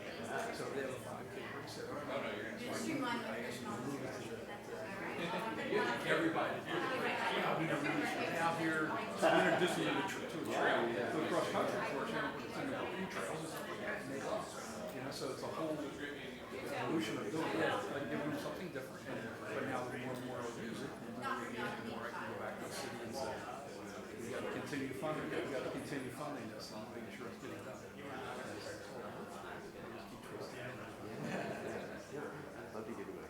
That's fine.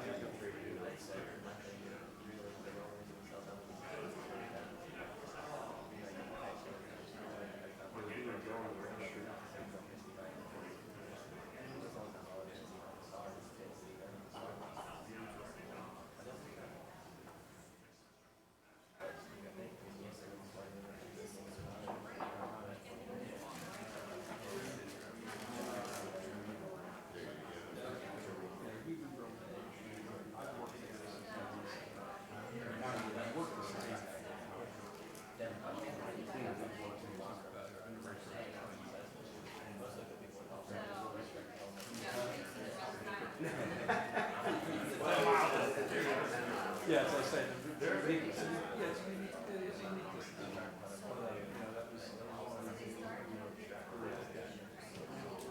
That's great. I mean, the numbers wise, that's great. I said, yes, I will.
And we're both city operating events.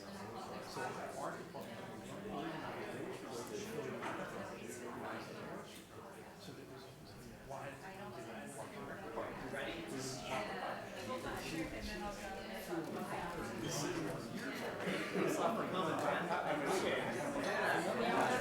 I didn't give her those quotes.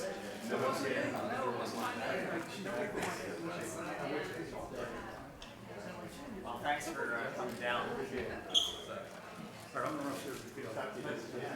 So let's go ahead and get started again. So David Gottlieb is coming.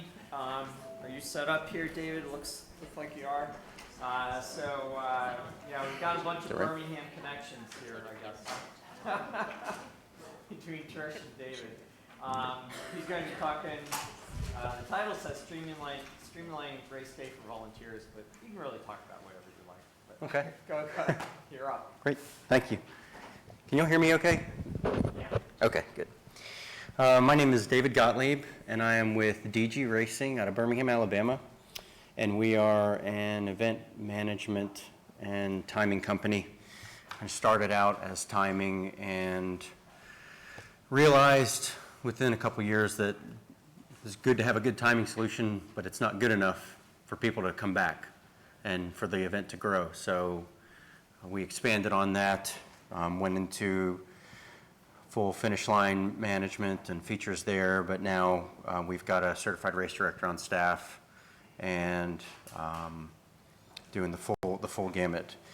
We started out as kind of a favor for somebody who, a friend of mine was putting on a 5K across the street from my neighborhood in this little town in Birmingham, and he needing somebody to time it, and I figured I could probably write something to do it. I'm a software architect for a living, so I did, and I mean, it wasn't great, but it went well enough, and I was just going to throw it away, and people started asking me when I'm going to do the next one, and I was just going to stick to tiny races and manually time them, and then before I know it, I had MyLapse on the phone, and here I am. But we use all custom software for all of our timing, scoring, and our event management. And we're also working on a full-featured, like, interactive results platform that's primarily for us, but I want to talk about that later.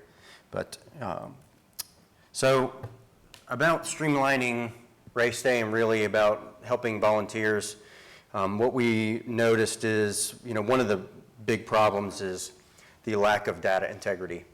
And when I say data integrity, I mean you have paper forms that stack up this high. You have volunteers that took it upon themselves to print out a spreadsheet of people to check in, highlighting them off, and then by the end of the day, you can try to gather all of that together and come up with, okay, this is how many people showed, this is how many people registered, but it's just turned out to be a mess, and I mean, from the software side of things and dealing with data a lot, in our perfect world, we want all of our data in one place. And that's what we try to do wherever possible. So that's kind of where Run Sign Up came in with the kiosk mode. And I'll get into more of that later, but and the short answer to that is we've been paperless on race day registration for a year and a half. But the other thing we found is lines. Like lines for pre-race packet pickup, lines for pre-race registration, if you register day of, packet pickup there's 6 different lines in some cases, and it's confusing to people. They don't know which line to go in. I remember myself, one of the things I noticed when I used to race, I would sit in line and realize I get to the front, it's the wrong line. And there's one company that put on an event that I went to where they had one line that you pick up your packet in, and then you go to another line and wait to pick up your chip. So I guess I don't know, I try to make things as simple as possible, and if it's doable, we do like one place to get everything. And the next thing is paper. I say it's 2016, it is. Like we have it for redundancy, but outside of that, I guess I ask why. Like, why do we use paper? We've eliminated in every other area. I find myself picking up a pen maybe once a week. So why not try to apply it in this industry? And we have, and it's been really successful. Participants get irritated. They don't know where to go. They get out of their car, come to the event, and they don't know where to go get their packet. They want to know where their times are. They want to know where the results are going to be posted, where the start and finish is. All of that, where do I go for? And the other thing is undertrained volunteers. One of the things really where I really got the most from trying to apply it in our industry is I went to a University of Alabama football game, and their stadium, Bryant-Denny Stadium, holds about 92,000 people. And you would think that you need to show up 2 to 3 hours before the game because it'll take you forever to navigate through all of that. Well, they were so efficient in getting people from pretty much any parking lot in the city of Tuscaloosa to the race site, and then from the race site back to your car. It literally felt like you went to a high school football game. That's what it felt like. They were so good at it. And you leave remembering that. Like you remember, man, that was so well organized. And I really think that when people leave a race, if it's very well done, volunteers know what they're talking about. When they're asked questions, they have answers. They don't be like, I'm just doing T-shirts. I think it leaves a mark, and it brings people back. I know it does for me, and I've kind of taken, if it works for me, I'm just going to assume it's going to work for others. So that's kind of where we get with undertrained volunteers. So what we did is we did everything we can to consolidate the data. That's where we use a registration platform for our source of record. It happens to be Run Sign Up. We have all of our data there. We don't store anything locally that does not come from Run Sign Up. All your race divisions, if somebody comes up to us in the Nova race or after the race and says, we changed events, or I put in my gender wrong, or this or that, we tell them either I can go do it for you, or if you could, just go to Run Sign Up and update it, and it immediately updates in our platform. We don't want to be updating it ours, and then it's not in Run Sign Up now, and you've got 2 sets of data, which, at the end of the day, creates a lot of problems. Signage, we printed lots of signs, lots of big signs. Signs for race day registration, packet pickup. We even have an information booth where if you have any questions, you just go to this booth and they can answer them. And it's really improved. Like, we've gotten lots of good, solid feedback from runners that they're not irritated. They walk away saying, that is the most well-organized event we've ever been at, thank you. And that's what we want.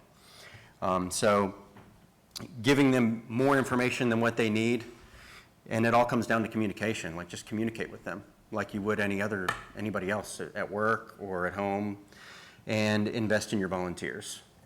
And I'm going to get into that. But for the data consolidation, what we do is a lot of the race directors or the event owners will say, well, we have a stack of papers. I was going to just kind of hand them out. And we really just tell them, unless you absolutely have to, no. Just give a QR code, give them a little printed out business card or something that they can go to the website and do it. Like the less paper that you're dealing with, the better off we are. And every printed spreadsheet, like Excel, I know everybody likes Excel, and it has its purposes, and it can be useful, but every time you print out a spreadsheet or someone else has a spreadsheet of their own, that is another set of books, I guess I call it. Like you're now keeping 2 sets of books. And when it comes to after the race, everybody's doing post-race meetings and all that, you're now got, I heard somebody had a spreadsheet on race day that they were highlighting people off. Does anybody know where that is? We want to eliminate that and kind of stop them before they go too far. And I use the joke I don't do this full time. I actually work a regular 8 to 5 job. And some people, when they don't get from us, the software group, what they need fast enough, they're like, well, maybe we could spin up an Access database. And we just immediately have somebody go to their computer and uninstall it. Access is the devil. It is, but that's another discussion. So yes, our software, it operates entirely off of a service backend. We have a service layer that sits between our software and the actual data. So of course it would never happen, but if Run Sign Up ever went belly up, we just swap out our provider and it's going to continue to work as would with anything. But we use Run Sign Up as our backend service layer, and all of our data is stored there. So any changes, like I was saying earlier, any changes made to runners' information, the race, the divisions, we don't put our own divisions in. We We obviously go behind them and make sure that nothing looks strange, but we usually have our customers actually put in their own divisions, and they do it on run sign up, and we just download them. We don't type them in or anything like that. So we don't make any local changes. That would be bad, because then you get those two sets of books. And we put the onus on the participant and the volunteers to correct their information. If something's wrong, you go do it. Nobody is better to correct that than you, the one who owns it. So we've had really good luck with that. So what you get from that is dead accurate metrics. So you can go back and look at where your peaks and valleys were during the registration periods. And if you're, say the race is in July and you saw just it really died early June, next year you go after June. Say early June, we're going to really make a change, and we're going to make that stay at a peak. So you can't get metrics like that if you're handing out paper and keying them in manually. You know exactly who showed up for the race and who didn't, because they've got to check in. And if you train your volunteers how to check in, you get accurate metrics there, and how they paid, how much they paid. If somebody showed up with a 20 and the race was 40 and you decided to cut them a break, like, you'll know that.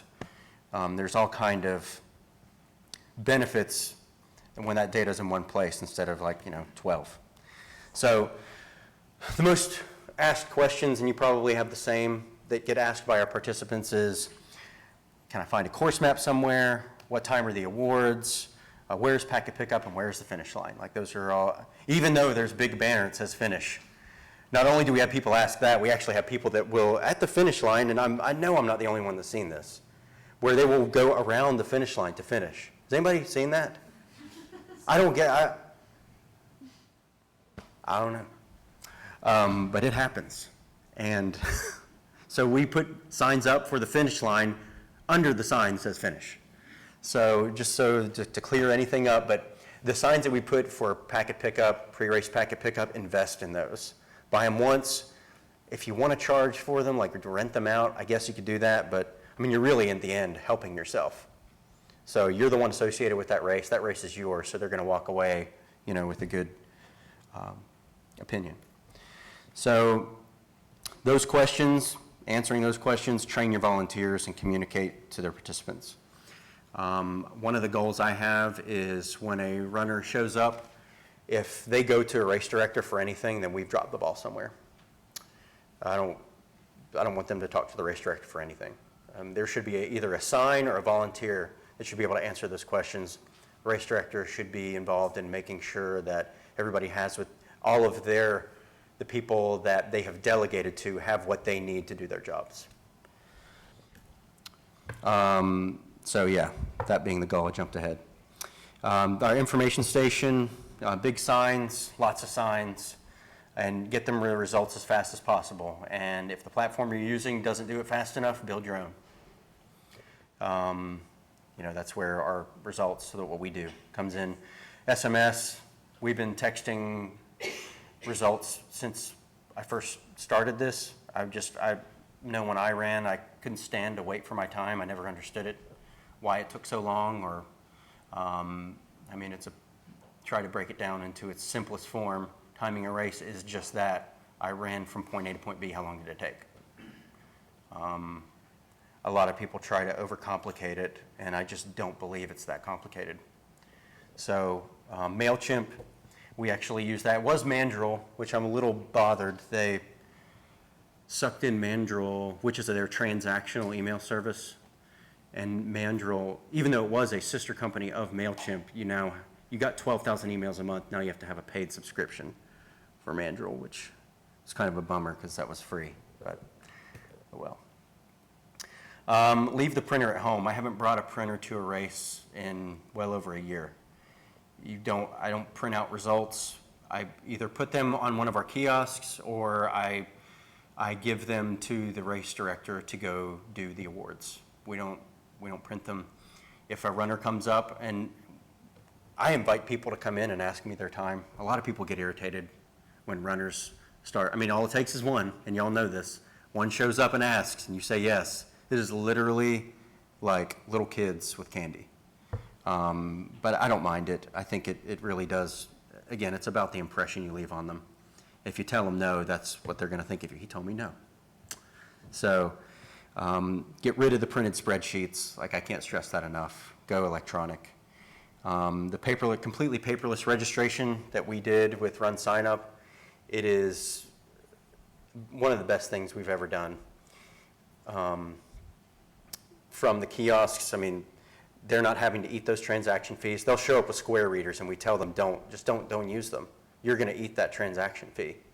And everything is going into Run Sign Up.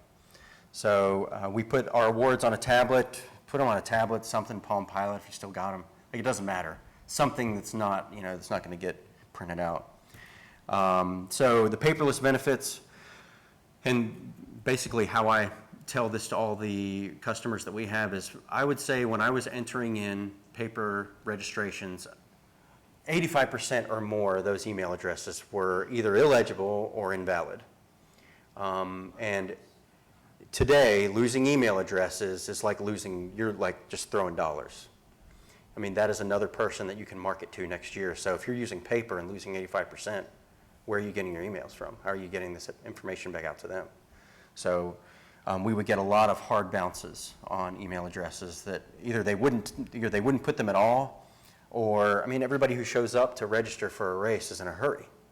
So they're like hurrying, and people's email addresses, it's ridiculous. Still have AOL accounts. It's okay. It's 10 years ago. And Yahoo and Hotmail. But that's, again, another conversation. But they're wrong. And with this, I mean, we have every single email address of every runner that's ever crossed our finish line.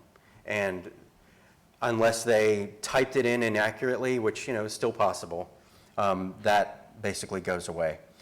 Whenever I get a paper form, I would be typing it in and realize they didn't circle their gender, and there's nothing I can do with that. I mean, I'm not going to guess if Tyler is a male or female. I've done it, and I look like a fool when they come up to me and like, I am not a girl. And I mean, it used to happen a lot. And you would have to hand that form to someone, and I hope you can find them. And if not, you can't, they don't get a time. Or they have a time, but they don't appear in the results. And if they don't appear in the results, if they just so happen to win, now your results are inaccurate because of a data issue from the piece of paper. So you're solving far more than just, getting rid of paper and email addresses. Who checked in on race day? That's a big one. We know exactly how many people showed up and checked in, and how many race day registrations you had. You need to collect this data from the runners. Think about it. They're writing it down and then handing it to you to type it in. So just remove a step. Remove the writing it down part and let them type it in. And then us, like the timer, we have free time. My software talks to Run Sign Up, it polls it, and all of their information gets pulled in real time. So I don't ever, once I show up on race day, I don't even pull up my laptop until a few minutes before the start because I'm not typing anything in. And if anybody fat-fingered something, they're going to go correct it and Run Sign Up, and I'm going to see that change. So I don't have to worry about, or if somebody swapped events, I don't even have to come tell me that. It's given us time to, we offer different finish line packages for anything from just a couple of cones all the way up to a big metal steel truss structure. And I mean, until, within the last year and a half, I was just me. So I had to set all that up. And trying to do that and then have to type in registrations, you just can't do it. So now, once I show up, I go make sure the volunteers have what they need at registration, and I can ask them, is there anything I can do for you, like help you? But really, we're just kind of sitting there waiting for the race to start. So that's freed up a lot of time. We don't have stacks of forms everywhere, and the list goes on. I could talk about it all day. I have this discussion with a lot of people who haven't gone to Run Sign Up yet, if they're on active or if they're kind of held ransom to their corporate entity, saying they have to use their own deal. But we have a way around that too. And if anybody deals with a nonprofit or an organization, that basically says, we would love to use your platform, but like the Pancreatic Cancer Association, they have to use their own. It's really nothing they can do about it. So we have a way of basically still allow them to do the paperless with the kiosk. And I can explain that if anybody would like to know how we do that. But train your volunteers and really invest in them. They're giving up their time to do this, and they don't get paid for it. But I think that is your key to success, you know, customer service, people that know what's going on, that can answer questions, that don't walk around looking like they don't know what's going on, but, and don't charge for it. I mean, when we go train them, we train them for every race that we do. We train all of the volunteers involved in registration, and I show up and I have a 1-hour training session. Try to do it as close to race day as possible. We usually do it on a Thursday, because if they have a packet pickup on Friday, that gives us Thursday to train them. Keep it as close as we can so that it's fresh in their minds. And Thursday is a good dry run for packet pickup, you know, to see how walk-ups are going to do and packet pickup, and just train them to be able to answer any question you can think of. And if they're coming to find you during the race, then that's just one question you didn't get answered. So at the end of the day, like it really doesn't matter how accurate everything is. If your customer service was bad, if you're irritated, if you're stressed out and you're telling people to leave you alone, I mean, it won't matter. Even if you do your job right, you know, customer service and how you treat people is, I think, the key, and what has been the key to our success. So, you know, I know making your sponsors feel special, you roll out the red carpet for them, and was the timing official friendly and approachable? I've run races where, I mean, the timer's like a raccoon on rabies. Like, just stay away from him. He's just real irritated and angry, and don't dare go ask him where the times are. I just hate that, and I didn't want to operate that way. So, all that being said, I kind of may have moved a little fast. Does anybody have any questions? How do you actually manage and coordinate and train your volunteers? Are they repetitive across weeks, or is it a new set every week? So for each event that we do, it's a different organization, and they have a different set of volunteers. So we usually do Thursday at 6 o'clock, and basically based on the number, and he asked, I'm sorry, I repeat his question, how do we manage the volunteers and training those sets of volunteers, whether they're repetitive over the weeks before and upcoming races. But basically, we have a training session on Thursday, try to do it Thursday at 6 o'clock, and we have them bring every volunteer involved in registration. And if they're not sure how many, we kind of gauge the number of participants they're going to have, and that's how we come up with the volunteer number. So for paperless, for the race day registration, the way we do it is so you have somebody, we have the kiosks, and then you have, if we have a day where we're going to use all 6, we have 6 kiosks. And in most cases, even for some of your larger races that do race day registration, you don't need all 6. Because those kiosks, and what we tell everybody, they are strictly for convenience. Like if you left your phone in your car, if you don't want to wait in line, we give a QR code. Go register on your phone. It's the same thing. Skip a line. So if it's like 1,000 people, we'll say, okay, we'll do 5 kiosks, and I would do 8 people at packet pickup. And for every person that's doing packet pickup, which means they're going to be sitting behind a laptop and nothing more. They're not going to be getting up and going to get packets. They're going to sit at a laptop, and they're going to have somebody shadowing them. So that's 16 people there. One person shadowing them, basically going to get the t-shirt size, bib number, and their packet. And then...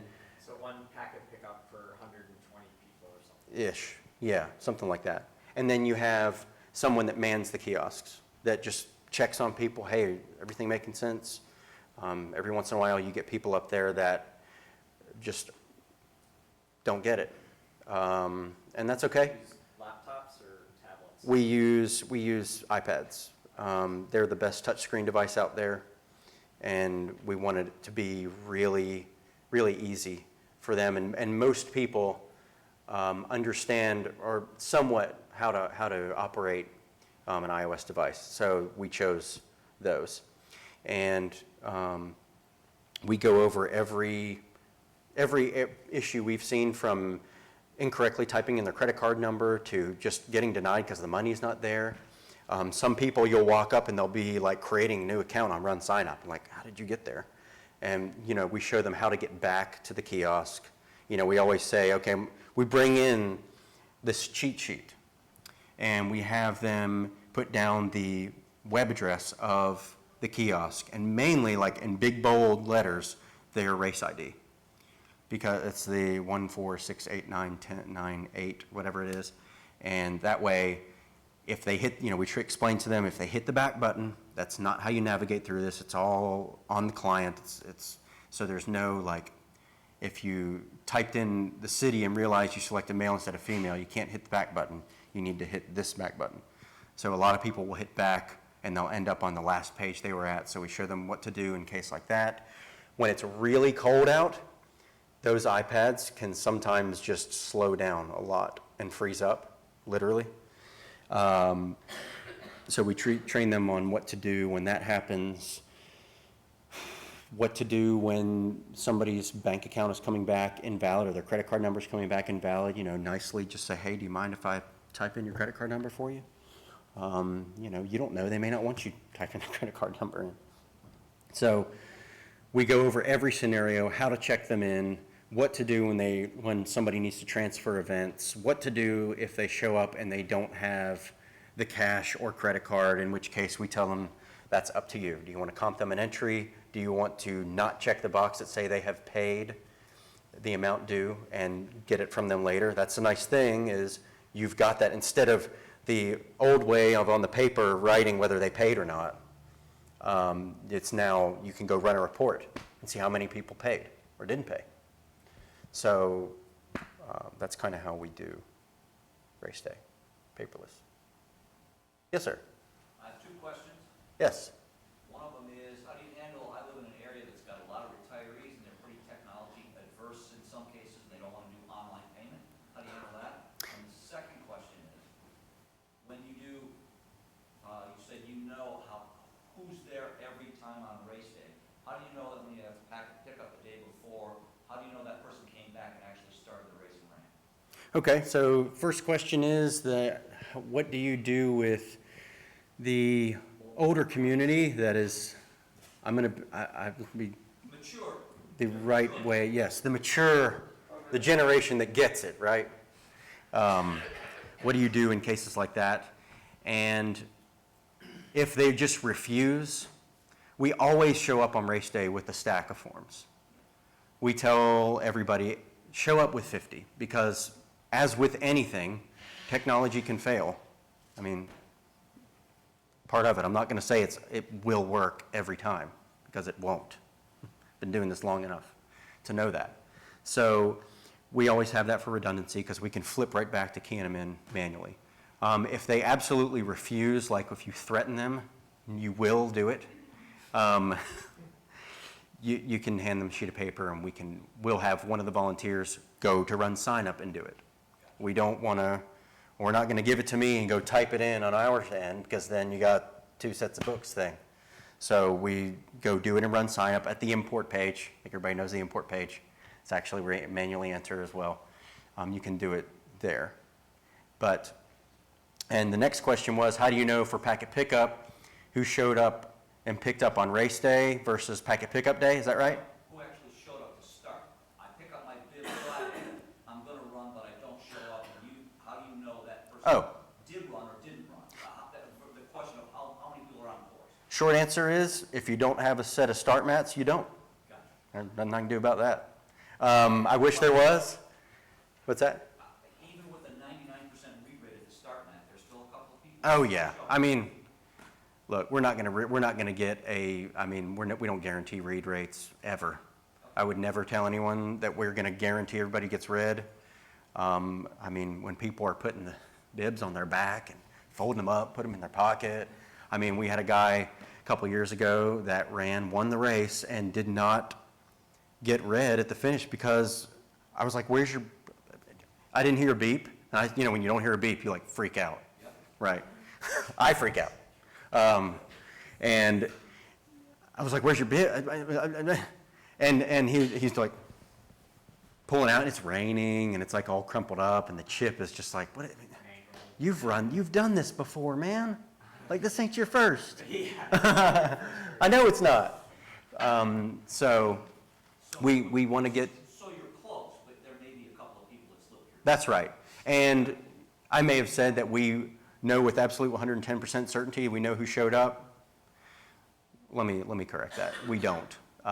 But we get much closer to it than if you were sitting there with a stack of paper forms. Regarding the beep, people say, doesn't that annoy you? And I say, that's the sound of making money. That's what? That's the sound of making money. Yes, right. That's right. And if you didn't beep, which means you didn't buy a chip, I'm not interested. That's a bad attitude. Yes, sir. So how do you handle a race day registration when you do not have internet access? When you don't have internet access? Well, we have our folks that run SignUp that provide a completely disconnected state for their app that we can do it now. That's coming. Not quite yet. It's soon. It's here. Bob said it's already released and it's live. It's here, So. but that offline capability isn't. And what we're going to be putting into that is the ability to like basically kind of just take off a USB type of read of CSVs of people that have not been uploaded yet. The really nice thing about like this day and age. Well, we need it for We don't have registration. it. I understand that. Yeah. We're gonna. We're in It's the coming. woods. We're in the It's woods. coming, Yeah. but it's just we haven't made that. Like the last race on Sunday. Don't use it on Sunday. No. First We'll be ready. three- We won't be ready by Sunday. We gotta tie up the first 3 days of this week, so. It would have been ready by Sunday, but you guys. There was 3 of us at the finish line and start line, and then worked, and then 10 people showed up and stuff because people picked up their phones and killed Yeah. themselves. Yeah. So that's where we how we operate. That's where we are. Yeah. So in this day and age, like 2016, the capabilities that are available primarily in the web browser, HTML5, it's really easy to store lots of data locally, like on the machines being run on. So to do like a completely disconnected registration state like that, I mean, that's just getting easier. So The other thing that's happening is that, you know, like with cloud-based scoring, when that comes is you can have asynchronous scoring. You know, David mentioned the idea, you know, the use case earlier of somebody goes in and changes their age or their gender or something like that and recalculates all, you know, everything. So that's going to be like, that's going to become the norm, right? So those 10, yeah, absolutely. So those 10 people who registered on their phone on their way in, that you didn't sync to your local registration, to your local thing, but your timing software is going to catch, you know, a bid number, and that eventually is all going to sync up at the cloud at some point in time, and results will recalculate at that point in time. And upload and re-upload. that's if you got one set of data. Yeah. If you've got two, it's not. And that's why we're so big on that. All your distributed data is actually being synced in a reliable manner, then you've got one source of data. Yeah, and that's really what every. But it will be. Asynchronous, but it will be. Yeah, it may.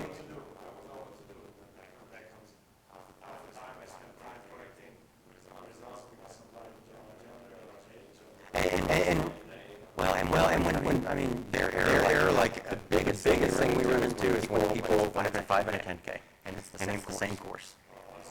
And when people are switching, and there's, I mean, now the good thing is they can go. We always tell them if you do that, that's totally fine, great. There was drop. But if you do, totally fine. Just please either tell someone or go into Run Sign Up and change it. So that we know, because there's nothing you can do about it if they don't tell you. I wish there was a way. I mean, we can pull up the results and look at a 25-minute thing they finish and know that. But, you know, a 39-minute, you may have. We run into that a lot. So it's still their responsibility to come back and tell someone. But, any other questions? Awesome. Thank you guys for having me, and I really appreciate it. So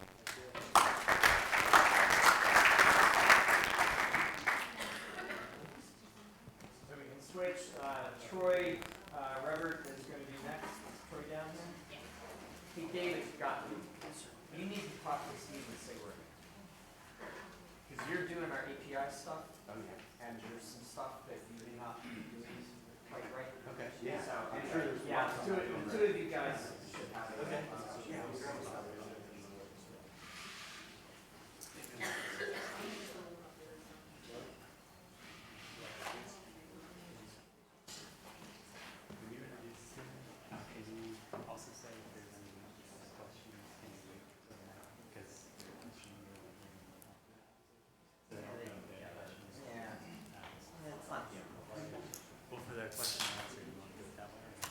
Yeah, for the question and answer, we'll try to do it that way, but it's not the end.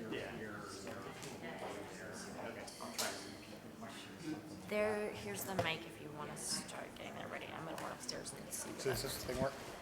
Use this one. It's Okay. a lot later. Yeah, that one is on.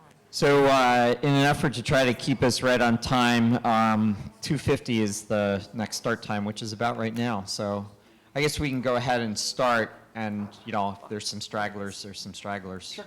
Yeah. Sounds good.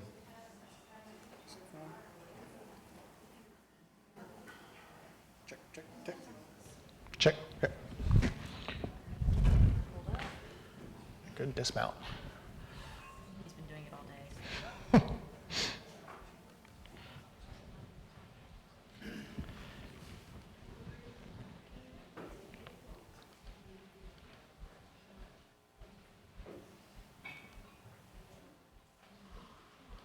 You can use this to click or the arrows if you need to go Okay. back there. Sounds good. So I guess we'll just go ahead and get started since we're right at 2:50. My name is Troy Revert. I'm with the Knoxville Track Club based in Knoxville, Tennessee. Today's presentation is Race Day Technology for Races of All Sizes. What we're going to do is just kind of discuss what we do on our normal races as far as technology, hotspots, Chromebooks, scanners, uploading results, that kind of thing. So we'll just go through what we use, and then if you have any questions at the end or in the middle, I'd be happy to answer anything that you may have. Just a little bit about who we are. We're a nonprofit 501c3 organization. We have about 1,700 members. We're affiliated with RCA, USATF, and AAU. We started out as more as a youth track and field program, and it's kind of morphed into this entity that we are now. We produce 16 road races, 12 trail races, and then we do about 15 to 20 assisted races on the side. We rent out equipment, do their timing, start finish line, that kind of thing. Races, participation varies between 150, and then we've got a marathon that we put on in March, April. It's got about 8,000 people. It's a half, a full. We do a 2-person, 4-person relay, 5K, and a kids run. Do you have employees? We've got myself, who's the timer, the other employees. We've got an executive director, and then we've got a kind of an event director as well. That's just Full-time, part-time? full-time. I'm part-time. You're part-time. I'm part-time. The other two are- The other two are full-time, yeah. So how do we do what we do? We use Run Sign Up for race registration, club management, and volunteer coordination. Having kind of those three all together has been a huge deal for us, especially the volunteer coordination. We were using a different volunteer site before, and it was really difficult to get people, one, to use that other site, and then two, just kind of coordinating everything with our races. It's nice to be able to see who's doing what. We offer volunteer coupons for our volunteers. We give them $5 off the next race, $10 if it's an out-of-town race. So it's nice to be able to check them in and be done with them, and that way we know what's going on. We use RunScore for our race scoring, and we use iPico for our chip timing. And I guess I should kind of back up a little bit. When I joined the club several years ago, before I started doing the timing, they had used RunScore, and I had no idea what it was. It was very difficult to learn, but once you learn it, it's an extremely powerful tool, and the integration with RunSignup was a huge deal for us. The tools of the trade, what we use mostly, we've got Chromebooks. We've got 15 of them at this point. We just purchased some barcode scanners from eBay. I'll be showing you these here in a minute. We use anywhere from 2 to 5 hotspots, depending on the race, and a host of good volunteers. We've got a nice base of volunteers that we use for registration. And then also we've started a program where we award nonprofit groups with cash if they can come out, bring 10 people out to our events to take care of our volunteer needs, and it's worked pretty well for us so far. The Chromebooks that we use, we just bought 6 of these Lenovo IdealPads. Got them on eBay for $135, so they're pretty cheap. They're very well made, and they do a great job. Before we had these, we had some older Asus Chromebooks you can kind of see in the corner there. We originally bought the Chromebooks for registration, which is what we still use them for. We use the race date, the kiosk at this point. We'll eventually switch over to the web app once that's available. The nice part about it is they can do cash at the registration or check, which we still have a lot of people do. It's easy to get people in and out real quick. And I think the other guy kind of hit on some of the other benefits of with no paper, and when someone types their name wrong, we can tell them it was them. These are the barcode scanners we just purchased. We have switched to using dynamic bib assignment. These are, again, $35 that we got off eBay. You can't use the cheaper ones because they won't scan on the phones. So if you're looking at $12 scanners, they won't work just because the laser won't read the phones. We started this, the first time we did dynamic bib assignment was a 1,200 person race. We didn't have any early packet pickup, and it ended up being a nightmare. We had a long line. We got everybody through finally, but we only had 6 kiosks working at the time to check people in. We now have 8. We do early packet pickup, and it's the smoothest thing that we have done. It's going to save us a lot of money in the long run. If you're familiar with iPico at all, those chips on the back of bibs are $1 a piece. After our marathon in March, now obviously these chips are already paid for with registration fees, but if you're throwing away 400 or 500 chips that you've already gotten ready waiting for people to register, or people that don't show up, that's money you could be keeping yourself. So that's a way that we can keep this money and do dynamic bib assignment, make things a lot quicker. So how many people can you check in on a kiosk in the morning before a race? We've done, the ones that we've done so far, we've done 500 with 6 kiosks and haven't had a problem at all. Okay, so 100 is right. Yeah.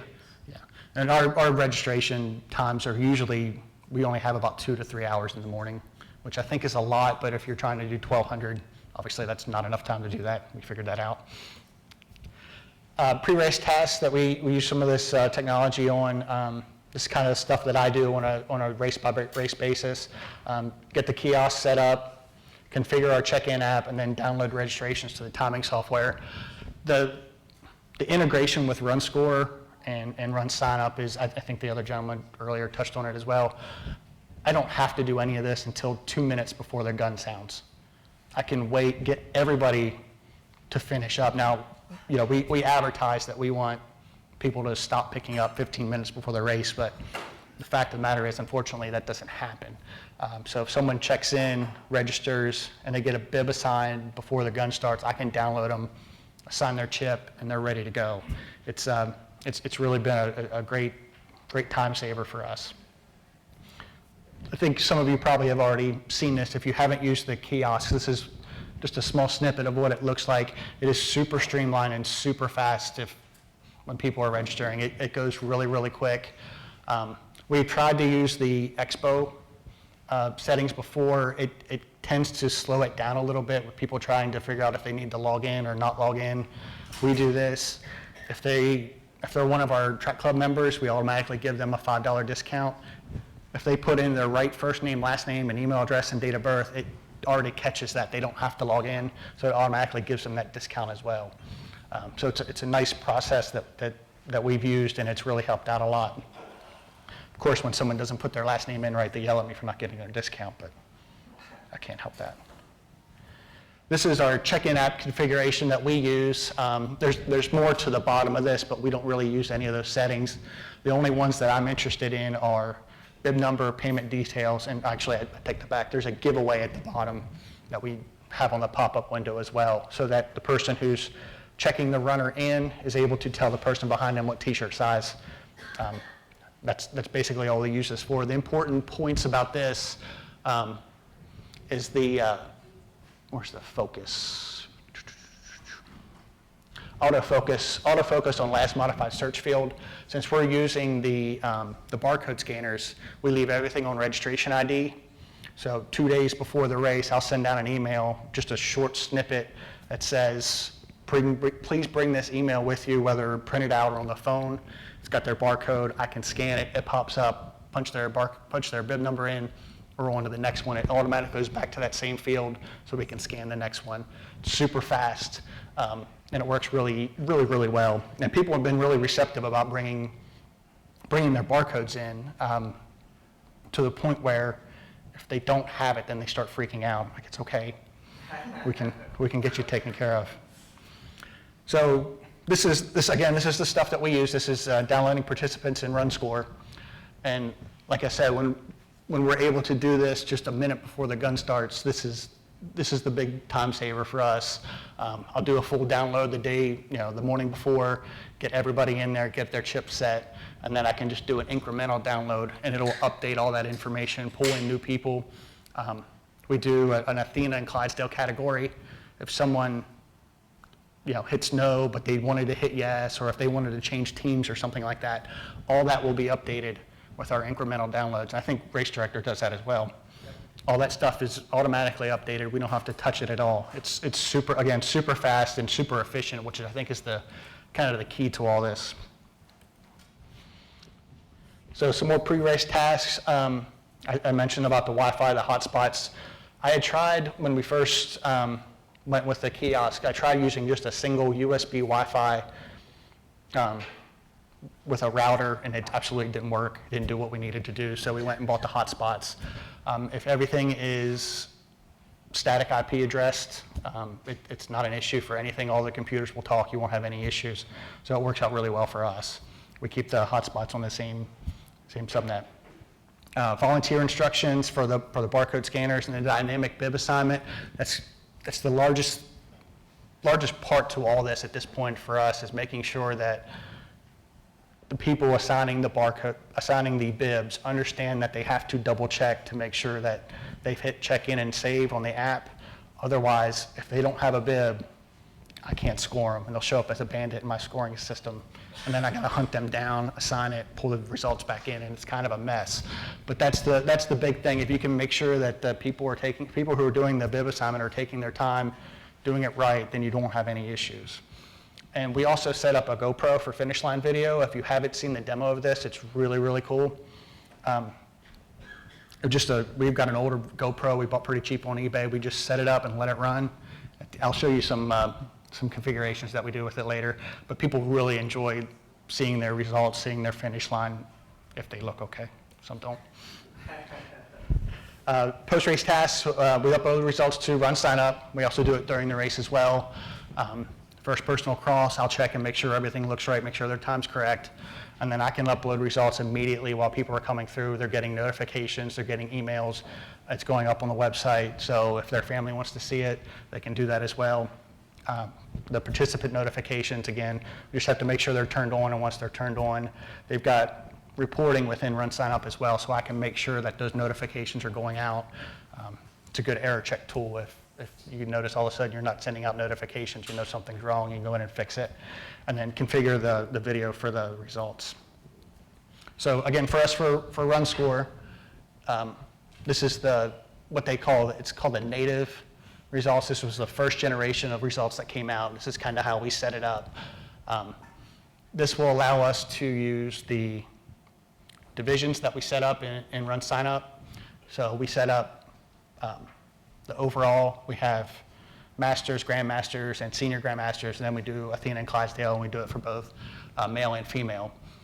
So when we send this up, it generates the notifications, and then it will also separate everybody into their specific categories. So when you pull up the results and you can click on their finisher certificate, it's got everything laid out. If you look up the results in results.runsignup.com, it'll have all of those individual age brackets sorted out as well. So you can select either on the master's category or the specific age group, and it'll show you all that information as well. It's a really neat tool, and people really like being able to drill down into their age groups. Again, this is just the result notifications that I mentioned earlier. You can see one of our last races, it wasn't a very big race, so we had 237 notifications sent out. I think we had 200 people total sign up. So these are the settings for the GoPro. What we have to do is once we get the video from the end of the race, we take it, we download it, and we use Windows Movie Maker to condense it down, to compress it down so we can upload it to YouTube. It takes a while to upload even with the compression. But I found that using these settings, it gives you a pretty nice looking picture too. It's not all pixelated and doesn't work. It works pretty well for us. And then the finish line video set up in Run Sign Up. You can also set this up in Run Score and Race Director, I believe, as well. Is that correct? Yeah. So you can do this right from the scoring software and set those videos up. So then I should have put a picture of it. So when we send up the results in Run Sign Up, there's just a little video link underneath their time, so they can click on that and it takes them to that YouTube section of the video. It jumps right to their, whether they're first or 101st. Other race day tools, RaceJoy, we use it for a couple of our races. People really like it. We're going to start to use it more for some of our bigger races. We've got a mobile app that we've created. It's a company called Como.com. It's just a kind of a do-it-yourself, cheapo way to make an app. But what it does is allows us to have our own kind of branded app, and it's just a link to several web pages. So we have the first set, like you can see, the Farragut 13.1, that takes them to the registration page. So people can go there. That Farragut 13.1 is until November. It's been up there for app. They can register for our races. And then Carter Mill was the race we had on Saturday. Takes them to the Run Sign Up results. We've also, the events is just our event calendar, and then you can join the track club from the membership page and Run Sign Up. It's a pretty cool thing. Haven't seen a lot of people doing it. I know so there's a couple races. I think Florida Gulf Coast is one of the Run Sign Up guys. I think they've got a pretty nice looking app too. The Facebook call to action, we use that on all of our races as well. It's a nice way to get in there and when people go to your page to be able to sign up pretty quick. And the Instagram photos is something we've just started doing as well. Not sure if you all are familiar with this. You can create a hashtag for your race so that when runners come and use and take pictures, they can hashtag it and it'll show up on your race page. You can create a separate page on your website and those photos will show up. I think it's a rotating 10 or 12 pictures, but they'll cycle through and it's a pretty neat thing. So some helpful links, obviously runsignup.com. The how-to videos, and then the biggest one for me, the one I use the most, is the blog. If you haven't been to the blog, I highly, highly recommend signing up. It will keep you up to date on anything that's coming through. I check it religiously, and I'm even signed up for the emails in case I miss an email. It has, not only does it tell you the stuff that's coming, it tells you how to do it. And it tells you in deep detail of how to do it and get it done, and it works really, and it's a lifesaver for me to be able to be on top of things. I think a lot of timers, and we've talked about this before, how do you differentiate yourself if you're just doing chip timing? Well, it's stuff like this. The blog will tell you the stuff that's coming that you can put into your race that no one else is going to have unless they're using Run Sign Up. I'm checking the blog, of course. That's all I've got. Went kind of quick. Are there any questions? Yeah. How many downloads does the mobile app have? We're at 2,500, And how big's your club? 1,700. Yes, How do you do, I assume your marathon, do you personalize the bibs at all? we do. Does that affect your dynamic bib assignment? Well, we haven't done the marathon. We just started. The marathon was in April, and then we just started the dynamic bib assignment. We're still kind of working through how we're going to do that. I think if we personalize the bibs, we're going to obviously have to do those first, and then we'll do dynamic after that. So we're still going to get away from throwing away all those bibs, but it's something we're going to have to figure out how we're going to do that. But that's definitely what we're going to do. Yes. So on your, do you, other than competitive teams, meaning you have a two-man relay or two-person or four-person Mhm. relay, do you do teams? We do. How do you handle that? Like I have teams of 80, and if I don't put a label on there somehow and pre-assign them, I will have just a god-awful mess. So how do we do teams? So the teams are already in the system, so I don't need to see them. I don't, whether it's on the bib or not, it doesn't matter to me. It doesn't matter to you, but it does matter in the fact that I gotta get the right bib to the right person, because we do team captain pickup. Yep. And they pick up all 8 packs. And so if that label's not on that bib, Yeah, so- Joe versus John Smith. Yeah, we just write on the back. If someone's coming in and pick up 6 or 7, we'll just write Tim or John or, what's that? Teams like if mine are like 80. Okay. Well, there's going to be certain situations where obviously you're going to, yeah. We don't really deal with that. Most of our race teams, they don't pick up in that fashion. We've got teams that, I think our largest teams are probably 15 or 20, and they'll just pick up race day. But all that, all the scoring is handled obviously on the back end. We do a lot of that, several events in my market. It's a big problem, but just like you were talking about for the marathon, the teams you do have to pre-assign up to that point, and then once packet pickup starts, then you're dynamically moving people. Yeah, That's kind of how I handle it. it's the best Yeah. way you can do it. Pre-assign and then. Mhm. Yeah, like I said, we haven't run into that issue. I'm sure we will, because we'll have, when we go back and hit the marathon again, we'll have our company challenge. So a company like, say Clayton Homes, they'll have 500 people sign up for the 5K. Thankfully, they won't all pick up at the same time, but we'll have to figure out how we're going to do their bibs as well. Bob, this brings up a point that I've thought about, is when you go to pull somebody up, somebody pulls up the team, is being able to sequentially, you pull up that team, you got 80 people in there, you're starting at 101, you say, all right, assign everybody, start from 101, and dynamically do that, but then you still don't have the names on it. There's no perfect way. Yeah. Yeah. Yeah. There's some sort of way to print really fast. Yeah. Bibs. That is a cool thing. And Nike came up with that readable bib, but I think there's more room for bib technology to purchase something. Yeah, and you can do team bibs as well. We don't deal in the team bib stuff, but there's a way to assign team bibs, and that also pulls up in the check-in app too. Get around No. the issue and, how to do that. Yeah, pick it up all at once. Yeah. Yeah, we haven't figured out a good way. If you come up with a good way. I've got some suggestions. Do you? Okay. Talk to us later. Any other questions? Yeah. How do you handle multiple people, families signing up for on-site registration? I don't know how the turnover is for first participants. Yeah, Same with the regular? it's tough. They have to, when we use the kiosk, they have to go through it each time. We run into that when we have our kids run at the zoo. The moms aren't real patient, especially with 5 kids. So sometimes with those, since those aren't super important to our timing, it's just a fun run around the zoo, we'll just have them do paper forms. It saves a lot of time. So the new sign-up app is limited to 1 right now, but we'll probably do add a participant, just like you do on the registration form. So you'll be able to register your family and then swipe a card at the end and be done. Yeah, and that's the other issue as well. When you have 5 or 6 and they want to pay one time with a credit card, it makes it difficult. It's more efficient from a cost perspective on the credit card processing fees.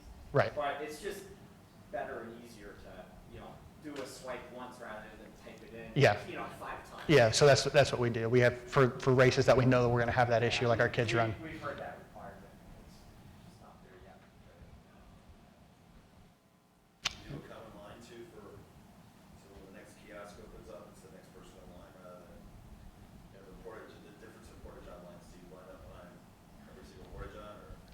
So we usually just do like we have like a round table or a square table, and it's just come first serve, first come first serve. We don't really kind of separate it. But we have played around with doing the bibs at the end of the, so with the kiosk, you can assign bibs at the end of the kiosk. It's kind of hit or miss if that's going to work. You have to have a lot of good help there. But it is an option if you want to keep day of registration totally separate from your actually pre-registered. The race I'm a race director for, you know, like check-in and day of are in two separate places. So if I'm in day of, I go into the kiosk and we had a set of bibs that were just set aside there, and then we had a set of bibs over at the check-in. The only question we had with that was, how do you know, if you're not monitoring it closely, how do you know? Obviously, I think most people are going to be honest, but how do you know who paid cash and who paid card? Because we let them do both. Oh, so if you're registering day of, you're getting your bib there. Right. But when you sign up through the kiosk, you can do cash or card. Yeah. So the people who were handing out the bibs didn't know if they needed to collect cash or if they paid with a card not to collect the money. So. But if you're not looking, right. On the other side. Yeah, if you're not standing right there. I'm sitting on this side of the table and you have the screen pointing to you and you're signing in. Yeah. Yeah. Yeah, we generally have pretty honest people sign up for races.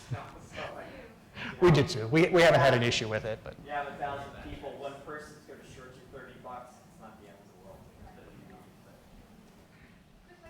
Yeah. Could you just retell me what the mobile app that you use, the vendor? The vendor's called Como. It's COMO.com, and it's a super easy kind of do-it-yourself app thing. It wasn't terribly expensive. It's not terribly sophisticated either. You know, we looked at having an app made, and it was $25 grand, and that was not in the budget. Yeah. So what these they're called content management tools for building mobile apps. Como is one of the better ones, and basically you can put your content into the mobile app, and that's what would reside in the app. But like what Troy's done is, you know, like the more dynamic pages, it brings up the web page in a responsive design, you know, so it's really just naming on a run sign up URL for the registration for the Farragut or whatever, and that's what is appearing. It looks like it's all in the same app wrapper, but really, you know, like more than half of the content's actually being delivered over the web. Yeah, and it's just a web. But the nice part about it is I can send out notifications through there. That's what I'm looking for. Is Yeah. like because we've had other conversations about some of those had mobile app discussions, conversations. Yeah. And those are some of those things that if they do download that app, you can get instantaneous. I've been in situations where we've had a torrential downpour, and then 30 minutes before the race, I have a 4 foot of water in a four-lane road that I only have one way to go, and it's through that water. So you've got to communicate that message. Yeah, yeah. So you can. Those are the apps that I'm kind of looking for. Yeah. Because of that unexpected. Right. And there's some neat tools in Como as well, where you can do customer loyalty cards and things like that. We've talked about playing around with as well. Anything else? Great. Thank you guys so much.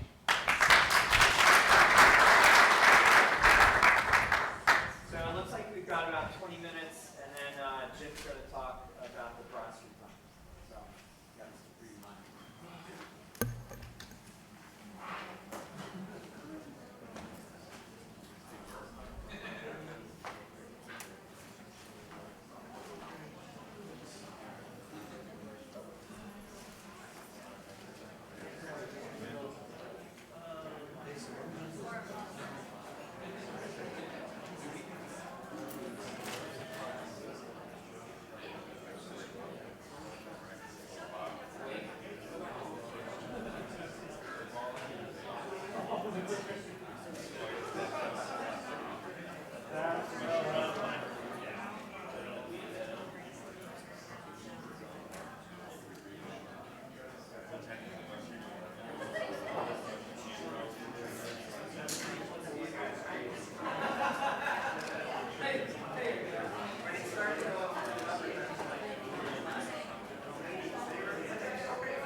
Hi, I'm Bob Bickle. I co-founded Run Sign Up with Steven Sigwart back in the beginning of 2010. This is a perfect job for me. I love technology. I love running.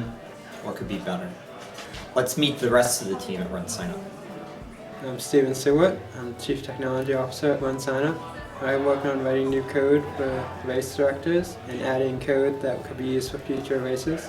I also maintain the server infrastructure to be sure that the website stays up 24/7. I'm Brian Jenkins. I work in sales, customer service, and support. So I help our customers implement Run Sign Up. I answer a variety of different types of questions, from where's the best place to get a t-shirt, who's a good timer in my area, how could I use Run Sign Up to better service my participants, or any other general questions about putting on an event. I'll try to answer that for our customers. My name is Andrew Burke, and I am a sales engineer. I provide technical customer support, and I also help with some of the setup of our more advanced or customized races. When I'm not directly working with the race, I help design and code new features in Run Sign Up, primarily focusing on adding marketing tools for race directors. I'm Jordan Deslitz, and my role at Run Sign Up is to help race directors and timers utilize our system to the best of their ability. We have created one of the most robust online registration platforms in the running industry, and my goal is to help all of my race directors and timers get the most value and find the best solutions for their specific race. This is Andrew Sigwart. He writes out and provides the voiceovers for Run Sign Up's video tutorials and feature highlights. Well, I can actually do this on my own. I don't think we really need the voiceover here. Thanks. Andrew monitors the info at runsignup.com email account daily, and he addresses each issue as it comes in so that users receive a response in a timely fashion. To learn more about a more interesting member of Run Sign Up, simply go to the bottom right-hand corner of the screen and click Continue. Really? I'm Sue Linderboom. I am the office manager and handle financials here at Run Sign Up. I help race directors and customers if they have questions about charges or you need help with their race, figuring out the financial end of things. So whatever you need, I can help. I'm Matt Sinclair, and I'm a sales engineer with Run Sign Up. And what I do here is help customers with technical support, as well as do a little bit front end on the website and development. I help our customers transition and set up widgets. That way they can have online registration directly embedded to their site. I also help timers that use the Race Director or Run Score to help integrate with us and publish results directly to Run Sign Up. I'm Johanna Good. I'm the web marketing and customer advocate here at Run Sign Up. I work with customers to find and share best practices for the Run Sign Up system. I also work to find new ways to distribute Run Sign Up content and tutorials to help ensure that race directors and timers can find the information that's useful to them and can get the most out of the Run Sign Up system. My name is Lauren Berggren, and I'm an account rep 1 at Run Sign Up. My main role is to connect and assist with new and existing races and help with the configuration of their race. I also help onboard new races with the sales engineer team, ensure client satisfaction and correct configuration. I'm Ryan Snell, and I'm a software developer here at Run Sign Up. As a member of the software development team, I work on adding new features and functionality to the website and updating our existing code base. I also assist with user interface design and the technical operation of the website. I'm Natalie. I'm a technical account manager. My role at Run Sign Up is to assist customers with their race configurations, provide ongoing training on the system, and to help answer any technical or general customer service questions they might have. I'm Kevin Harris. I'm responsible for finance and operations for Run Sign Up. Since I've been with the company, I've been learning about the business. I've been working to streamline the onboarding process, and I've also been working on internal reporting. I'm Matt Avery, and I'm a customer support representative for Run Sign Up. I help monitor the info@runsignup.com email inbox, produce training materials, and assist in the development of our next generation solutions. We're not set to start. I'm also the in-house timing expert and provide technical support to timers who are using the Race Director software to score their events, and especially those using the Run Sign Up Race Director results integration. I'm Herman Kennard, an account rep for Run Sign Up out of Richmond, Virginia. On the day-to-day, I help with assisting race directors set up and manage their races. I also assist our sales team with finding and contacting new races for Run Sign Up. I'm Roger Bradshaw. I'm often known as the race director guy, and we're going to be busy the next few years continuing with Race Director and implementing a new product that will someday replace Race Director Happy to be one of the oldest employees at Run Sign Up. I'm only 18 months away from Medicare. It's really cool to be working in a company where everyone around you is so young, and that's one of the things I really enjoyed about working with Run Sign Up. I'm Rich Friedman. I'm actually a CEO of Redline 13, a company that was formed from technology of RunSignup.com. I also work on Run Sign Up projects, including Run Sign Up results, as well as the new Run Sign Up photo project that will be coming soon. I'm James Harris, and I'm super excited to be part of the Run Sign Up team. My wife and I, Shelly Harris, created RaceJoy 4 years ago, and our passion and mission is to change the race day experience through advanced tracking technologies. I'm Megan Carey. I work with customer support for Run Sign Up, the Race Director, and RaceJoy. I'm helping support the webinar series, so please log in and watch some of our webinars. I also monitor the info box and the support box for all of our products, so let me know if you need anything. I'm Phil Chow. I'm the credit and customer service analyst at Run Sign Up. My main role is to analyze, gather information, and make the decision on whether to accept or reject payment accounts. In addition, I help manage and respond to financial emails, as well as help race directors and customers in resolving their race setup and payment issues. And finally, the most important member of the team is you, the timers, the race directors, the running store owners, the runners themselves who are using our service every day. You provide us the valuable feedback we need to keep improving our service and meet your needs. Thank you for all of your help and all of your support.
curious about the cow chip bingo. Yeah, about that.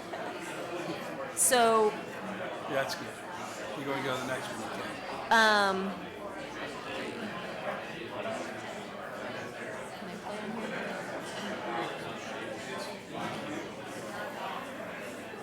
I want to actually play.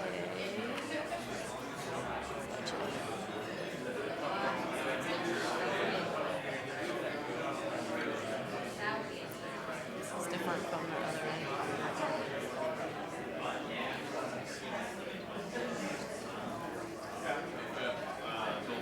Hey, Bill. How you doing, buddy? Doing well. Oh, nice to see you. Yeah, good to see you. hanging Came in back just to hear, your keynote. Oh, that wasn't necessary. That wasn't necessary. You've heard it all before at one point or another. Real good. Yep. So what did you do? You pick up the marathon? Yeah, kind of. Yeah. By default, I think at this point, this new administration, they're scrambling a little bit. So our department's pushing for it for years, and finally, looks like it's going to happen. But right now I have a race director title, but they still haven't organized all the committees yet. They're breaking into committees. Supposed to give you an email later today with the final number of who's going to do what tasks. I'll send you an email. I can kind of get involved.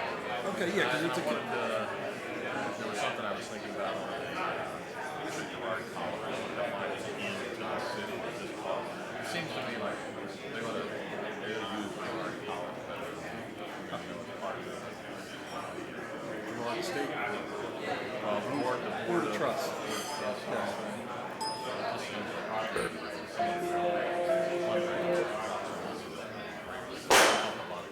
Yeah. It's a hell of a conference. I've seen it. Yep. All right. Nice seeing you. Do you want to start with the? Yeah, it is. I was just making sure. We're going to start with. Let's start with the Joe Cook. Okay. The DVD. So that's here. Whenever you're ready to go to the PowerPoint, then. Okay. It's already open. It's just down here. Okay. Just open that there. Just go to the. Okay. Click from beginning, and then your arrows are down here if you need to go back and Fine. forth or anything. Yeah, I'll just go forward. Yeah. Okay. So you're not using this? No. Because he's got a DVD. Well, we're going to be able to bring up the YouTube also? Yes. Oh, let's do that now. So you've got. You sent it to me. Can we close that? Yep. Oh, and here, if you want to get the mic. Okay. This is the mic here.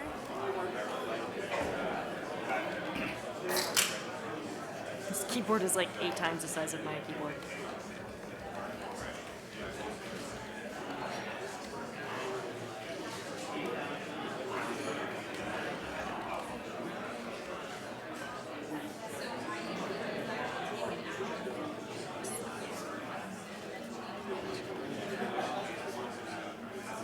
That's probably why I didn't know.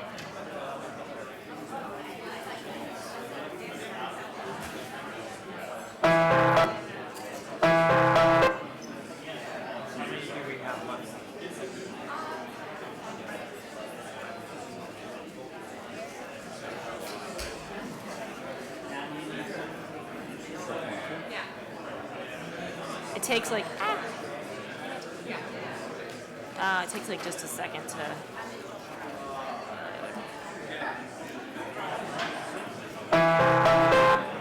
Check 1, 2.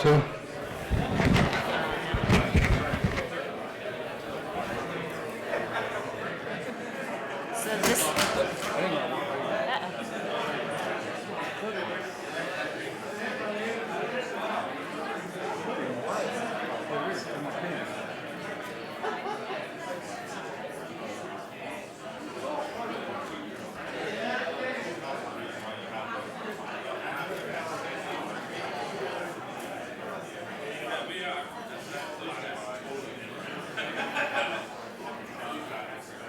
Destroying everything on this. You break it, you buy it. That's fair enough. Of course you got money. Non-existent. Try this again.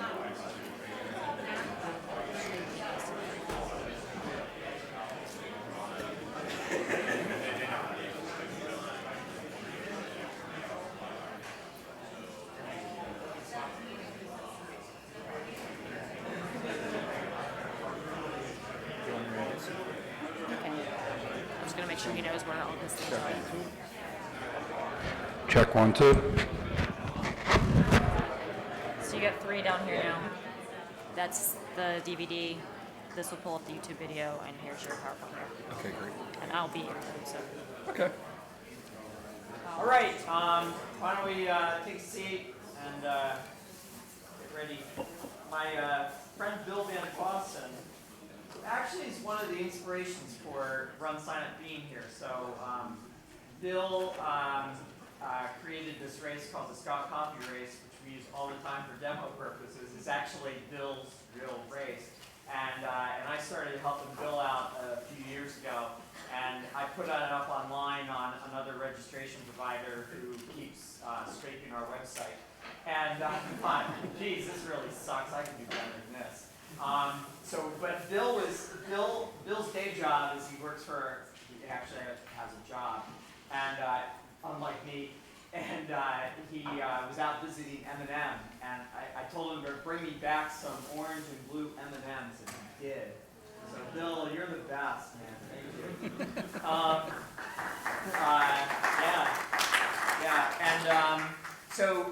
I'm really, really happy. If you're not from Philadelphia, you're probably still somewhat aware of the Broad Street Run. It's one of the epic races. And it runs kind of from north to south of Philadelphia, and it happens every spring, and it's a 10-miler, and it's just a classic race. And Jim Marino is he's just like in addition to being a highly regarded race director with a highly successful race, he's just a hell of a nice guy. And Thank you. He agreed to come and tell us the story of Broad Street, and I couldn't think of a better way to kind of wrap up our conference, the race director part of it, than having really one of the great race directors in the country here with us. So thanks a lot for coming. Thank you very much, Bob. Good afternoon, everybody. Everybody can hear me okay, I guess? Yeah. I'm too loud. Let me know. I have a tendency of getting too loud. I get a little emotional and a little passionate about what I do, and when I talk about the Blue Cross Broad Street Run, and believe me, it goes from soup to nuts. With that being said, what I'm going to do is I have a couple different videos I want to show you, and as well as my regular presentation that I'll give you about soup to nuts of the Broad Street Run, called the Race Anatomy. But this is a little something that I want you to see first, so you can see how it all became what it is today. So let's see here, which one are we doing?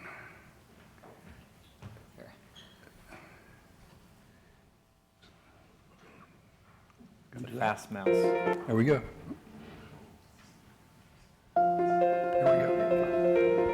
Every year, on the first Sunday in May, tens of thousands of Philadelphians and visitors alike stream down the main vein of the city to partake in the largest 10-miler in the country, the Broad Street Run. The Broad Street Run is widely considered one of the best endurance races in the nation, and much of the fanfare that now celebrates more than 40,000 participants is attributed to the meticulous work and dedication of one man, Joe Cook. Joe was a longtime staff member of the Department of Recreation, what's now called Philadelphia Parks and Recreation, and he served as race director for the Broad Street Run from 1982 to 1995. By combining a finish in an iconic stadium with motivated staff, top-notch service, and a strong media relationship, word spread quickly about the Broad Street Run. With these simple steps, he took a small fledgling race and turned it into one of the most desirable races in the country. The first time I met Joe Cook was probably in the preparations of the 1984 Broad Street Run. We were up at the start area, and I had gone up with a couple people to help work the race with him the first few years. I could tell by his passion that we were getting into something pretty big. He was very proud of his work. He was very passionate about his work, and he put the work first. He put in hours and hours, to him probably 15, 20-hour days to be involved was nothing. It was Joe's organizational skill and impeccable attention to detail that catapulted the race into the national spotlight, and it quickly gained the name of Joe's Race among staff. Joe was a unifier. He used his charming sense of humor and uncanny ability to unite government, community, and local business in the planning and execution of the race. Joe helped bond these groups, turning the Broad Street Run into the event it was supposed to be, while creating many great memories along the way. He made it a point to go out and to speak to these road running clubs, and you know, although it was a fun run, and it still is a fun run, but it was his, I guess, wish or desire to build the thing to what it is, and he really got us on the right path. There's no doubt about that. Joe had a great ability to do two things. A great ability to listen to people, and a great ability to show appreciation to people. Probably the first couple of races were pretty chaotic until he figured out how to get the rec department, the streets department, the police department, SEPTA, and everybody else who makes the race a success, get them all playing together in the same sandbox. Something about his service in Vietnam, his being wounded, and that he didn't want to be stopped in doing something that he could help others. When I became the race director, Joe said, all right, there's three things you really have to do. Because the first thing I want you to do is get a title sponsor. So we got Independence Blue Cross to be our title sponsor, and since 1997, they've been on board. He said the second thing you have to do is get the race into the Navy Yard. He goes, it's going to be a perfect finish area if you can get it into the Navy Yard. We got Mayor Rendell to push the Navy to let us come in. He said the third thing you have to always do is listen to the runners. So every year, Joe would make notes of what's going on with the race. He would pop up at different spots along the race course and observe, or he would watch on, you know, listen to the reports or read the newspapers, and he'd always make notes and send them to me. And he said, are you listening to the runners? And I said, yes, I always listen to the runners. It made him quite happy, it really did. He was very, very proud of what he had accomplished and what we were accomplishing too. While Joe was tall and lean, with the appearance of a runner, he was never able to run the race himself. Injuries he suffered as a combat soldier in Vietnam prevented his own participation. But he relished in the happiness of others as they completed their 10-mile trek through the city. It was through his dedication that Joe created a tight-knit race staff that were, and continue to be, equally committed to the success of the race. You see everybody working together for a common good for the city. I mean, now I call it labor of love as Parks and Rec Department, because everyone that works on the race, they do it as a volunteer. And it's been such a success, and we're extremely proud of it. I think he had the ability to bring different opinions together to come up with a common